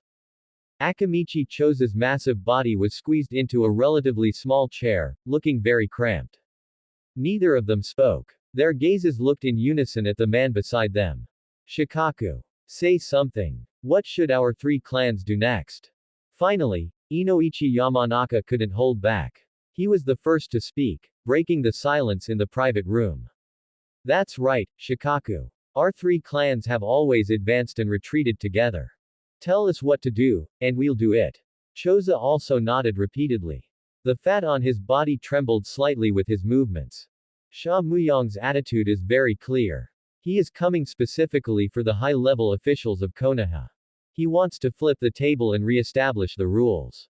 No one can stay out of this great power reshuffle. There are only three paths before us, the Ino Shika Cho. Hearing his companion's urging, Nara Shikaku slowly opened his eyes. He took a gentle sip of clear tea to moisten his dry and tight throat. First, declare absolute neutrality and help neither side. Whether the Sandame sits firmly in the position of Hokage, or Sha Muyong forcefully seizes power. Our three clans will be able to save our lives and remain unharmed. But the price will be extremely painful. From then on, the Ino Shika Cho will be completely marginalized by the village. We will never be able to touch the core power circle of Konoha again, falling into a second-rate or even third-rate ninja clan. Hearing Nara Shikaku's words, the expressions of Inoichi Yamanaka and Akamichi Choza became very ugly. They could not accept such a result. But they didn't speak, instead waiting for Nara Shikaku to continue. Second, side with the high-level officials of Konoha. But you should all know very well. When playing a winning game, the Sandame is faster than anyone at taking credit. When encountering a losing game, the Sandame's ability to shift blame is also top tier in the ninja world. If we stand on the side of the Konoha high-level officials, the ninjas of our three clans will definitely be treated as high-level cannon fodder by him. What's more, you have also seen Sha Muyong's strength. With the power the Sandame holds, it is almost impossible to defeat Sha Muyong. Speaking of this, Nara Shikaku paused. Their Ino Shika Cho three clans had always been die-hard supporters of the Hokage. But in Hiruzen Sarutobi, Nara Shikaku really could not see the slightest hope of victory. Third, side with Sha Muyong and support the Senju clan. Sha Muyong is not only powerful. His style of doing things is also decisive and ruthless. Most rare of all, his political mind is extremely clear. He directly seized on the mistake Danzo made and killed Danzo on the spot. Once Danzo is dead, many of the Sandame's methods can no longer be used. This greatly increases the possibility of Sha Muyong winning. The most critical point is, the current Senju clan, apart from Sha Muyong, this lone seedling, only has Tsunade left. As soon as Nara Shikaku's words fell, Inoichi Yamanaka and Akamichi Choza suddenly raised their heads. In their eyes, a startling light erupted simultaneously. Because they understood the subtext of Shikaku's words. Sha Muyong is a lone commander. Even if his strength is heaven-defying and he successfully takes over the management rights of the entire Konoha, he also needs a large number of trustworthy hands to maintain the daily operation of the village. If the Ino Shika Cho three clans choose to defect at the most critical moment, that would be a surefire achievement of supporting the new ruler. Konoha Village. The Senju clan compound. The evening breeze carried a hint of chill, blowing through the complex of buildings created by wood release. And inside the central reception hall. The entire hall was unlit. Only the cold moonlight filtered through the doors, casting a pale patch of light across the floor. Chiba sat in the main seat.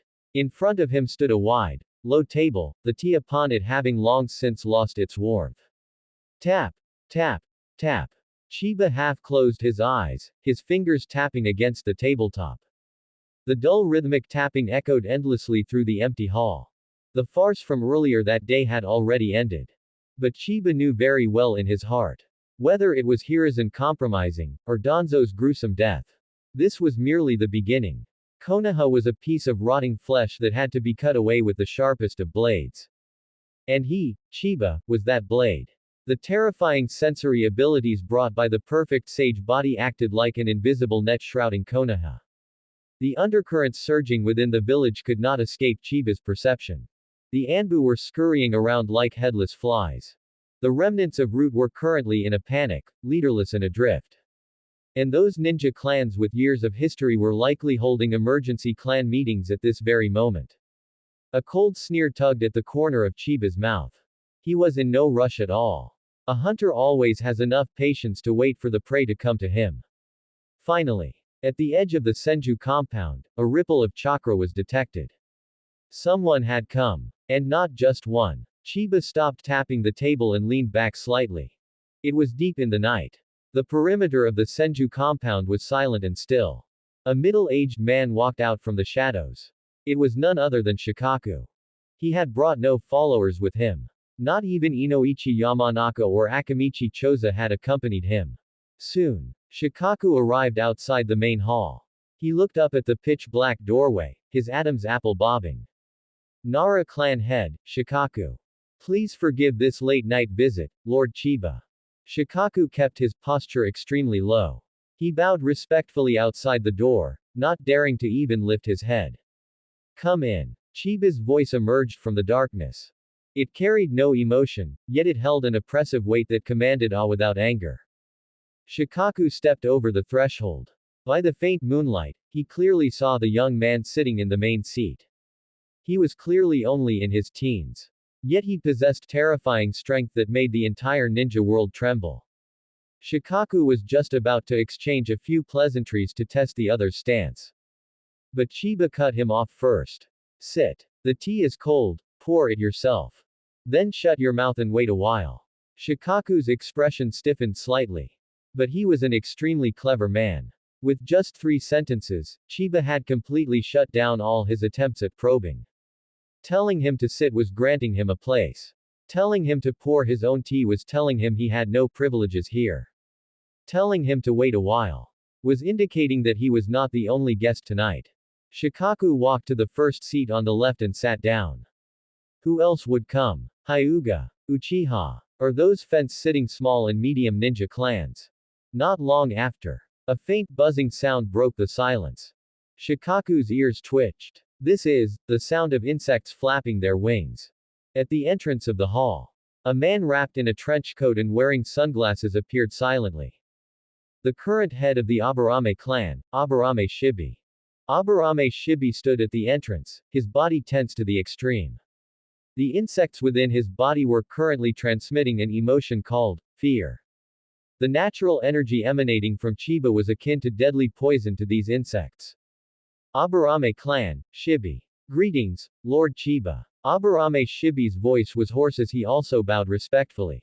Sit. Chiba said the same word again. Aburame Shibi walked into the hall and immediately saw Shikaku sitting on the left. The two men's gazes met briefly in the darkness. Shikaku's pupils constricted. He hadn't expected the Aburame clan to act so quickly. You have to know. The Aburame clan had always been low-key, almost never participating in the village's power struggles. To think they would take the initiative to come here today. It seems that wooden figure from earlier today had thoroughly awakened these families. Aburame Shibi walked to the first seat on the right and sat down. He also did not speak, resembling a lifeless wooden stake. The hall fell into a deathly silence once again. Fine beads of sweat began to seep from Shikaku's forehead. This silent sense of oppression was more torturous than fighting with real swords and spears. He couldn't help but look up at Chiba. Chiba was holding that cup of cold tea, seemingly savoring something. Since you've come, don't just hang up there. The rafters of the Senju clan are not meant to be stepped on by just anyone. A moment later, Chiba put down his teacup. His gaze swept past the two men, looking toward a corner of the hall. Shikaku and Aburame Shibi were shocked. They were both top-tier jonin, yet they hadn't realized there was someone else. In the shadows, the air rippled like water. A young man carrying a short sword leapt nimbly down from the rafters. Body flicker Shisui. The moment Uchiha Shisui landed, he was completely stunned. He had thought for a very long time at home. Danzo was dead. Sandame's prestige was swept away. The credibility of the entire village leadership had collapsed in the conflict that day. The will of fire he was so proud of seemed to have become a massive joke. Shisui really didn't know what to do. He desperately wanted to find someone to seek answers from. So, Shisui used his most proficient body flicker technique to sneak into the Senju compound. He wanted to hear how this Senju descendant with wood release viewed the current Konoha. But he never expected. His stealth skills, which he was so proud of, were as laughable as being stripped naked in front of Chiba. What was even more terrifying to him was that he actually saw Shikaku and Aburame Shibi in the Senju compound. These were the heads of Konoha's core ninja clans. Why were they here? And looking at them, it seemed they had been here for a while. A buzz went off in Shisui's head. A terrifying thought spread wildly in his heart. Konoha was going to split. These ninja clans had already begun to privately look for a new master. Uchiha Shisui. Shisui's voice was somewhat dry, even carrying a hint of trembling. He stood in the center of the hall, feeling like a lamb that had stumbled into a pack of wolves. Sit down. Chiba pointed to the empty seat next to Shikaku. Shisui walked over and sat down like a marionette. At this point, three major forces were gathered in the hall. Representing the Hokage's die-hard supporters, the Ino Shika Cho. Representing the neutral, secretive Aburame clan. And representing Konoha's biggest hidden threat, the Uchiha. Chiba's gaze swept over the three faces one by one. The pressure brought by the perfect sage body was released without reservation at this moment. The air seemed to become viscous. Shikaku's breathing stalled, his lungs feeling as if they had been stuffed with cotton. The parasitic insects within Aburame Shibi began to stir frantically, emitting shrill, mournful cries. Shisui subconsciously gripped the hilt of his short sword. Everyone is here. Speak. Why have you come here? Chiba's tone was very casual, as if he were asking about the weather. But the three people present all knew. Every word spoken next would determine the future direction of Konoha. Aburame Shibi kept his head down, saying nothing. He had come here only to state his position, proving that the Aburame clan was willing to submit to the strong. As for fighting for benefits, that was not the Aburame clan's strength. Shisui, on the other hand, was completely confused. He hadn't yet recovered from the shock and had no idea where to begin. Finally, Shikaku bit the bullet and stepped forward. He was, after all, the brain of the Ino Shika Cho. At this moment, he had to take on the responsibility of breaking the ice. Konoha Village. Senju Clan Compound. Lord Chiba. Our three clans have always been the cornerstone of the village. What happened during the day had too great an impact on the entire village. We just want to get an explanation. Shikaku Nara stepped forward. He spoke cautiously, afraid that any word might anger this terrifying figure. An explanation. You want to ask what I intend to do with Konoha, right? Hearing Shikaku Nara's words, Chiba sneered and leaned forward slightly. Cold sweat instantly soaked through the clothes on Shikaku Nara's back. He did not dare to answer and could only force himself to nod. The atmosphere in the hall instantly dropped to freezing point. Shisui Uchiha and Shibi Aburame also pricked up their ears, even slowing their breathing. Chiba did not answer immediately. He began to tap his fingers on the table again. Tap, tap, tap. Each sound felt like it was striking the hearts of the three men. A full half-minute passed. Only then did Chiba stop his movements and utter an extremely cold sentence. Hiruzen Sarutobi must step down. Kaharu Udatane and Homura Mitokado must get lost and retire at home. Boom. These words were like a thunderclap on a clear day, exploding directly in the minds of the three men. Shikaku Nara clenched his fists tightly, his nails digging deep into his palms. He had guessed that Chiba would seize power, but he had not expected Chiba to be so direct and so overbearing. This was an attempt to flip the table directly. Shibi Abarame's eyes widened behind his sunglasses. His body trembled slightly, but he then forced himself to regain his composure. The one with the most intense reaction was Shisui Uchiha. He stood up abruptly from his seat, causing the chair to make a harsh scraping sound. That's impossible. Lord Third Hokage is the core of the village. If he steps down, the entire Konoha will fall into turmoil. Other ninja villages will definitely take advantage of the situation. Shisui Uchiha's voice became shrill due to his agitation. He stared fixedly at Chiba. Although the events of the day had left him feeling disappointed with Konoha. Deep down, he still held onto a last shred of fantasy regarding Hiruzen Sarutobi. Core. Turmoil. Shisui Uchiha. The strongest genius of the Uchiha clan. Is your brain filled with mush? Chiba glanced coldly at Shisui Uchiha. That look, as if he were looking at an idiot, made Shisui Uchiha feel as if he had fallen into an ice cave. Hearing this, Shisui Uchiha's cheeks twitched. He wanted to retort, but he did not know what to say. Let me ask you, what is the will of fire? The next moment, Chiba spoke again. His voice was not loud, but it carried a penetrating power that struck straight to the heart. Shisui Uchiha was stunned. He had not expected Chiba to suddenly ask such a question. This was the creed he had recited since he was a child. Where the leaves dance, the fire will burn on. The fire will continue to illuminate the village and allow new leaves to sprout. As he spoke these words, a glimmer of light reignited in Shisui Uchiha's eyes. This was his faith, the truth he was willing to give his life for. Clap. Chiba clapped his hands hard. The crisp sound of the clap seemed particularly harsh in the hall. That sounds really nice. It's almost enough to make one cry. Since you revere the will of fire so much, let me ask you another question. Has Hiruzen Sarutobi practiced this piece of bullshit? Chiba cursed. He was truly fed up with this kind of brainwashing, hypocritical propaganda. Hokage-sama has exhausted his efforts for the village. He has dedicated his entire life to Konoha. How can you insult him like this? Shisui Uchiha became completely agitated. He roared loudly, and 3 tomo faintly appeared in his eyes.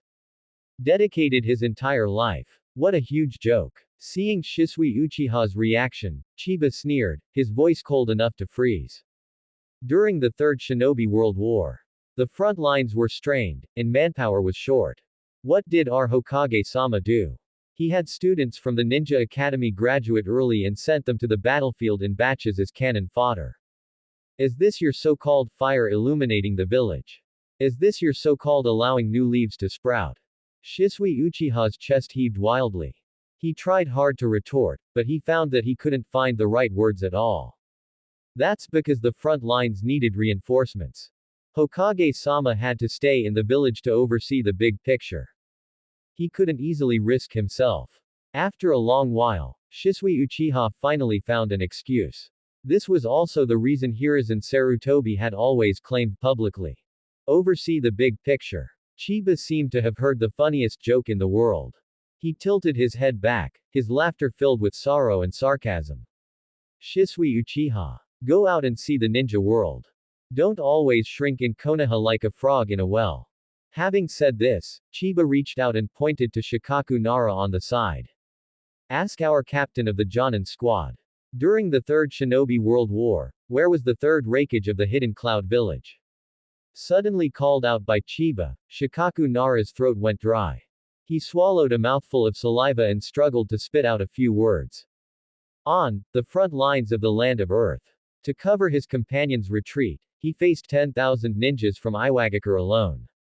He fought for 3 days and 3 nights, and died of exhaustion. Shikaku Nara's voice was very soft. But in the silent hall, it was clearly audible. Shisui Uchiha's expression stiffened slightly. Chiba did not stop and continued to press Shikaku. Where was the third Tsuchikage of Iwagakure? The sweat on Shikaku Nara's forehead slid down his cheeks. On the borders of the land of fire. Personally leading the blasting corps, raiding the Konoha defense line. Chiba sneered repeatedly. Where was the fourth cage of the hidden sand village? Shikaku Nara felt like he was about to collapse. On the front lines of the Kikyo Pass battle. Using magnet release to suppress our Konoha troops. Chiba waved his hand abruptly, smashing a wooden chair beside him into pieces. Wood chips flew everywhere. Did you hear that? Shisui Uchiha. Chiba's gaze shifted, looking at Shisui Uchiha again. Shisui Uchiha's eyes trembled violently due to extreme shock. The cage of other ninja villages were all fighting bloody battles on the front lines. They used their own lives to fight for a way out for the younger generation of the village. Only our great Hokage of Konoha. Only that Hiruzen Sarutobi, who is full of the will of fire. He hid in the Hokage office, looking at the casualty lists sent back from the front lines. And then, continued to send those newly graduated children to their deaths. Every word of Chiba's was like a heavy hammer, smashing hard into Shisui's heart. Shisui Uchiha's face was as pale as paper. He staggered back 2 steps, colliding directly into the pillar behind him.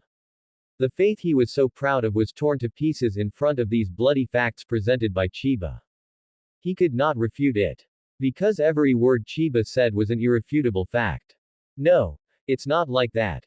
Shisui covered his head in pain, murmuring unconsciously. But Chiba did not intend to let him off yet. He wanted to force this brainwashed poor soul to reshape his values today. Subsequently, Chiba looked at Shikaku Nara again.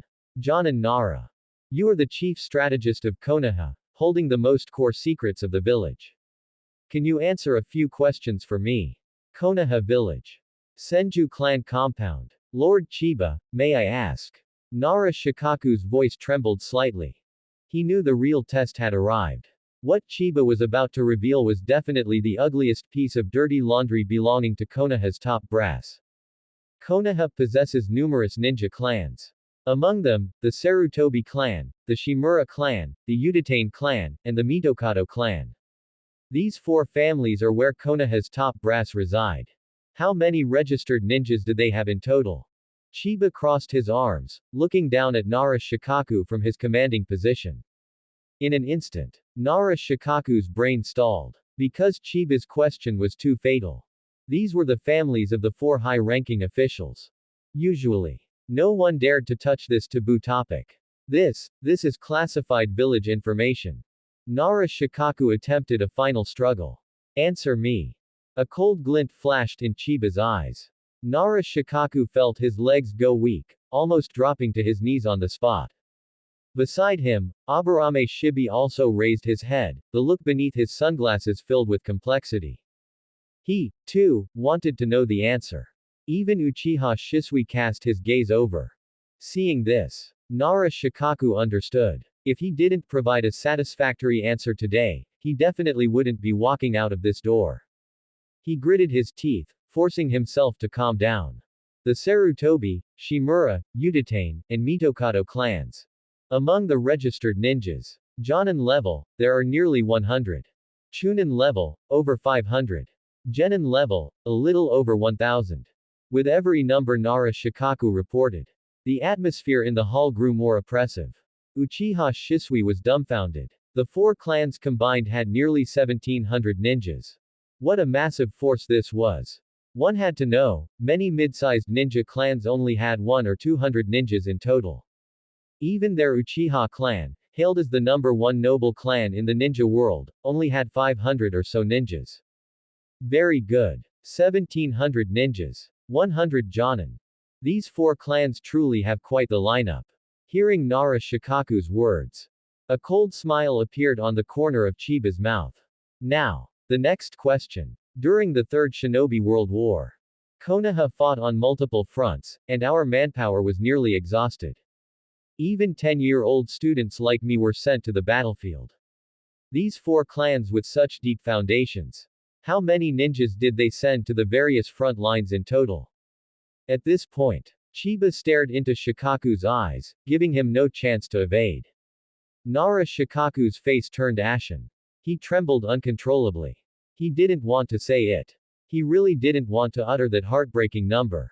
Once this number was exposed, the glorious image that Konoha's top brass had painstakingly cultivated for decades would instantly collapse. All the lies, all the disguises, would be completely torn apart. Speak. Chiba barked sharply. Nara Shikaku's psychological defenses collapsed. He closed his eyes, and 2 lines of clear tears slid down his cheeks. Less than 100.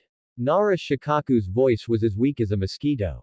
But in this hall where a pin drop could be heard, it was no different from a magnitude 10 earthquake. Boom. The last string in Uchiha Shisui's mind snapped completely. He slumped into his chair as if all his strength had left him. His eyes were hollow and lifeless, as if he had lost his soul. Less than 100 people. A massive alliance of clans with 1,700 ninjas. At the moment of the village's life and death, they only sent less than 100 people to the front lines. Where did the other 1,600 go? They were hiding in the village. Hiding under the protection of the Hokage office. Yet they were enjoying the peace bought by the blood of the soldiers on the front lines. And what about his Uchiha clan? Almost every member of the entire clan who could refine chakra was sent to the Hidden Mist battlefield. The casualties were heavy. Not to mention the civilian ninjas. Batch after batch of newly graduated children, who hadn't even seen blood yet, were sent to fill the trenches. Ha ha ha. Ha ha ha ha. Uchiha Shisui suddenly laughed wildly. His laughter was filled with desolation and despair. Tears mixed with blood flowed from his scarlet Sharingan. This was the will of fire he had sworn to defend with his life. This was the Sandaime he revered so much. It was all a scam. It was all a lie to maintain their family's rule. Aburame Shibi remained seated there. He didn't speak. But his clenched fists and slightly trembling shoulders exposed his extreme inner turmoil. In fact, many heads of large clans knew about this. But no one dared to say it. Because Hiruzen Sarutobi was the Hokage, holding the banner of righteousness. Whoever dared to question him would be branded a traitor to the village and end up with their family destroyed.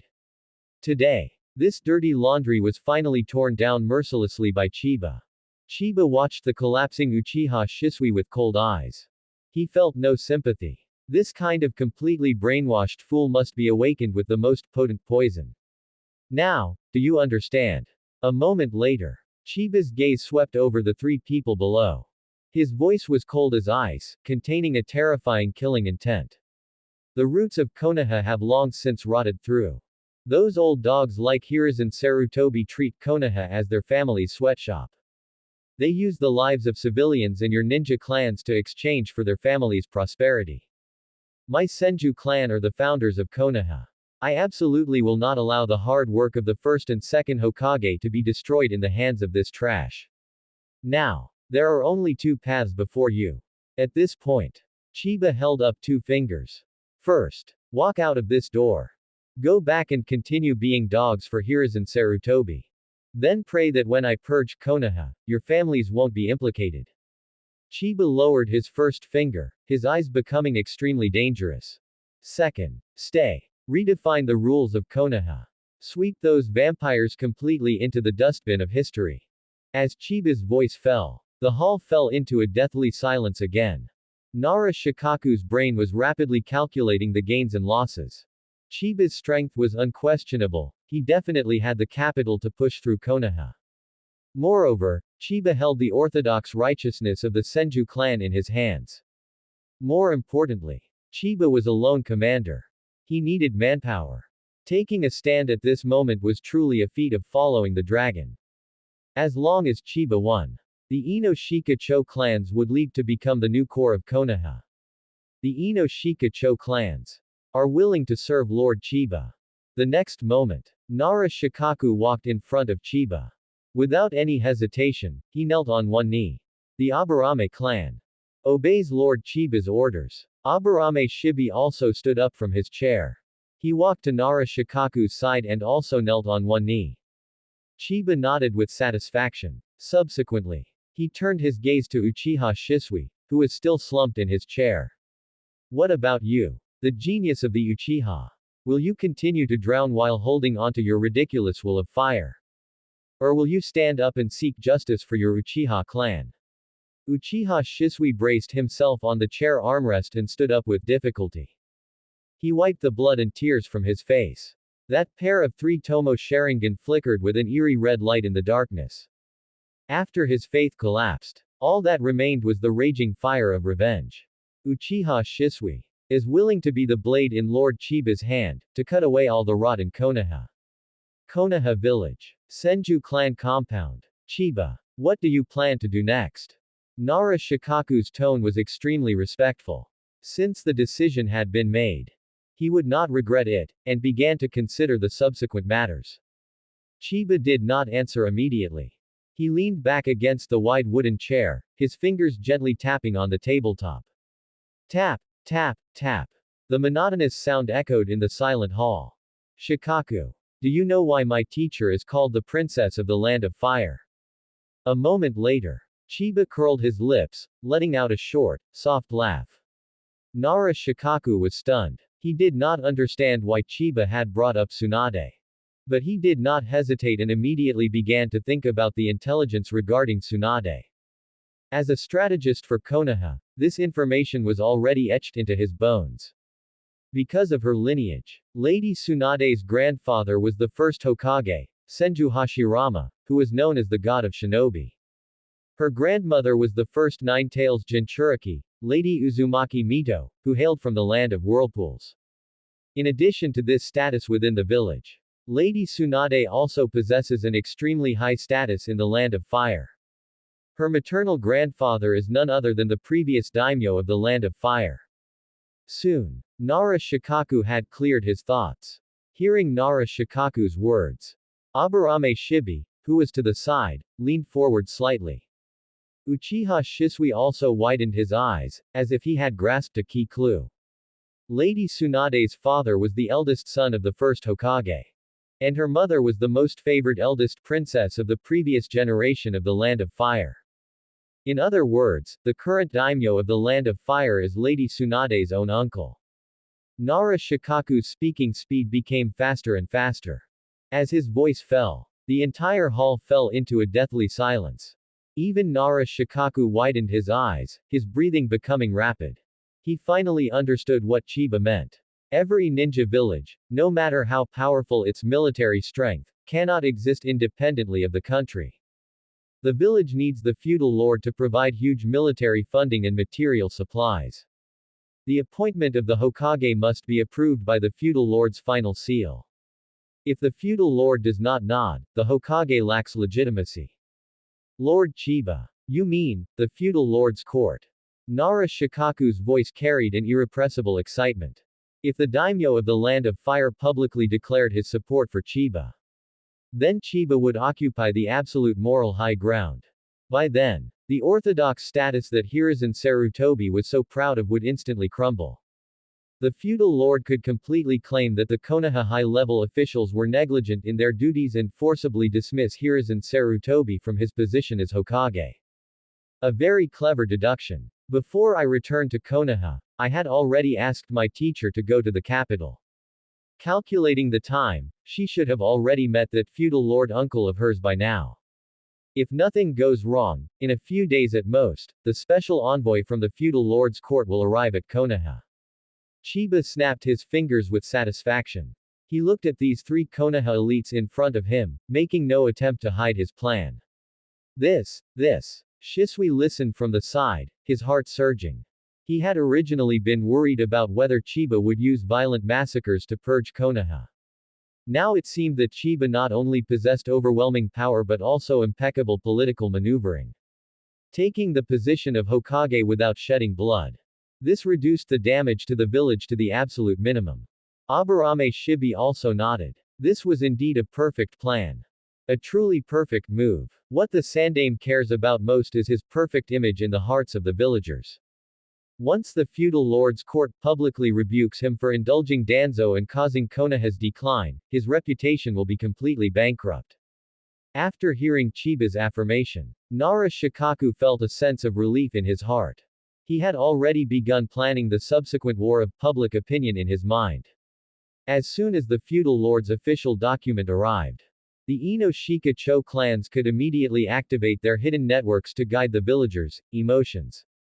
When that time came, Hiruzen Sarutobi would completely lose the ability to make a comeback. On the other side, looking at the relieved expressions of the three men, a flash of extremely hidden cold light flickered in the depths of Chiba's eyes. The feudal lord. In Chiba's eyes, the so-called feudal lord was nothing more than an ordinary person. In this world where one could destroy the heavens and the earth by mastering chakra. Why should an ordinary person ride on the heads of ninjas? Chiba had nothing but contempt for this distorted political structure. The reason he asked Tsunade to invite the feudal lord to come forward was simply to discuss Hiruzen Sarutobi. To use the rules that Hiruzen Sarutobi respected the most to slap Hiruzen Sarutobi in the face. This was the most psychologically devastating way to play. As for those nobles in the feudal lord's court, if they really thought they could control him, Chiba, with a piece of paper, then they were gravely mistaken. If that feudal lord dared to meddle in Konoha's affairs or attempt to manipulate the military funds in the future, Chiba would absolutely not hesitate to storm into the feudal lord's court. This was who he, Senju Chiba, was. He did not believe in the will of fire, he only believed in absolute power and control. Alright. That's it for tonight. Go back and prepare. Once the feudal lord's envoy arrives, it will be time for us to take full control of Konoha. A few minutes later, Chiba waved his hand, issuing the order to leave. Shikaku and the other two stood up immediately. They performed a ninja salute to Chiba and then quietly exited the hall. The night grew deeper. A cold wind blew through the treetops. Far away, near the capital of the Land of Fire, a bonfire was burning fiercely, dispelling the chill of late autumn. Beside the bonfire, Tsunade was holding a huge wine jug. She tilted her head back and took several large gulps of sake. That fool brat. I'm clearly the master. How dare he use that commanding tone to order me to do this kind of errand? The next moment, Tsunade, emboldened by the alcohol, began to complain loudly. On a tree stump not far away, Shizune was roasting a few river fish. The pet pig, Tauntaun, was lying at her feet, making comfortable grunting sounds. Hearing Tsunade's complaints, Shizune couldn't help but cover her mouth and giggle. Lady Tsunade. Don't be stubborn anymore. Who is it that, upon hearing Chiba's plan, dragged me to travel through the night? After a while, Shizune handed the roasted fish to Tsunade, her eyes full of teasing. Tsunade snatched the roasted fish and took a huge bite. Less chatter. I just didn't want to watch that idiot go to his death alone. Tsunade mumbled while chewing the fish meat. In fact, she knew better than anyone. Chiba didn't need her protection at all. Recalling a few days ago, Chiba activated Sage Mode in front of her. The pure and terrifying natural energy still made Tsunade feel palpitations when she thought about it. That was a realm that even her grandfather, Senju Hashirama, had spent a vast amount of time to finally master. And Chiba. He had completely surpassed his predecessors after only 2 years of training. That brat really had the capacity to change the entire ninja world. The glory of the Senju clan was finally going to be rekindled in that kid. As an elder of the Senju clan, how could Tsunade not support him? Another half day of travel. We will arrive at the capital. Shizune, get some rest early. Tomorrow morning, we will enter the city to see my annoying uncle. Speaking of this, Tsunade's eyes became sharp. No matter what, she had to persuade the feudal lord to obtain the decree to dismiss Hiruzen Sarutobi. It was time for Konoha's decay to be uprooted. That's the end of part 2. Part 3 is coming soon. Thanks for watching. Please subscribe and support our channel for more stories.